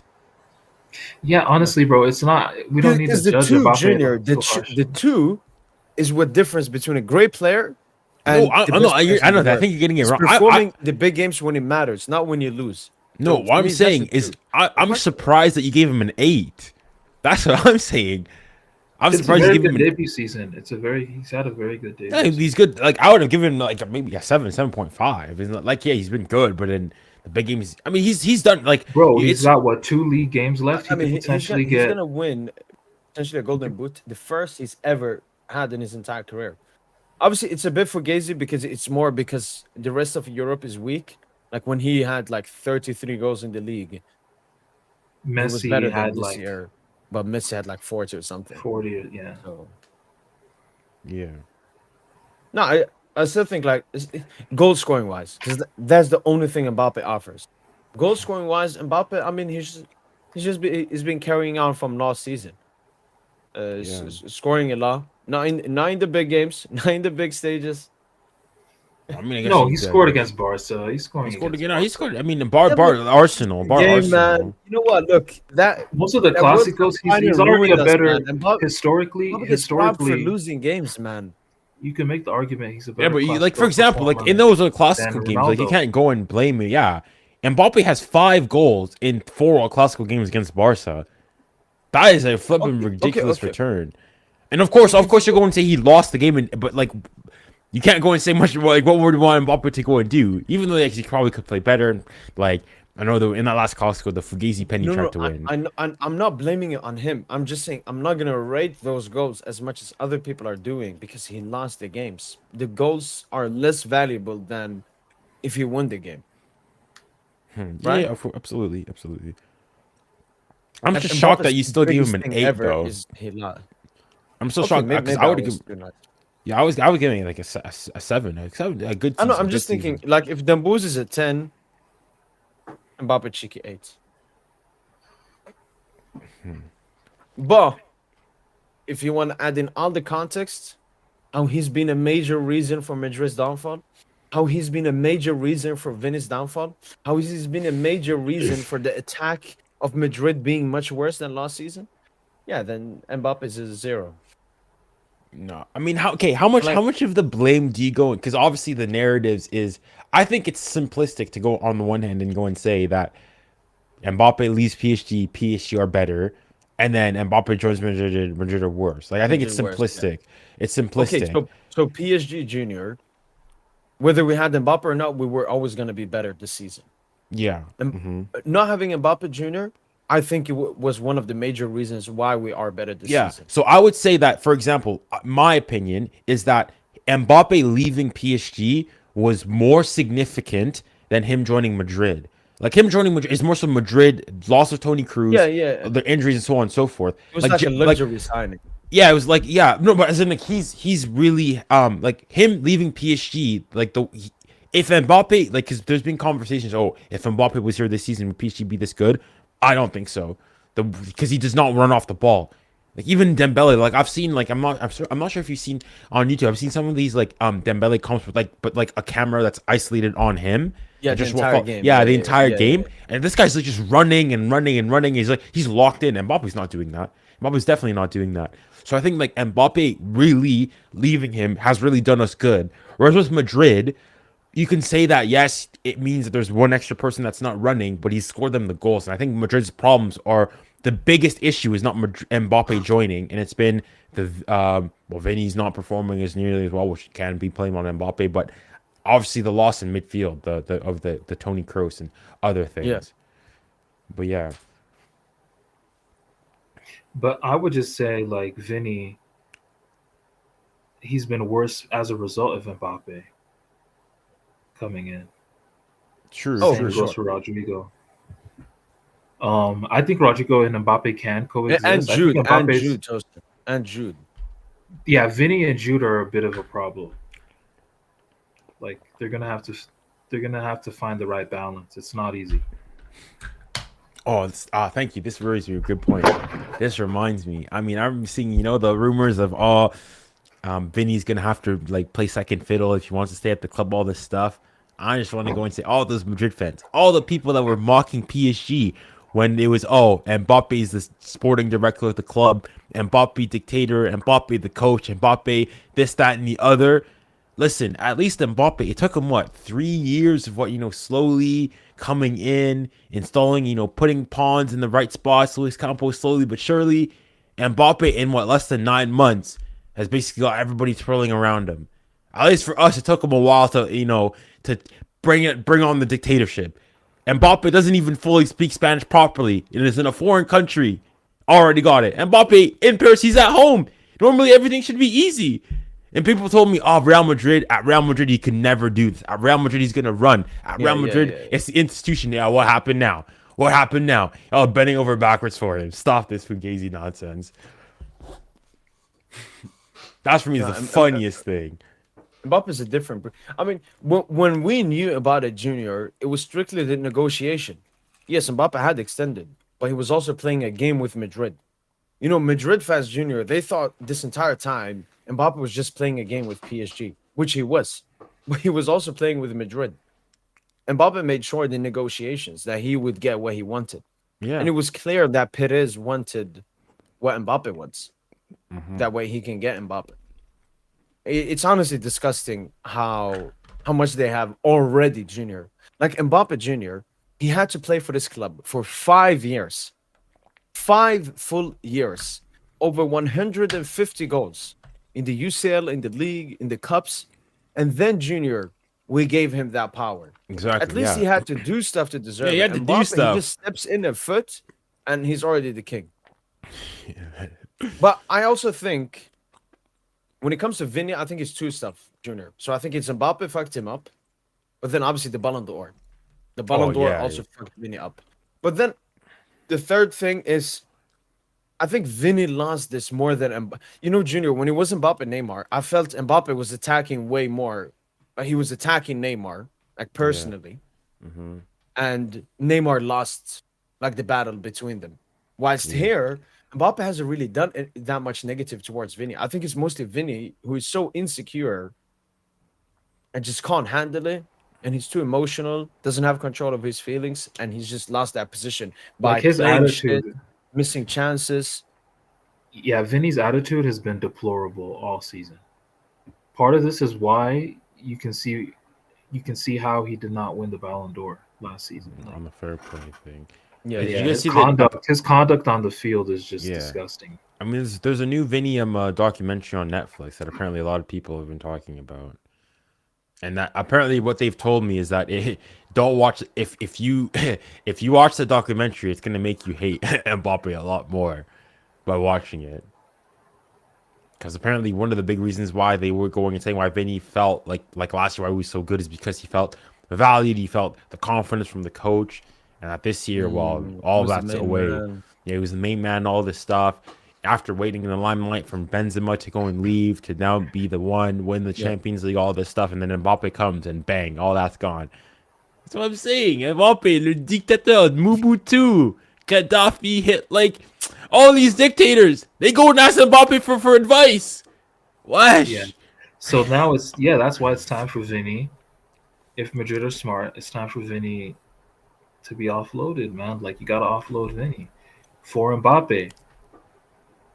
Or you shouldn't have signed Mbappe in the first place. But I mean that what's done is done. So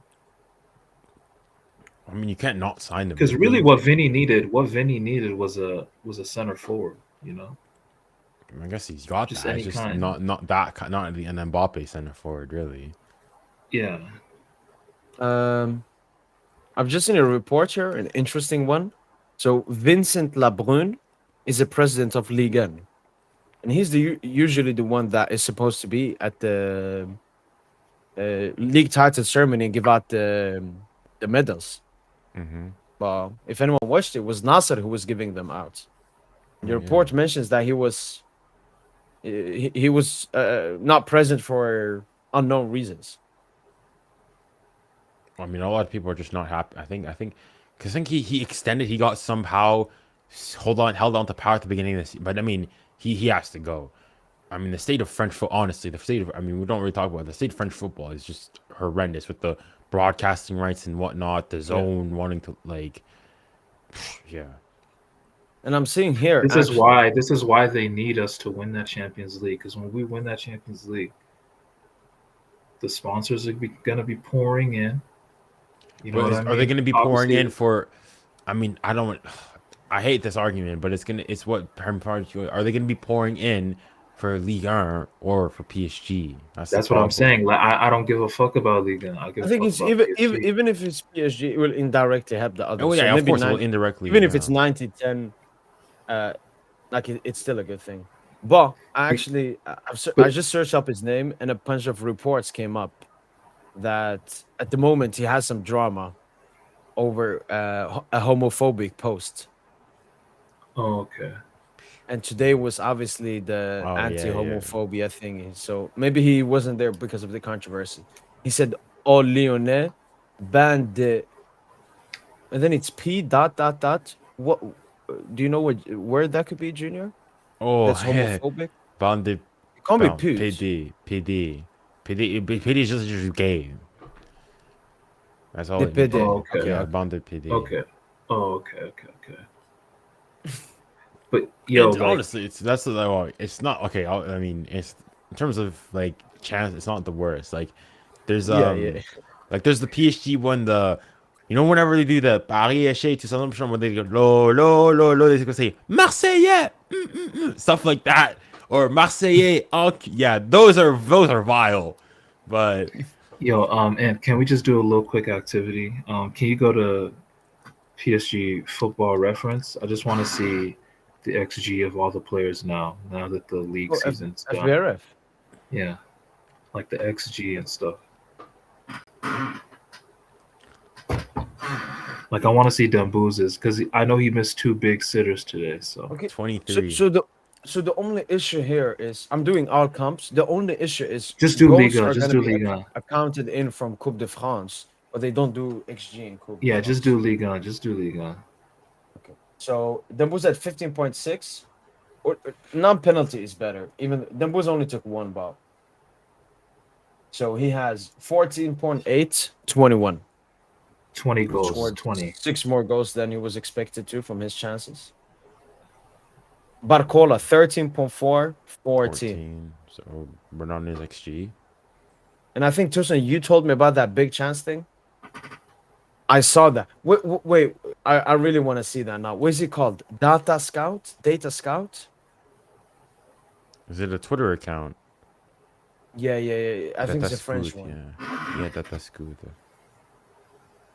Okay. Now, because I remember he posted a thing about big chances missed, and like Barcola was disgusting.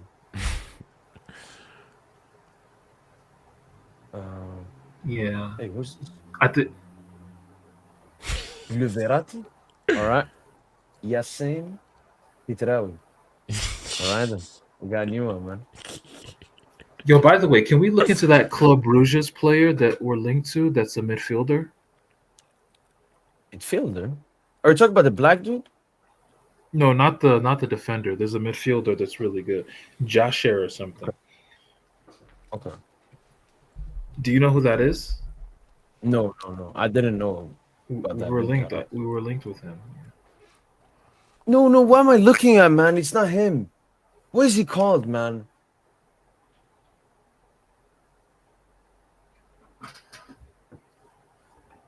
Listen, you know the guy I'm talking about, man.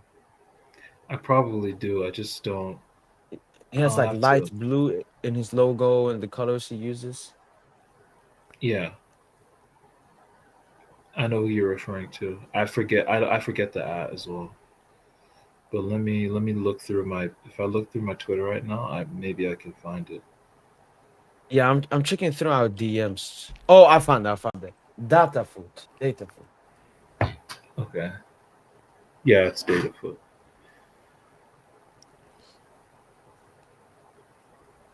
This one. This one. Yo, look at them booze. Basically greening everyone. Oh, goes against the top 9 in the league. Didn't play both games versus Strasbourg. Only Nice. 4 Monaco, 5 versus. I mean, and he assisted against Nice, even though we lost. True. Oh, I think that's it right there. I think you skipped it. And he assisted in the first game as well, towards the Nice game to Nuno. But some sites don't count it. Yeah, so Barcola, 13 big chances, 19 scored. Like, it's by far the worst. No, this is big chances Ollie missed, right? Watkins. Ollie Okay, Watkins is Monkey. worse. Yeah. Big chances missed and Yeah, goals Watkins, scored. yeah. Watkins has the worst differential. And Barcola's second. Look at Leva, man. Barca fans were cooking him all the time. Cult. Disgusting cult, man. All right, but yeah, that was what I want to show. We'll finish off this and then we'll look at that share, dude. You got Gonzalo Ramos, 10 goals, 11.2 non-penalty. That is not good. That is not good at all, man. Especially, at least Barcola is a winger.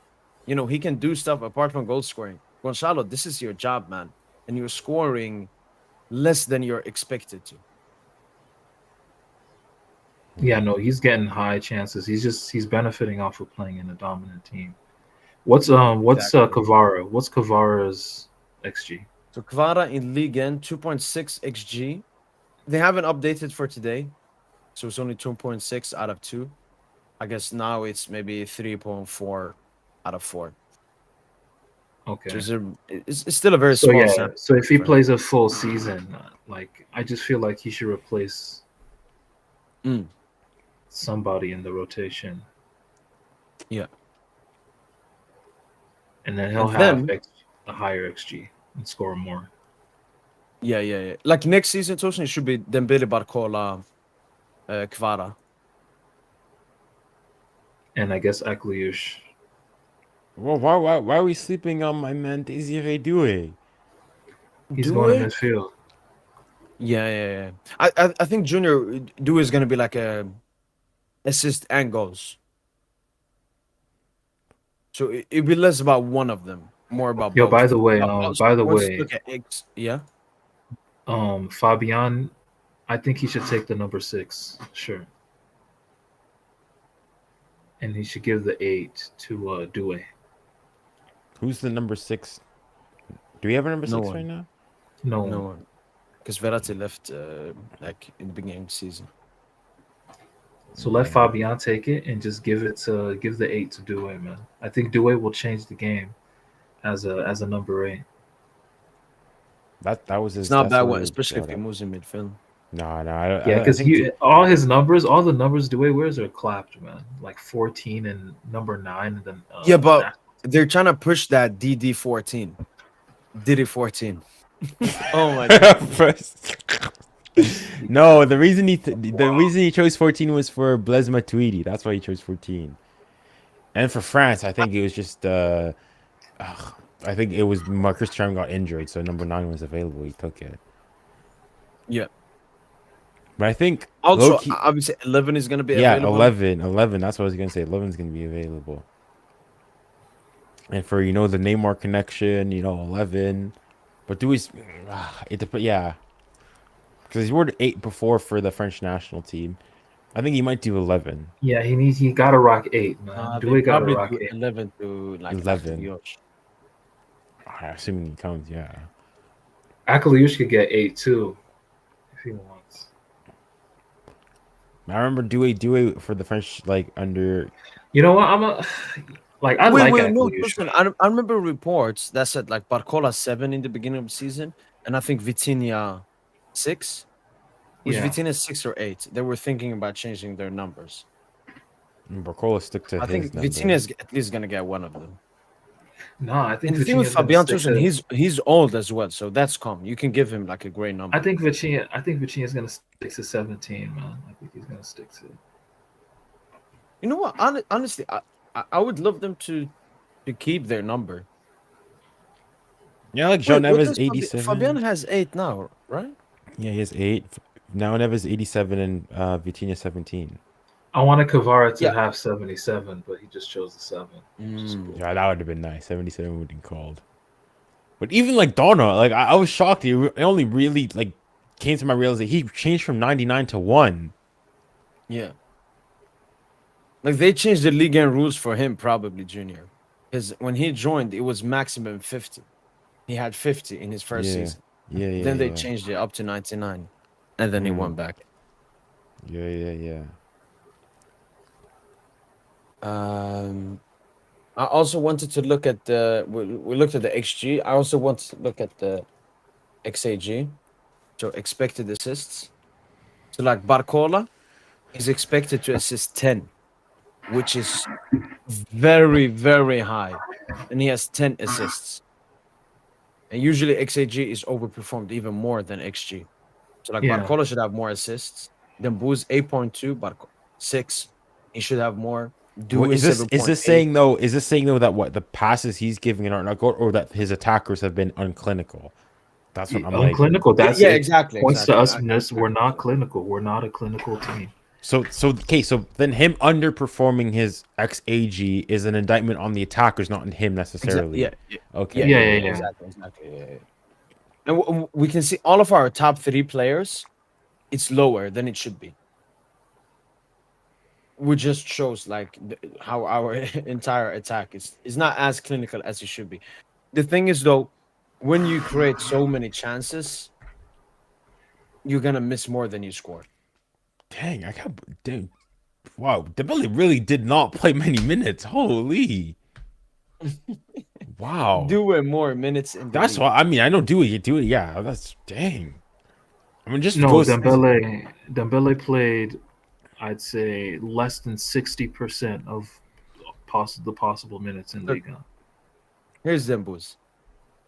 The League and Player of the Season. Kang played more. Dewey, Neves, Fabian. Kang played more is crazy. Ferrando. Obviously, it's not up to date yet, but Kang is crazy. You're right. It's not up to date. That is true. So he's gonna go ahead of So he's Kang. probably He's ahead of Kang. gonna go ahead of Not Dewey. ahead. That's I'm No, not sure he 'cause goes Dewey ahead of came on. Dewey. Yeah, Dewey played. So Dewey played a good 35 minutes today. Yeah. So dang, Barcola has got the most minutes. Interesting. yeah. Not gonna lie, I was kind of That's why, Decent. honestly, don't be surprised if Barcola next season is our top scorer. Like, he just has a season he- where he just pops off, scores 30 goals. Once he does that, it's very scary. not gonna lie, I was kind of worried, especially recently with the Barcola and his body language and the whole like. I was like okay, if you guys had to say who is of our players is most likely to like of our star men, if you want, most likely to leave this summer. Who are they? So okay, Barcola, Dewey, Ousmane Dembele, Kvara, I don't know, Vitinha, Neves, Fabian, Hakimi, Nuno. I mean, Barcola is the only bench player there, so I gotta see Barcola then. Fabian could be moved on. I don't know, just like when you're at that age, I think How old he is wins the Fabian? extension. It's like 29. 28, 29. He's in his prime. Yeah. I think Fabian stays. I think I'd still be like, obviously Fabian's been Senor Fabian. Now I used to call him the Spanish guy. For me, now Senor Fabian. Like I'd still be okay if we let him go. If we can, it depending on who we can get. But it really would, like, you'd really have to get somebody like young and really for the future. But The thing is, if you could get both Akliush and Sheriki and give Mayula more minutes and sell I would also sell Warren Zaire-Emery. no, I'm not selling. Not selling I think you Warren. could flip. I think you could flip Warren, man. If you Dang, can holy flip Warren, smokes! I just realized Lille are getting rid of so many of their players.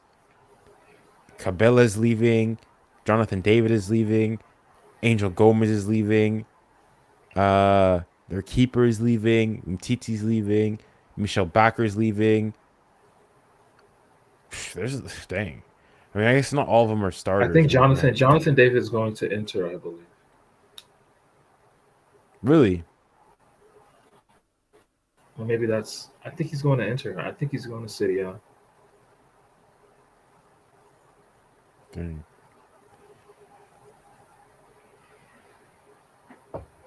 No big Premier League club wants him, I think. Who's better, Warren or Santos? Oh, This this season, season it's Santos. been Andre Yeah, Santos. Santos for sure. But Santos is Chelsea bound. Yeah, how he didn't make Ligue and Team of the Season, and they forced Due into it instead. Yeah, that. You're not gonna lie, that doing PR was kind of disgusting. Not gonna lie. Nah, I don't like it. I don't like it because he's not deserved, man. Like I want Due to be in the Team of the Year, but I want him to deserve it. He didn't deserve to be there. Because when you receive stuff you don't deserve, like it's not good mentality to have. Yeah. And I think Due at the moment, like he had what, like a 10-game streak where he was absolutely insane. He has dipped down. I think the fame and the prop and the stuff people said came to his head a bit. So he has to humble now. I'm not. I just think it's just one of those swings of, but like even Yamal, like it's just one like young player. The up and First- downs of just Yeah, the up being- and downs. Exactly. Yeah, Yeah. Of the confidence. Yeah. I think Due is a pretty grounded person. He's not. I don't think. Well, we don't know for sure, but we'll see. He could turn out to be an Mbappe in the waiting. Mbappe early on was really humble, so on and so forth. So I hope Due's not like that. I hope Due's not like that. Yeah. It's looking like Due is gonna. I think he's gonna be the starter, man. I think he's gonna be the starter in the final next week and in 2 weeks as well. So you guys see then Due is what? Both an these 8? finals are gonna be identical because we're gonna be playing small, compact blocks, bro. It's the same shit. I don't Except think Barcola. One team is gonna have a lot more firepower the other way around. Yeah, with Inter, obviously. But don't sleep on Ream's firepower, man. With Junya Ito and Nakamura, like they're always cooking us, man. Yeah, true. Oh, I remember. Yeah, there wasn't. Yeah, Reims at home. That was Kvar's first game where he got the assist for Dembele, and they played some Yeah. disgusting. Oh, they played disgusting. Oh, Exactly. actually, I'm looking. Dang. No, That's now what you I'm got me saying. really stressing for that game. Like both, yeah, that's what I'm saying. Both games Shuck. is gonna be. These 2 games are our 2 toughest games of the season. Because I could see Reims, so that you cannot go. You need to score. You need to score early. Score in the first 25 minutes. And then if we score in the first 25 minutes, we win the game. Because they can play some disgusting, terrorism haram ball.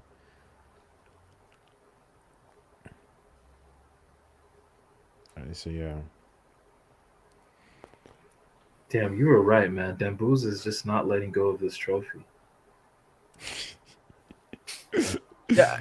As soon as Marquinhos lifted it, it went down. Then Bush just took it. Then I think they went to the Ultras, and he was just. Damn, he's turning into a mascot. Like he's singing the anthem with Fresco and stuff. Kimpembe.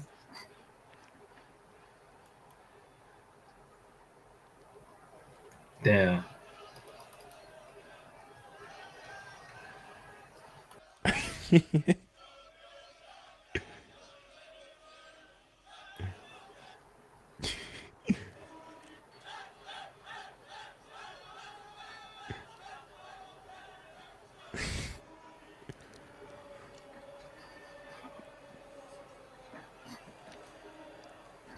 Then yeah, you're ready. I'm looking at even the league and whatnot. Every single moment, and Dembele is not letting that trophy out of his sight.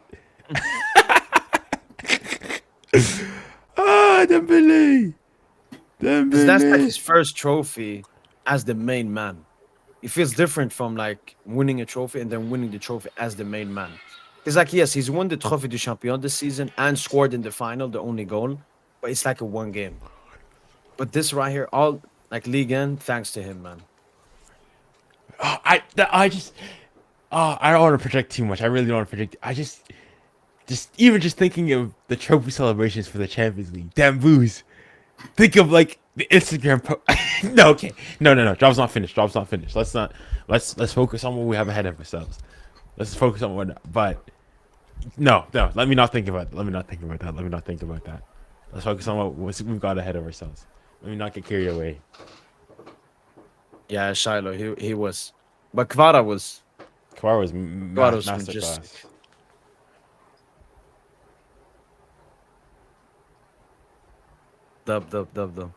Dub psych.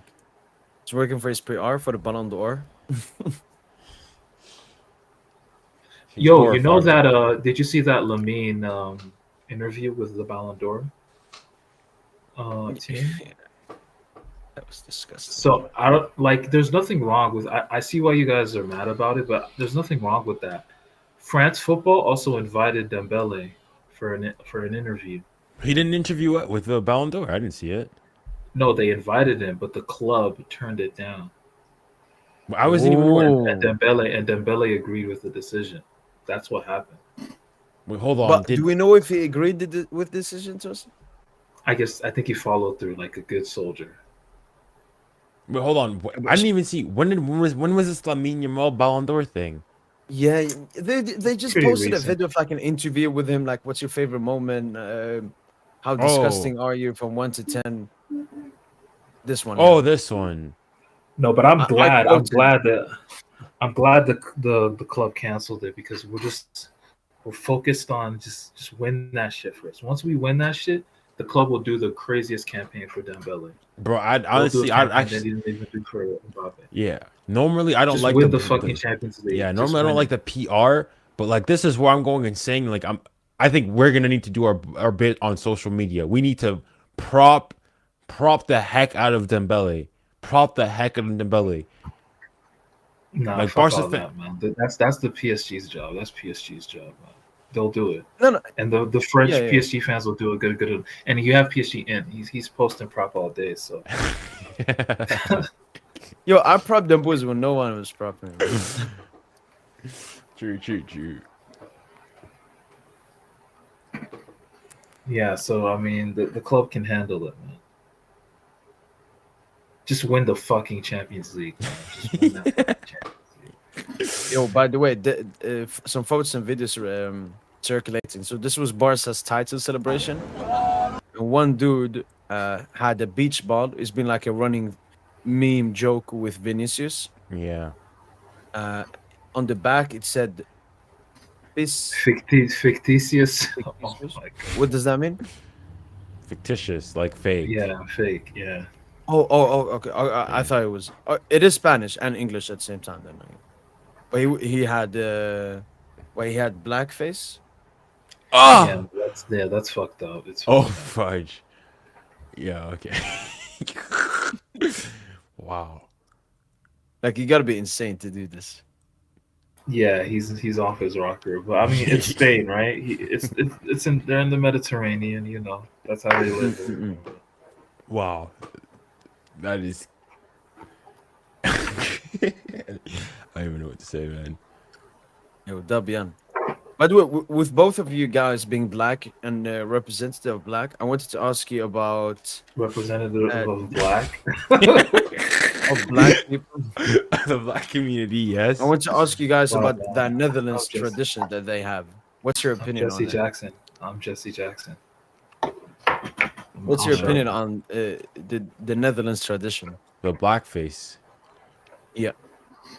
I mean, I don't know. I'm probably I'm like not probably the best example for me. Like even things like things like cultural appropriation. And for me, it's not that like so long as you're not like going and clearly making like clear gestures of like mockery and whatnot. Go on, like you go and do whatever you want.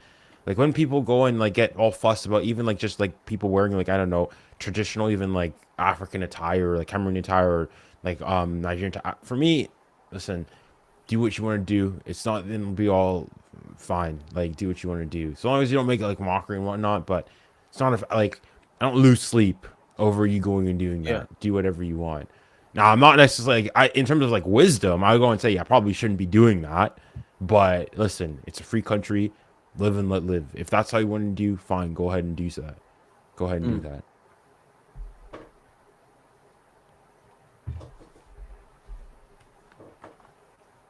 But yeah. Yeah, I mean, I just feel like discussing it leads to more polarization. You know. Yeah.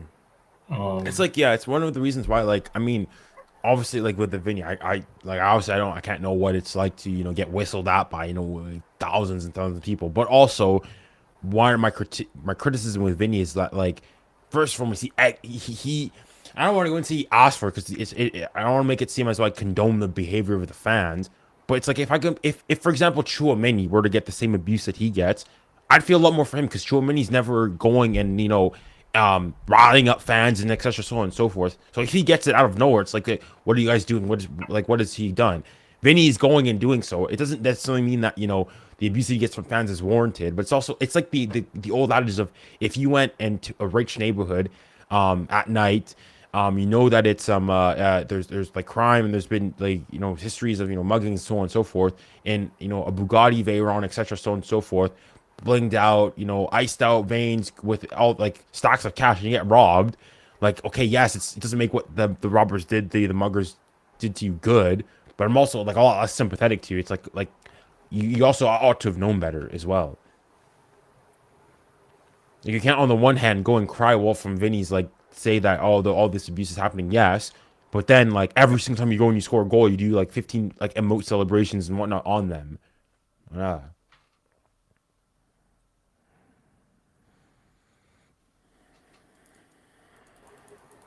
Yeah, I mean, it's unfortunate what happened to Vinny right there, but man, he's Vinny is still like he brings it on himself, man. I hate to be that guy.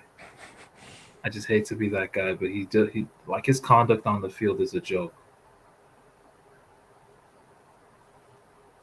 So he kind of brings it on himself. It's like even like with the like I almost that's why I said like even I respect the Lamine Yamal. Like I mean I know he got abuse and whatnot. Like the thing is Lamine Yamal, he gives it. Like he'll go and troll fans, like do the calma and all this stuff, and like post on his social media. I have no problem with that. So long as when like things don't go your way and people then give it back to you, you can't then go and cry wolf and whatnot. Like if you give it, you have to be. I think that's the biggest thing with Vinny. Like there have been a billion trash talkers, Junior, as football players. But it's Vinny who gets this. Why? Because he says a lot of stuff. He does a lot of stuff. Then when he gets back, he starts crying. Yeah. And people hate that. People hate a villain that wants to be the victim more than a villain. So if you want to be a villain, but be a victim in front of the world at the same time, nobody's going to accept that. Yeah. Like Yamal Jr., you could say that reminds me of he's, Neymar, accepted bro. the villain role. That reminds me of Neymar, and because when Neymar first came to PSG, like Neymar was first the villain, and I felt like he embraced that role, man, as the villain, coming to PSG. But then, like, it took its own. Yeah, his antics. He had some different antics on the field. Like he would play games within the games. You know what I mean? Like you know, he had a provocative style of play almost, you know, Yeah. but Mm-hmm. that's just who he was. That's how he that's just how he played his football. You know, you can't hate him for that. He's just too good. And in the beginning, he embraced that villain role, but I felt like as the years went by, the more injuries and everything, like the getting injured before that 2019 Copa America, Yeah. I know that hurt him a lot. You know, like I think, yeah, I just think essentially he couldn't handle being the villain anymore. He was a victim. He became a victim at that point, and eventually he just lost a hold of, you know, things in the national team and things with here at PSG with Mbappe becoming the leader of the team. So Yeah. like he lost a lot of things in that time because he couldn't hold on to that role of being the anti-hero. Mm-hmm. But Dembouz is gonna. It's That's just why tough. Dembouz is here, man. Dembouz is gonna. That's why Dembouz is here now because Yamal's the hero. Yamal is the hero right now. Dembouz is the anti-hero. We're coming Well, no, in. I think Dembouz is just like I think Dembouz is like he's quiet. Every once in a while, he'll come up with this thing, like you know the ped you know who was the Gavi profile picture change, the even like the smile and whatnot. That for me, that's gonna be. Sometimes when I Yeah, just he's want to like feel the better, villain. He's the villain that smiles, man. That's like that smile against the Barca, evil. that's gonna be when he walked off, when he got subbed out in that second leg and was clapping to the PSG fans. I know Barca fans were seething inside. Like, did you see his reaction when he won the penalty? Like initially he went down and he just started like screaming out of like, jubilation on the Cancelo penalty in the return leg against Barca. Oh my goodness, it brings a smile on my face every single time. Brings. Dembele is a provocateur as well. But the thing is, he does in the Sly faction. Like you can't go in like at him. He's like, hey, I'm just doing my part.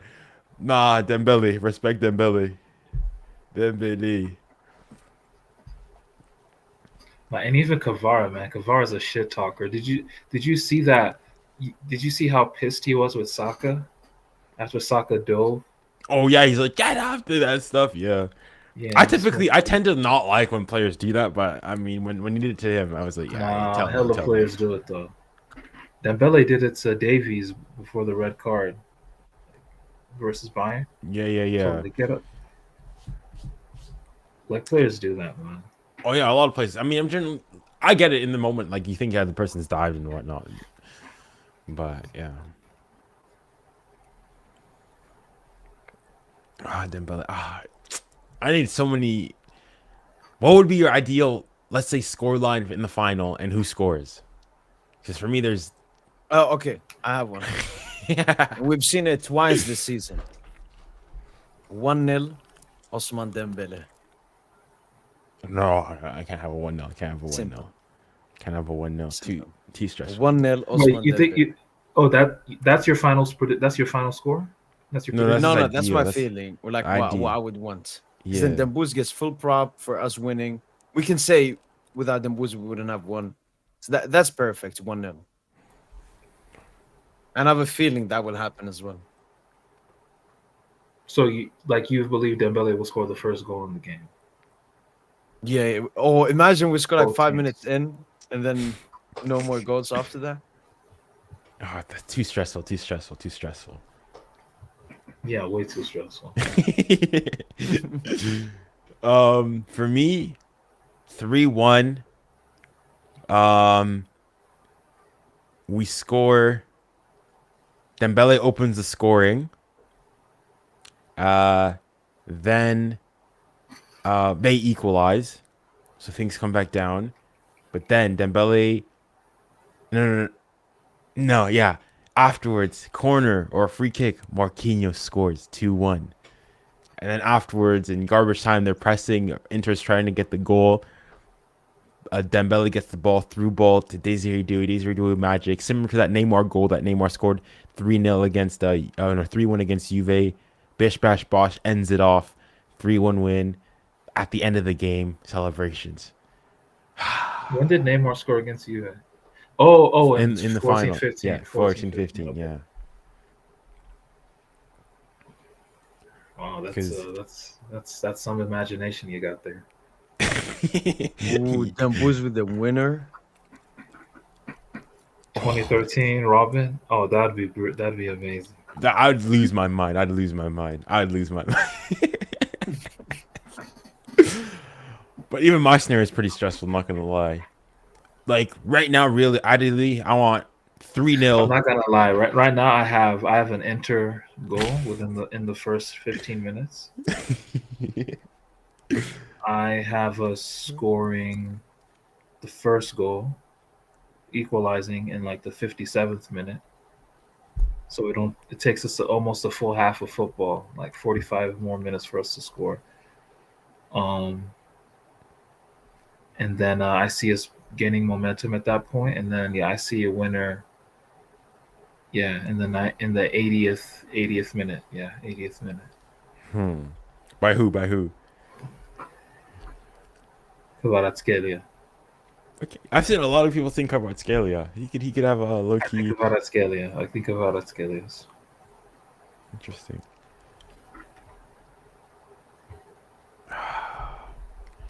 Yeah, I don't want, realistically though, I want just a boring game, like a Ligue 1 game. 3-0, easy win, no fuss. Like, I don't want any of this stuff like, okay, as a neutral, maybe you want, oh yeah, so you want a good final. I want, like, it's similar to the reverse, the second leg of the Arsenal game. When people are going to, I want a similar second. No. I want a calm performance. I want my heart rate to be steady the entire game. We take the lead early. We get another goal afterwards. Yeah, let them equalize. But easy sailing. And then we celebrate. I don't want topsy-turvy emotions, heart rate, having heart attacks, strokes. No. Calm. Calma.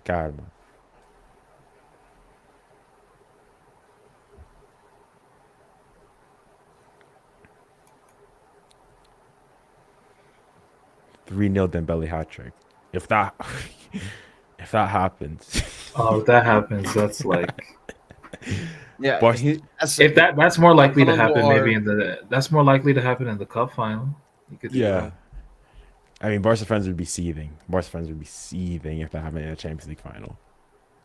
Champions fact- League. Nah, no one who's ever scored a Champions. Yeah, that's what I was League going to hat say. Has anybody ever That's scored a never Champions happened. League final Yeah, hat it's trick? never happened. It's never happened, dude. I mean, hey, you know what they say? Records are meant to be broken. Yeah, if Dembele does that, Lord have mercy. The thing is, with Barca fans, some Barca fans are still saying. the agendas we can run, man. If Dembele does that. But the thing is, with Barca fans, or at least now, they're saying even if Dembele does that, he doesn't deserve the Ballon d'Or. That's what I'm saying, y'all. Yeah, are not nobody serious. cares about what Barca fans say. They're all fucking idiots, man. Like they moved from player to player all season. First it was Rafinha. And even at the time when they were propping Rafinha, I couldn't believe them propping Rafinha. I couldn't believe it. Like Barcelona of all clubs propping Rafinha, the guy they wanted to sell for Nico Williams in the summer, just because he's having a great run, he's on a great run of form right now. You're saying he should win the Ballon d'Or? Barca fans, the club of Johan Cruyff, that Barca fan, that Barca. Then obviously they switched to Pedri. Oh, Pedri. Then Pedri played the big games, and did his influence weigh in on the big games? Like, not really. I mean, it wasn't to maximal effect. I mean, it wasn't to an optimal effect. Like he was a little bit subpar, you would say. So he couldn't weigh in on the big games, and then now they gotta latch their hopes onto fucking Yamal, who they weren't talking about before the Inter tie at all for Ballon d'Or. But that's the thing. Like they lost the Champions League final, Champions League. So now they're really like focusing on the Ballon d'Or. Like that means a lot to them for a player from their team to win it. So I get it. But me, I don't give a fuck about that, man. Because I know that if we win the Champions League, we can push whoever for Ballon d'Or. Obviously Dembele. So I mean, it's not going to be hard to push Dembele for Ballon d'Or if we win the Champions League. Yeah, I Just agree. just win that. That's the primary focus, man. Just win that shit.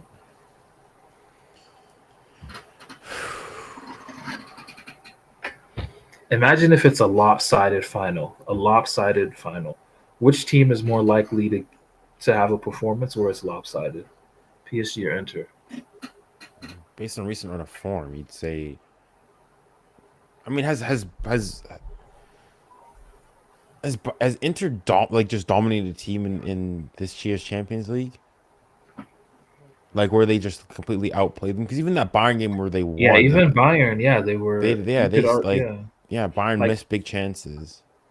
if Bayern were healthy, like if they had Musiala, if they had all Davies, like if they had the full squad, They probably could have gone through.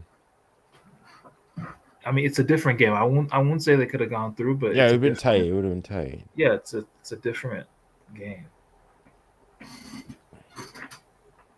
Then against Barca, like you almost have the feeling that they were second best from Bayern up until now. So against Bayern, then Barca. I mean, a lot of people. I've been on them. People were sleeping on Inter. I was always like, Inter could go and do something. I've Yeah. always been like high in their coattails. But yeah, man, it's gonna be interesting, man. It's gonna be interesting to play them because historically, I feel we struggle against Italian teams. Like they're a tough nut to crack. I think back to um, maybe 18-19 when we faced Carlo Ancelotti's Napoli team and how hellish those two games were. Like Yeah, the Napoli game at the park where we were down until that Di Maria you're screaming. last minute, yeah, and then the second game, which was just hell because like it was just Neymar, please save us. Neymar, like that's what that game was. Just Neymar, please save us, man. And when Thiago Silva made that like we just struggled against Italian teams. What other Italian teams do we face? Atalanta, the following season. That was Neymar. Like, Please Atalanta save us weren't- too. That was Neymar. Yeah, that Please was save Neymar, us too. Yeah, it was. AC Milan return. I mean, I feel like I've blocked that game almost out of my head. Not gonna lie. From Yeah, last like year's- we tend to struggle, man. We tend to like Juventus when we beat you. That was the first time we beat Juventus back to in their home stadium. Like that's the first time we've ever had an away win in Italy. Well, that first time we beat Juventus was the first time we like at the home game in the park was the first time we ever beat Juventus. Period. Yeah. Like even dating back to the 90s, like PSG always used to have trouble with the Italian teams, like the Milans and shit. So like it's gonna be but then you think about Marseille. Marseille, they won their first Champions League. It's AC Milan in 1993. Yeah, versus AC Milan. Yeah, and that was the first edition of this what we now know as the Champions League, right? Mm-hmm. And on this And new this revamp time, format. this new revamp. This is a new edition. Is it a French club again beating an Italian club, or is it like? And it's you see opposites. It's the opposite. So Marseille, the rivals of Marseille PSG against the rivals of Milan Inter. I mean, the stars are aligning, but okay, obviously. To be fair, Inter's real rivals are kind of Juventus, like technically, because that's the biggest game, Inter versus Juve in Italian football. Is it bigger than the Milan, the Derby? de la Maradol, or whatever, however you say it? I don't know. You're referring to the Milan derby? Yeah. Yeah, no, I think it's bigger. Yeah. I don't know.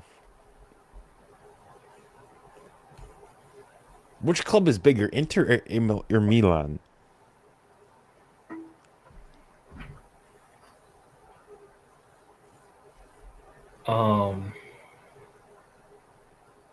I think Milan have had like the sexier teams, AC Milan.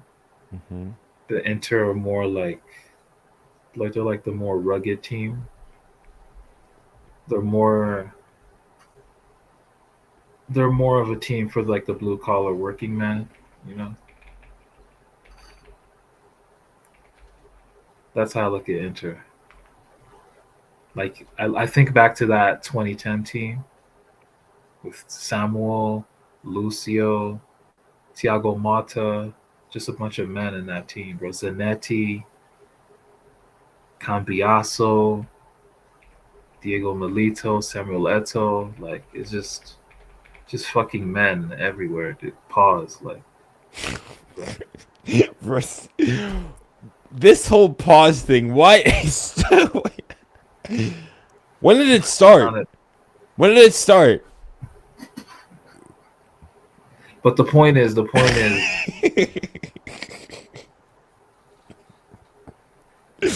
all right, go on. but yeah, I guess the overarching point is with Inter. I mean, like they're I would see them as I can't really say that Inter are less big than Milan. I just think Milan have had like the sexier teams. That's really it. Like right now though, Inter are way like look at Inter right now. Like they've made over 200 million from this Champions League run. They're gonna make a bunch more in the Club World Cup as well. So they're actually at a good point right now. Oh, interesting. Inter Milan have more Serie A trophies than. Okay, I don't know that. Interesting. So AC Milan have 19 Scudetto. Have we ever played Inter? I think the last time No, we played we've never Inter played was Inter in a competition in okay, a yeah, it was a competitive game. friendly. Yeah, exactly. Okay, it was a friendly the last time.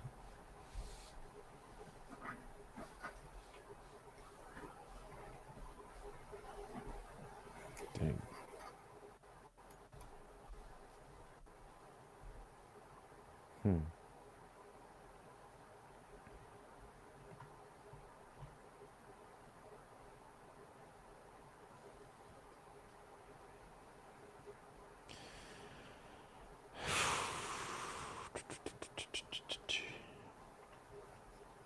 Who would you guys say are PSG's top 3 biggest rivals? Like that, okay, there's the historical ones, and then obviously who you guys, in your personal opinion, as like what ever since you've been a PSG fan. I feel like this is why we're the biggest club in the world.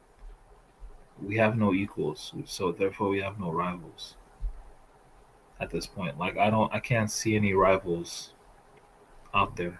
No, we definitely got Like rivals, definitely got rivals. we're past the Marseille shit, you know. We just need to really once we cement this Champions League. Well, that's like, why Marseille fans are properly crapping there, because the one thing they can still hold against us is Champions League. That's it. Even though I think it's poor to go and say that, you know, wasn't it that time around they got, you know, snuffed out for the league, payments, bribing and whatnot. Hey, I'm telling you, for me, Marseille are the Real Madrids of Ligue 1. So Fugazi, Champions League. But that's all they can hold against us. Because we've got more Ligue 1s, more Trophée des Champions, more Coupe de France, more Coupe de la Ligue. Everything else is us. Then they're probably going to switch the argument to, but we were the first team to do it. That's what they're going to have to go and say.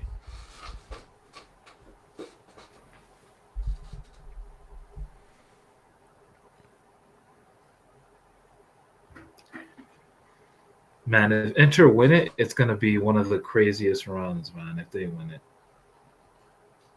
Like Bayern, Barca, and then PSG. That's insane. That's 3 of the top 5 teams in the world. That's 3 of the top 5 all of us teams. at the time, yeah. Like maybe you'd probably just add Liverpool to that to make it 5. Like if that would be nuts if they did that. But I personally, I just don't see it. I think, you know, their role is to, you know, they're there to help the natural gas clubs, you know, lose their, you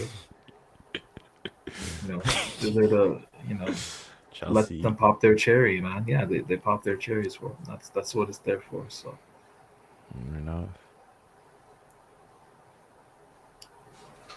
I feel like if we win it, we have to win it in style, man. I don't care how But we I'm win still, but I'm predicting a cautious victory. But I think part of me is just like, what is this club's mantra? Paris c'est magique. Like it's magic. I expect some magic, man, on the night, man. For me, I don't care how we win it. For me, it's we win it first. Yeah. No, I Obviously, hear you. if I have the choice, obviously I want like I don't know an Ousmane Dembele, in kind of Messi type run, going through the entire team and scoring. To shut up also the Dugmal agenda of Dembele tap in. Yeah, no, I mean, there's so many ways. There's so many, like, if you're Inter's defense, how do you contain Dembele and Kvaratskhelia, and then Doué as well? Like, I don't know how like their game plan for that, because when they faced Barca, I mean, all they did was just hone in on Lamine. That's a true Right. point. That's a true point. I think also one of the things that I mean, people like I don't really want to sound like just saying big negative for Barca, but like Barca, if we really analyze their Champions League run this season, it's not all that like in terms of big European juggernauts. Who do they have to face? Bro, they faced teams like Red Star Belgrade. They was up against Young Boys. Like, then they was playing Benfica 3 times, Dortmund Yeah, so 3 in times. terms of like big high quality European opposition, you'd say that had what 3 games? They had Bayern in the group phase, and then they had the both inter games. That's it. Right? Absolutely fugazi, dude. And the first time they faced a real team, the Bayern game is kind of a fluke because they opened the scoring way too early. Like Kimmich just sold way too early in that game. Well, no. Let's give them their props. They go and they did it. They scored. Whatever. Yeah. So if we compare them in the Champions League, they beat. Well, let's say handily beat, Bayern Munich. Fair, but then apart from that, it's draw and loss against Inter.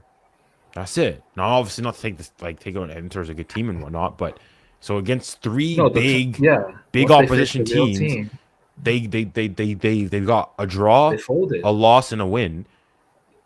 Yeah, they Whereas folded. PSG Like is alone PSG alone in the group phases had to play Atletico, Bayern, and City. And then, not to mention, then afterwards, Liverpool. And then a gauntlet of just Premier League teams, man. Yeah, with their pace and power. Let's not even count Aston Villa. Let's say not as but Liverpool twice, Arsenal twice. Bro, are Villa better than Dortmund and Benfica? Yes or no? I would have said this season probably But like in terms of like, I wouldn't consider all 3 of those teams as big European like heavyweights this season. No, they're not. They're not. But just in relation to each other, I think Villa probably is they probably have the biggest payroll, for sure. Yeah, probably, yeah. So yeah, like you would think Villa is probably the best team amongst that set. Yeah, that's what I often think, because when they go on Pete, they make fun of Ousmane Dembele scoring in the league and so on and so forth. Well, I'm saying like, Yo, did you just hug that? That's one of the things I heard on one of the TikToks. I got a TikTok someone downloading and saying that's funny. They were going and saying if Ousmane Dembele scores, it wins the Ballon d'Or for scoring in the Ligue, McDonald's league, and tapping a couple goals in the Champions League. Football is dead. And of course, he was a Barca fan. Like for me, nah. Like that thing alone. See, it's things like that where that's where you get agendas against people. Genuinely, like stuff like that could be the cause of why I have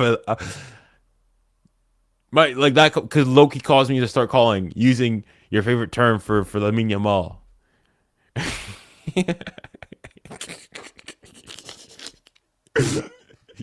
That could cause me to have a Dugmal agenda.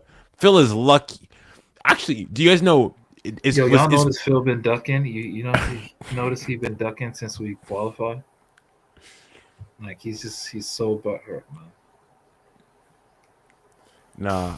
Do you know? Is Phil pushing the Dogmal Ballon d'Or Yeah, yeah. push? Oh my. Okay, I Like need to cut. me you Tosin, me and Tosin Yo, talked he him right showed me after the a game. tweet. Yeah, but he showed me a Which tweet. He showed me a tweet. I think it read something like Crystal Palace end their 119-year drought. yeah. Newcastle, they end their drought. Bologna. Bologna. Or PSG Yeah, gonna end it? And then he's like, "You better win. You better win. All the pressure's on you guys. You guys better win." yeah, and I checked Tosin. Stade de Reims haven't won an official trophy since 1964. That's 61 years ago. So we might be cooked, man. So he you is see- pushing that Dogmal agenda for Ballon d'Or. Phil, yeah, for sure. Okay, I need to. The next time he comes on pod, I need to go and cook this guy. I'm not even gonna go and use the Dembele. I'm gonna say, why is he better? Why do you push him over Rafinha or Pedri? Why are you pushing him over him? Surely on that. Because I think if I was a Barca fan, if I had to play devil's advocate from Barca's perspective, I think he can make a stronger push against Dembele, against our front runner. I think Rafinha and Pedri have better case to make against Dembele than a Dogmal. Yamal? Yeah. Oh, I love how you've adopted the name Dogmal. It's beautiful. No, for me, it's the PR. Like, at first, I never understood how can you guys have that the agenda. No. It's nothing. It's nothing against him personally. It's just the fans. The fans. The way it got my blood boiling. Every single time now, I had even Madrid fans pushing it, especially Madrid fans when they were going and pushing Vinny last year. Vinny had a similar ish season in terms of didn't have the best start of the season last year, but really ramped it up in the Champions League the second half of the season, and specifically big games in the Champions League. And then that was the push for him. But then they're saying, oh no. Yamal, no. The people who go and say Yamal over Dembele, I can't even I said aesthetic merchants, but we're going and saying as though that Dembele can't dribble. Anyways, Nah, in their eyes, Yamal is silkier. You know, that's just all it is. That's the thing. Even I was watching the Yamal go against Espanyol. The player I enjoy, but even then, he scores the goal, and the first thought is Twitter, TikTok. I'm gonna see, Yamal, cold. Look at the celebration, Ballon d'Or. That's the first thing I thought. I can't even just enjoy his goal anymore.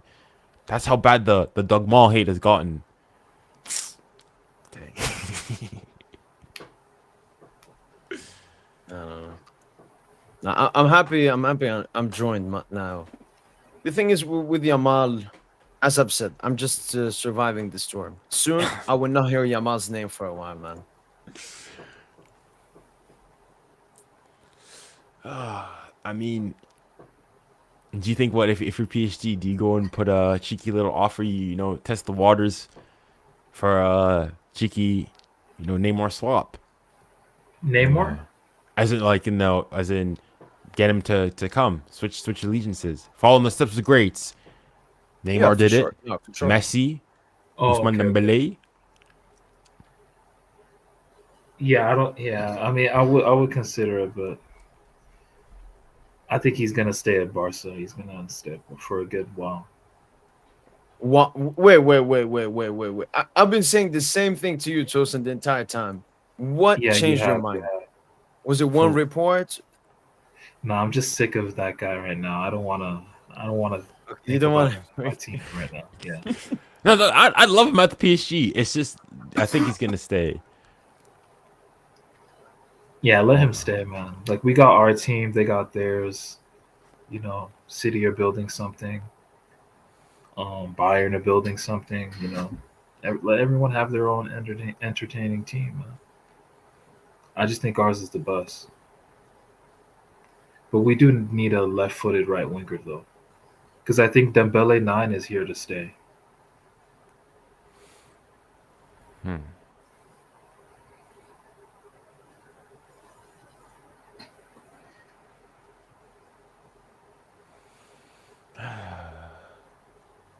Like, is there a Mahrez type player on the market right now? I guess you could say Dogma. How'd you guys even come up with that name? Nah, it was Int came up. Well, we need to know the origins. Let me show you. Let me show you. Dogmal. Dog Barcy.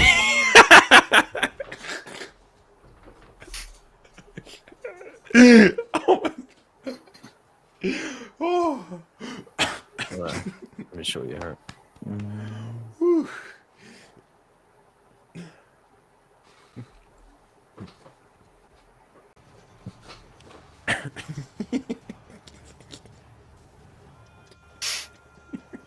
Now, Dogmal has gone worldwide now. That's too funny.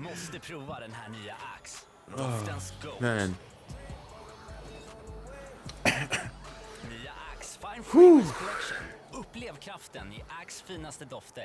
Wait, you can hear the sound? Yeah. Welcome, beautiful Paris Saint-Germain family. Welcome, beautiful Paris Saint-Germain family. In this video, I will explain why I hate every Okay, so I team. think maybe this It's absolutely disgusting. This was live. The reporters from Barca. I didn't have PSG the Scott words was in my present at the Barcelona Napoli match to watch Lamine Yamal and Pau Cubarsí. Why the fuck would we want Pau Cubarsí and Lamine Yamal?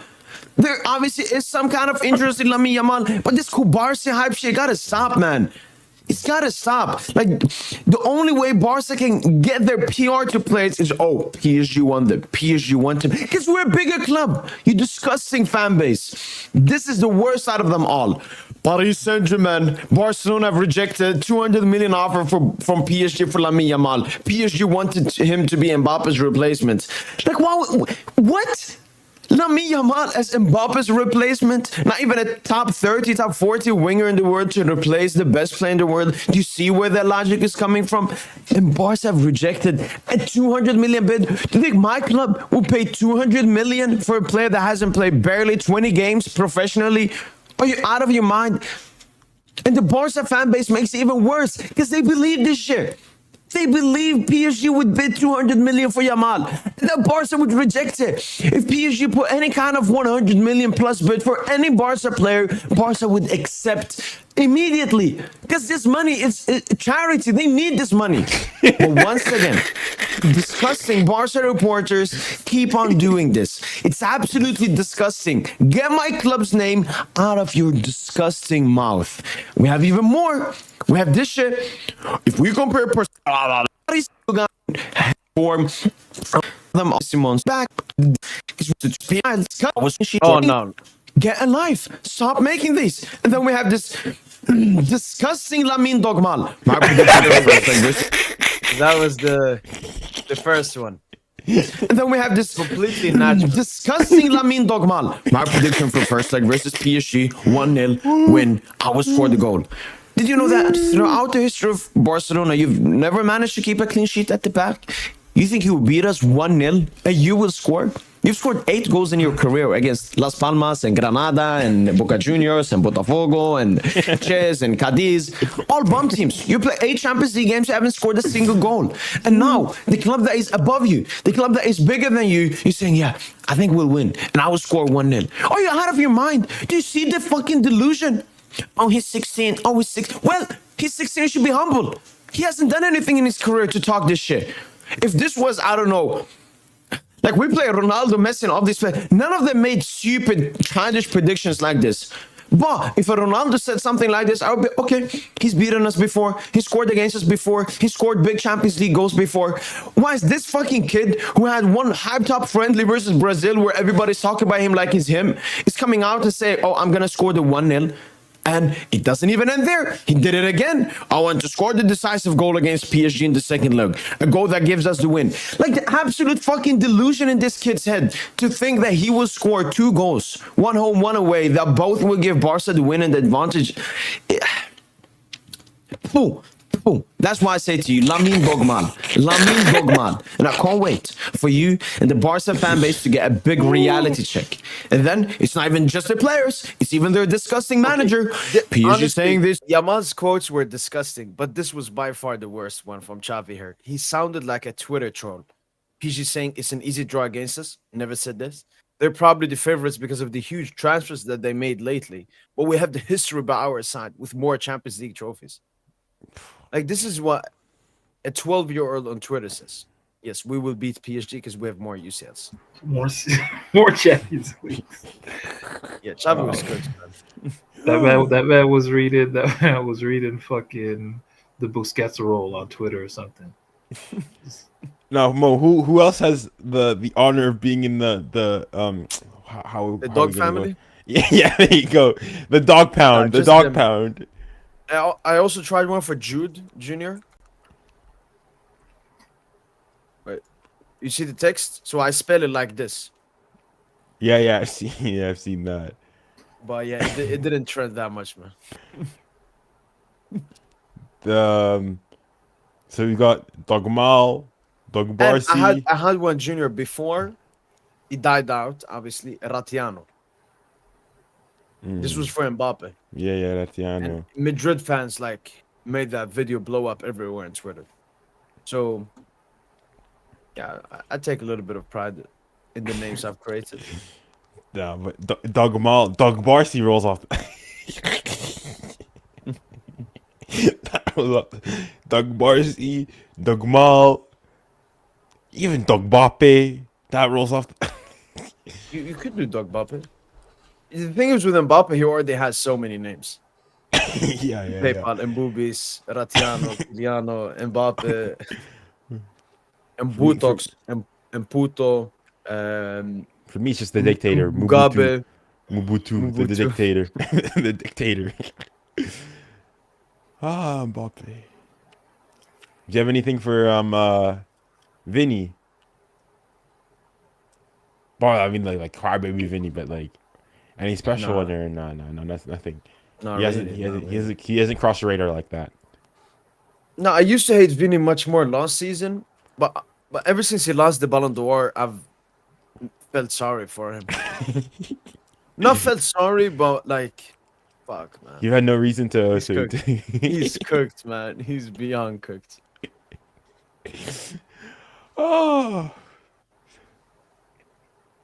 Oh, Dagrid? Yeah. No, Orlean. Sure. Or Dog Drid. Yeah, no. Dog Barcy. Dog Mal. Wow. Yeah, Dog Drid. Yeah,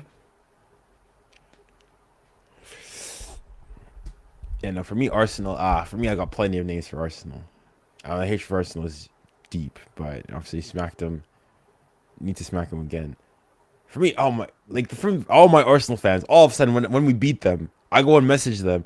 At least I'm hoping for they'll come and be try to say something. No, it's all next season. Next season was what they were saying. Next season, Arsenal next season FC. We just need a striker. Next season FC. If we didn't have injuries, FC. Next transfer window, you'll see FC. Second place, FC. In Arteta, we trust FC. Trust the process, FC. Food stops. Forget it, man. On serious FC, they are not a serious club.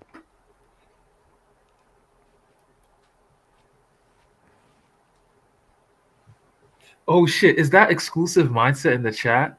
This guy came out of his hole again. Oh man, bro! Imagine we lose the final. Bro, we in the final. You're not even in the club. Wait, who does he support? Barca is a disgusting. Oh my gosh. Now he pops up again, man. No. Honestly, Tosin, even when Barca were cooking, I didn't see him often as before. So I think because he was. Nah, I think he was shitting himself, man. with that high line, that suicidal high line, Flick be playing every game. Wait, the exclusive mindset. I have a question. Who should win the Ballon d'Or? Who should win the Ballon d'Or? I want to see if you're a serious Barca fan, if you're a rational Barca fan, if I can intellectualize with you. He'll probably say Lamine or something. Let's see. Let's wait. They're all robots. They're all robots. I'm waiting. Or just pop in and pop out.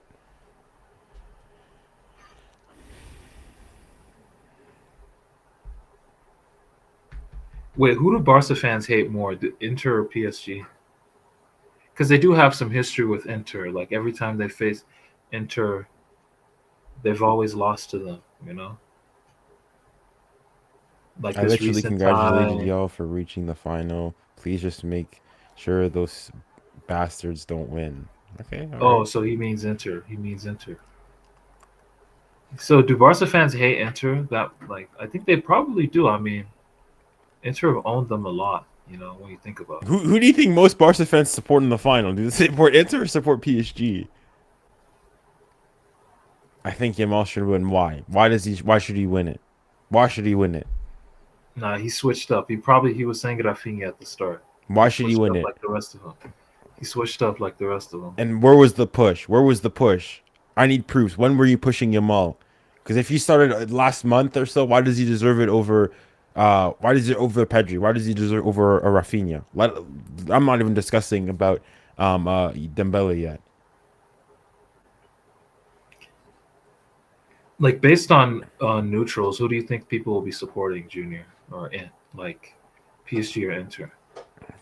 No, I think Depends I which think neutral we're let's say talking like about. 20% PSG, 20% Inter, but majority I think they will be Which neutrals? just vibing to the game. This You wasn't think like so? this is one of the first times recently where it's as close to a 50-50 game as possible. Like Madrid, Dortmund, Tosin, Yeah. you didn't turn up, and if you turned up, you weren't excited because you basically knew what was going to happen. And I think it's that excitement, Tosin. That's why so many people love Barca Inter, because in every single minute you had different opinions. 1 minute you were like, yeah, Inter are amazing, what the fuck? And then what the fuck, Barca are amazing, and then Inter are amazing. I think people love that excitement for this Champions League final, the unpredictability. Plus, I think Yeah. most people, Tosin, overrate Inter slightly because they knocked out Barca, heavy favorites, and underrate us a bit as well. They knocked out Bayern as well. They knocked out Bayern, Bayern Barca. as well. I don't know, because I mean, now the Arsenal, I know a lot of most of England, a lot of England are supporting PSG. They want PSG to win, beat Arsenal. But now that they're gone and they've ran through the entire Premier League, I know a lot of Liverpool fans want PSG to win. Probably Villa fans also, because then they can go and say that they beat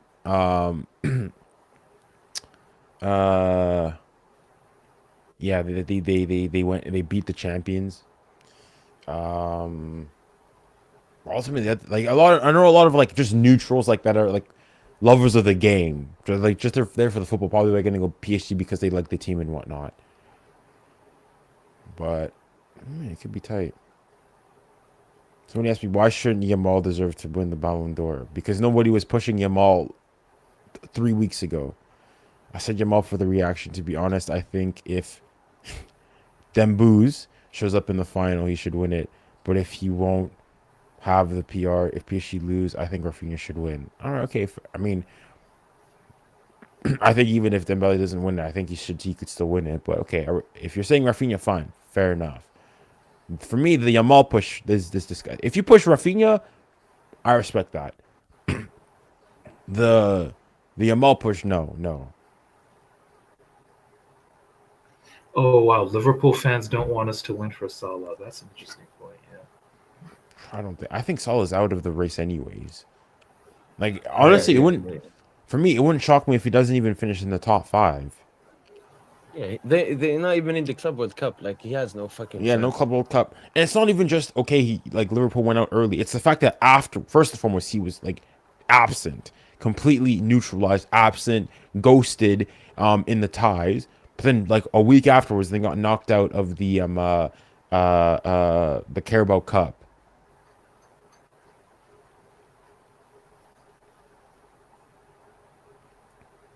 Mike says Yamal is more important.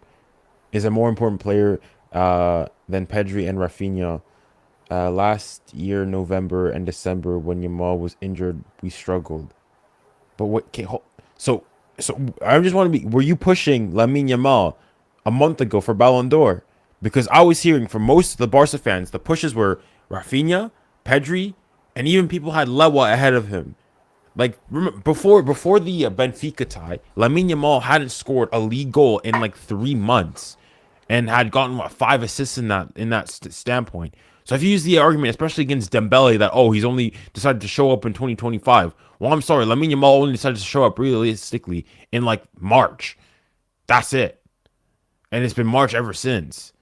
And even then, like most important player, you could make the case that no, Pedri's your most important player. When I asked a lot of Barca fans, I had Barca fan Robbie Lou, and I asked him who was your best player and your most important. He said Pedri, not Lamal. So that's what I don't get. And even if you go and say he's been your most important player, does that make him your best player? Because you could argue even for PSG that Dembele is your most important player. We could make the case that, I don't know, Vitinha, how he dictates the play, or Hakimi and so on and so forth are more important. But it doesn't make him not the best player in the team. I hear you. But actually, I actually did want to ask you that. I'm not gonna be. Are you gonna do those watch-alongs? Are you guys gonna watch the Europa? Actually, yeah, you probably will, Junior, for Spurs. But like the Europa and the Conference League finals. I mean, I'm not sure. Watch along for that. Maybe not the conf. I don't. When is the conf? I don't even know when the Conference League final is. I think one game is like 21. Maybe I know the 21st is the Europa. Wait, Europa when? 21st. I know the Europa is the 21st. Conference League then could be 24. No, 28. So I've planned Mo to do both. The first one, the Europa League one, I will probably not do, because my friend wants to watch it. He's a United fan, and what I've always said is that PSG streams, I will obviously always prioritize this because it's my job. But when it comes to other teams watch-alongs, if my friend wants to watch it, I will always prioritize my friends when it comes to that, because it's not part of my job. For the Conference League final, I'll probably be at home and watch it. Yeah, I'll probably not watch either game, to be honest. I don't care. But it'd be nice to see Spurs win and Real Betis. Okay. Yeah, I'm streaming the Europa League game. Probably not. I can't stream the Conference League because I got an exam the next day.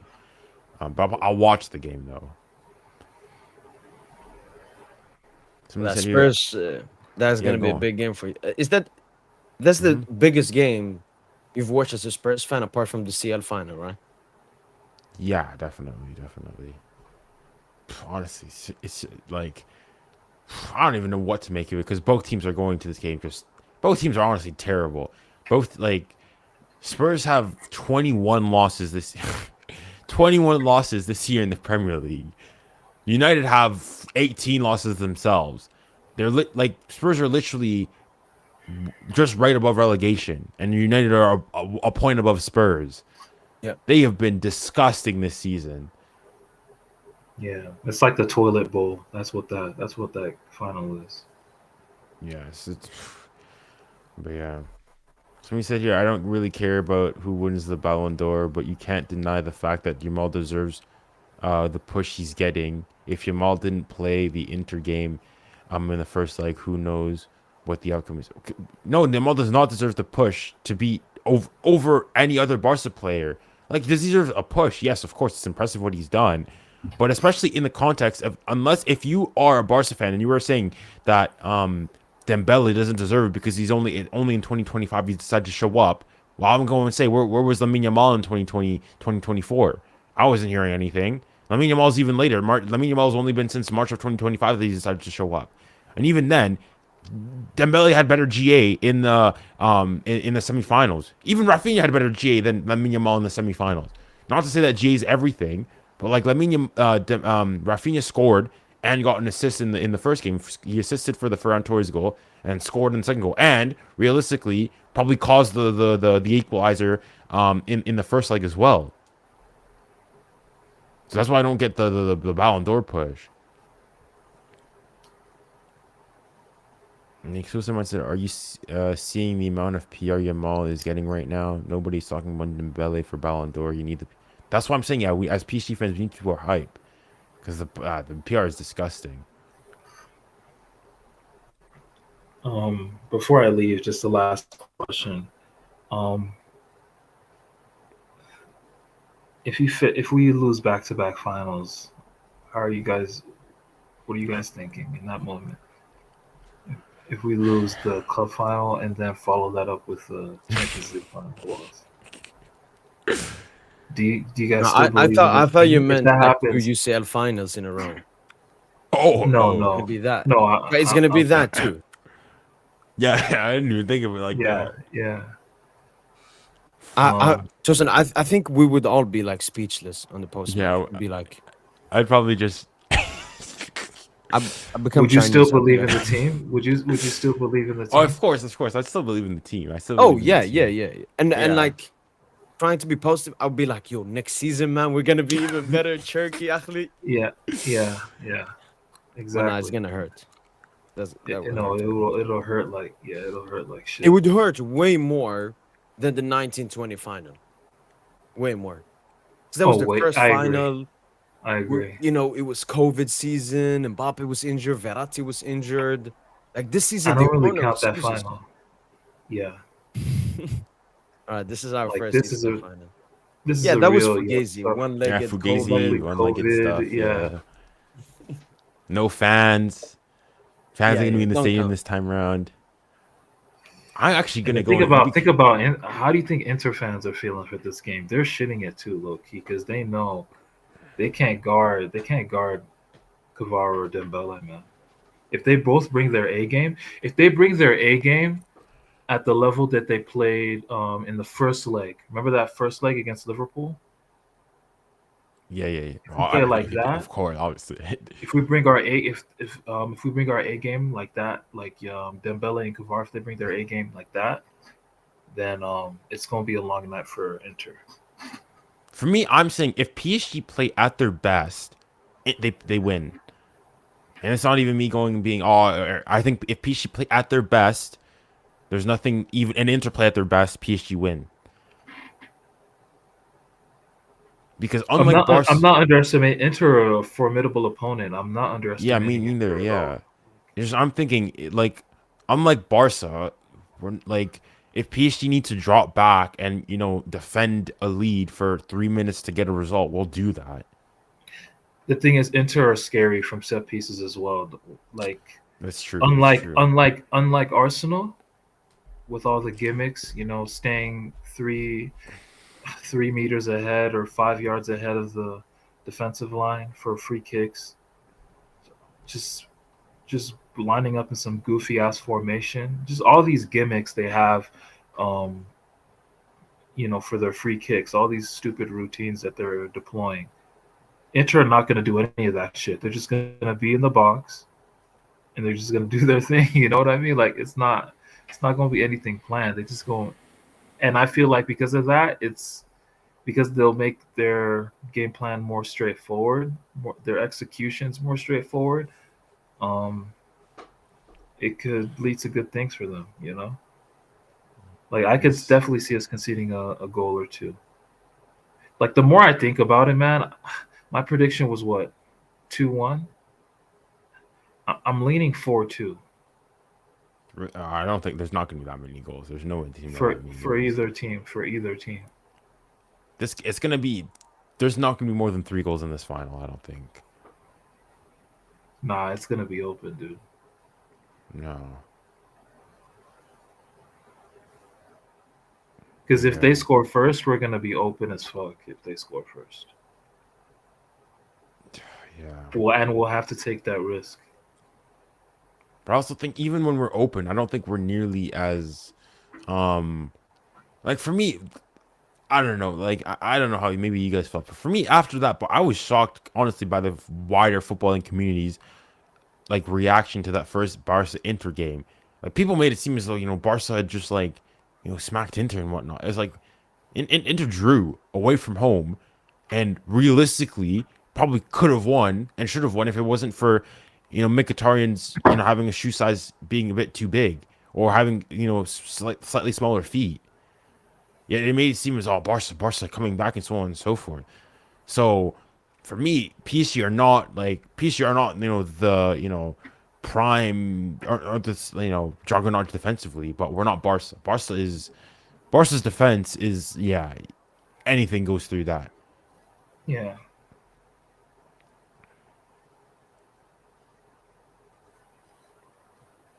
But yeah, I think for this final, Dembele is gonna have to shift wide a lot, man. He's gonna have to play the 1v1 game a lot more. He's gonna have to win his 1v1. Same thing with Kvara on the other side. Because Kvara, I mean, on that side, there's DeMarco, there's Bastoni, and then there's Mkhitaryan. Like Yeah. Debooz, you gotta cook, man. Like you got to, bro. Someone said here, Barca exposed Inter Junior. They haven't conceded 3 goals in the Champions League till they met Barca. I didn't say anything about Barca's attack. Barca's attack is like I would probably say if honestly in terms of like the peak of the powers, I wouldn't mind saying even that Barca's probably out peaks PSG in terms of the attack. But it's the defense. It's just they all peak us in terms of attack because of the high line tax. Yeah, I have no problem saying that. However, the thing is, though, defensively, they have a lot of dog shit attackers, man. They just have dog shit attackers like Ferran Torres and shit. So they play the high line to suffocate teams and create chances. But we don't need to do that dumb shit. We don't need to play a stupid high line.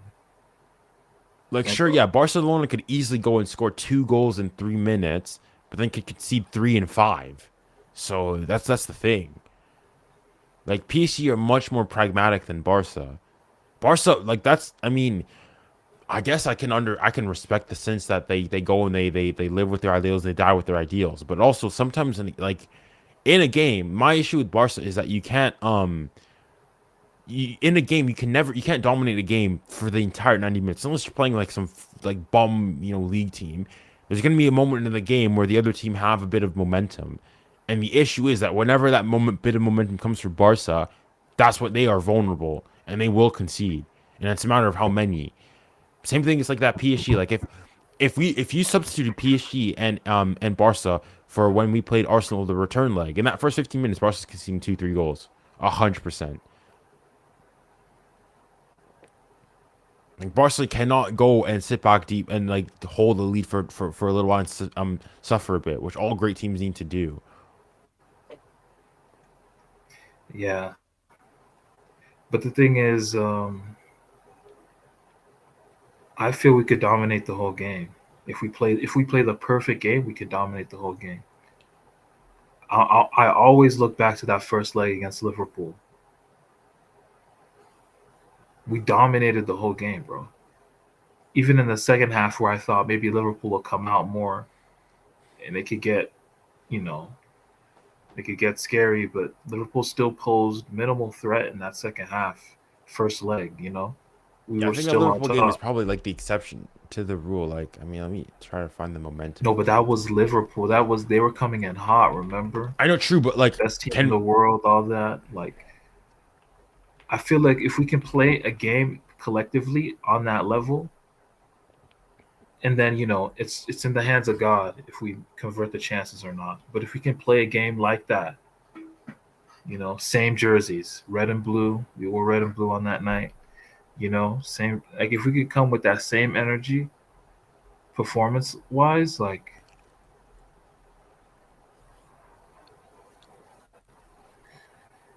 yeah.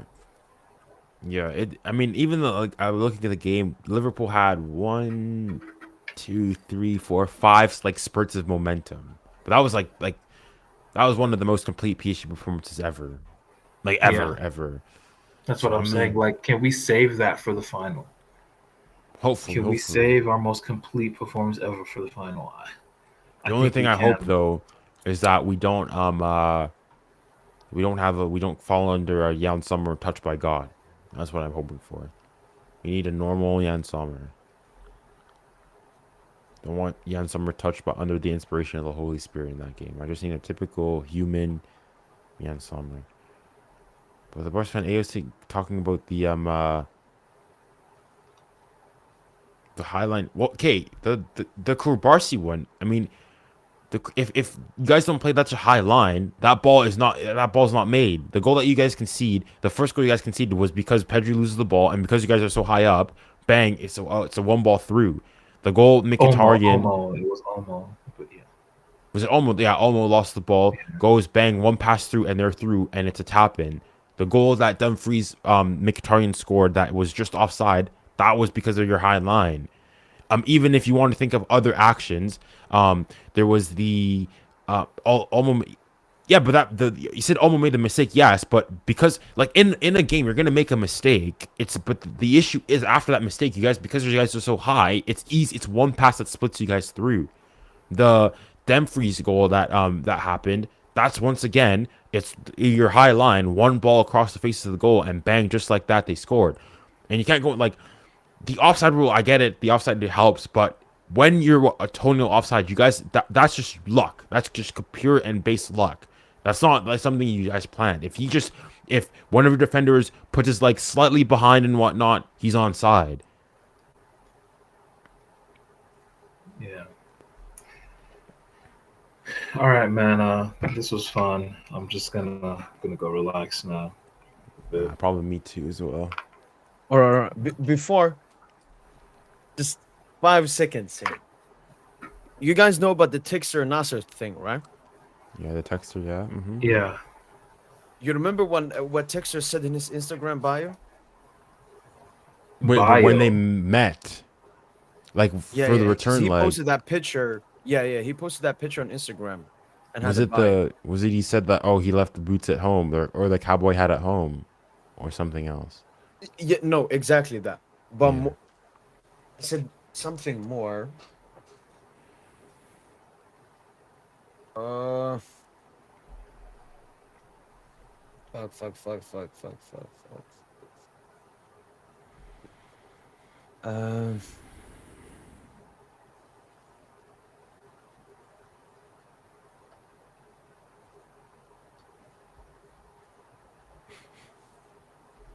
One sec. I'm sorry.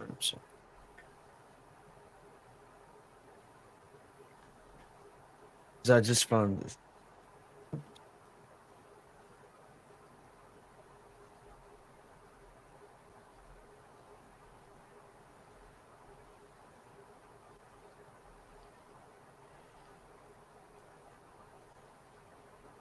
Okay. So here's the John Texter one, all right? Very happy to be invited by PSG to tonight's UEFA Champions League semi-final. Also very happy to be working again with Nasser at this critical time and the challenges and opportunities of French football. Junior, could you read this sentence, the blue one? Yeah. Again. Also happy to be working with Nasser Al-Khelaifi at this critical time on the challenges and opportunities of French football. Critical time. Working again, which means they used to work, stopped working, and now working again. And then I've seen this. So this is from in January. Texter said, I sent him a message saying I really want to go to Paris Saint-Germain, talking about Turkey. Despite this desire, this deal was not complicated, as Texter indicated that he does not want to sell players to Paris Saint-Germain amidst ongoing tensions with the club president Nasser Khalifi. He added, I don't want to sell a high-quality player to Nasser until we shake hands and agree to cooperate for the French league. What are they doing in this picture? What are they doing? Khalas. Turkey confirmed. Hey, I'd love to believe it. We'll see. Hopefully. We'll see, man. All right, man. You guys take care. Yeah, I need to head off. Thanks, Mo, as usual. Tosin and Junior, man. Pleasure as always, man. Take care, people. See ya. See ya. I mean, Shiloh, I know after reading this, No, it's looking good. It's looking good. But let's see. For me, the thing, Shiloh, that drags down Cherky the most at the moment is us being in for Achlios and pushing that much for him. Are we really gonna sign both? We'll have to wait and see. But this was beautiful to end the video at. But yeah, as usual, hopefully you guys have enjoyed this post-match podcast. To the 56 that are 56 human creatures, people that are watching this current live stream. Shout out to you guys. The support is immense as usual. I'm very happy that you guys enjoying the content. Obviously, now the season is towards the end, but we got the biggest game of the season left. So a lot of excitement. Dub stream, Maji-san maximum. Bonne nuit, allez Paris, bonne nuit Orléans. All right then, people. Let's be from boy PSG, and as usual,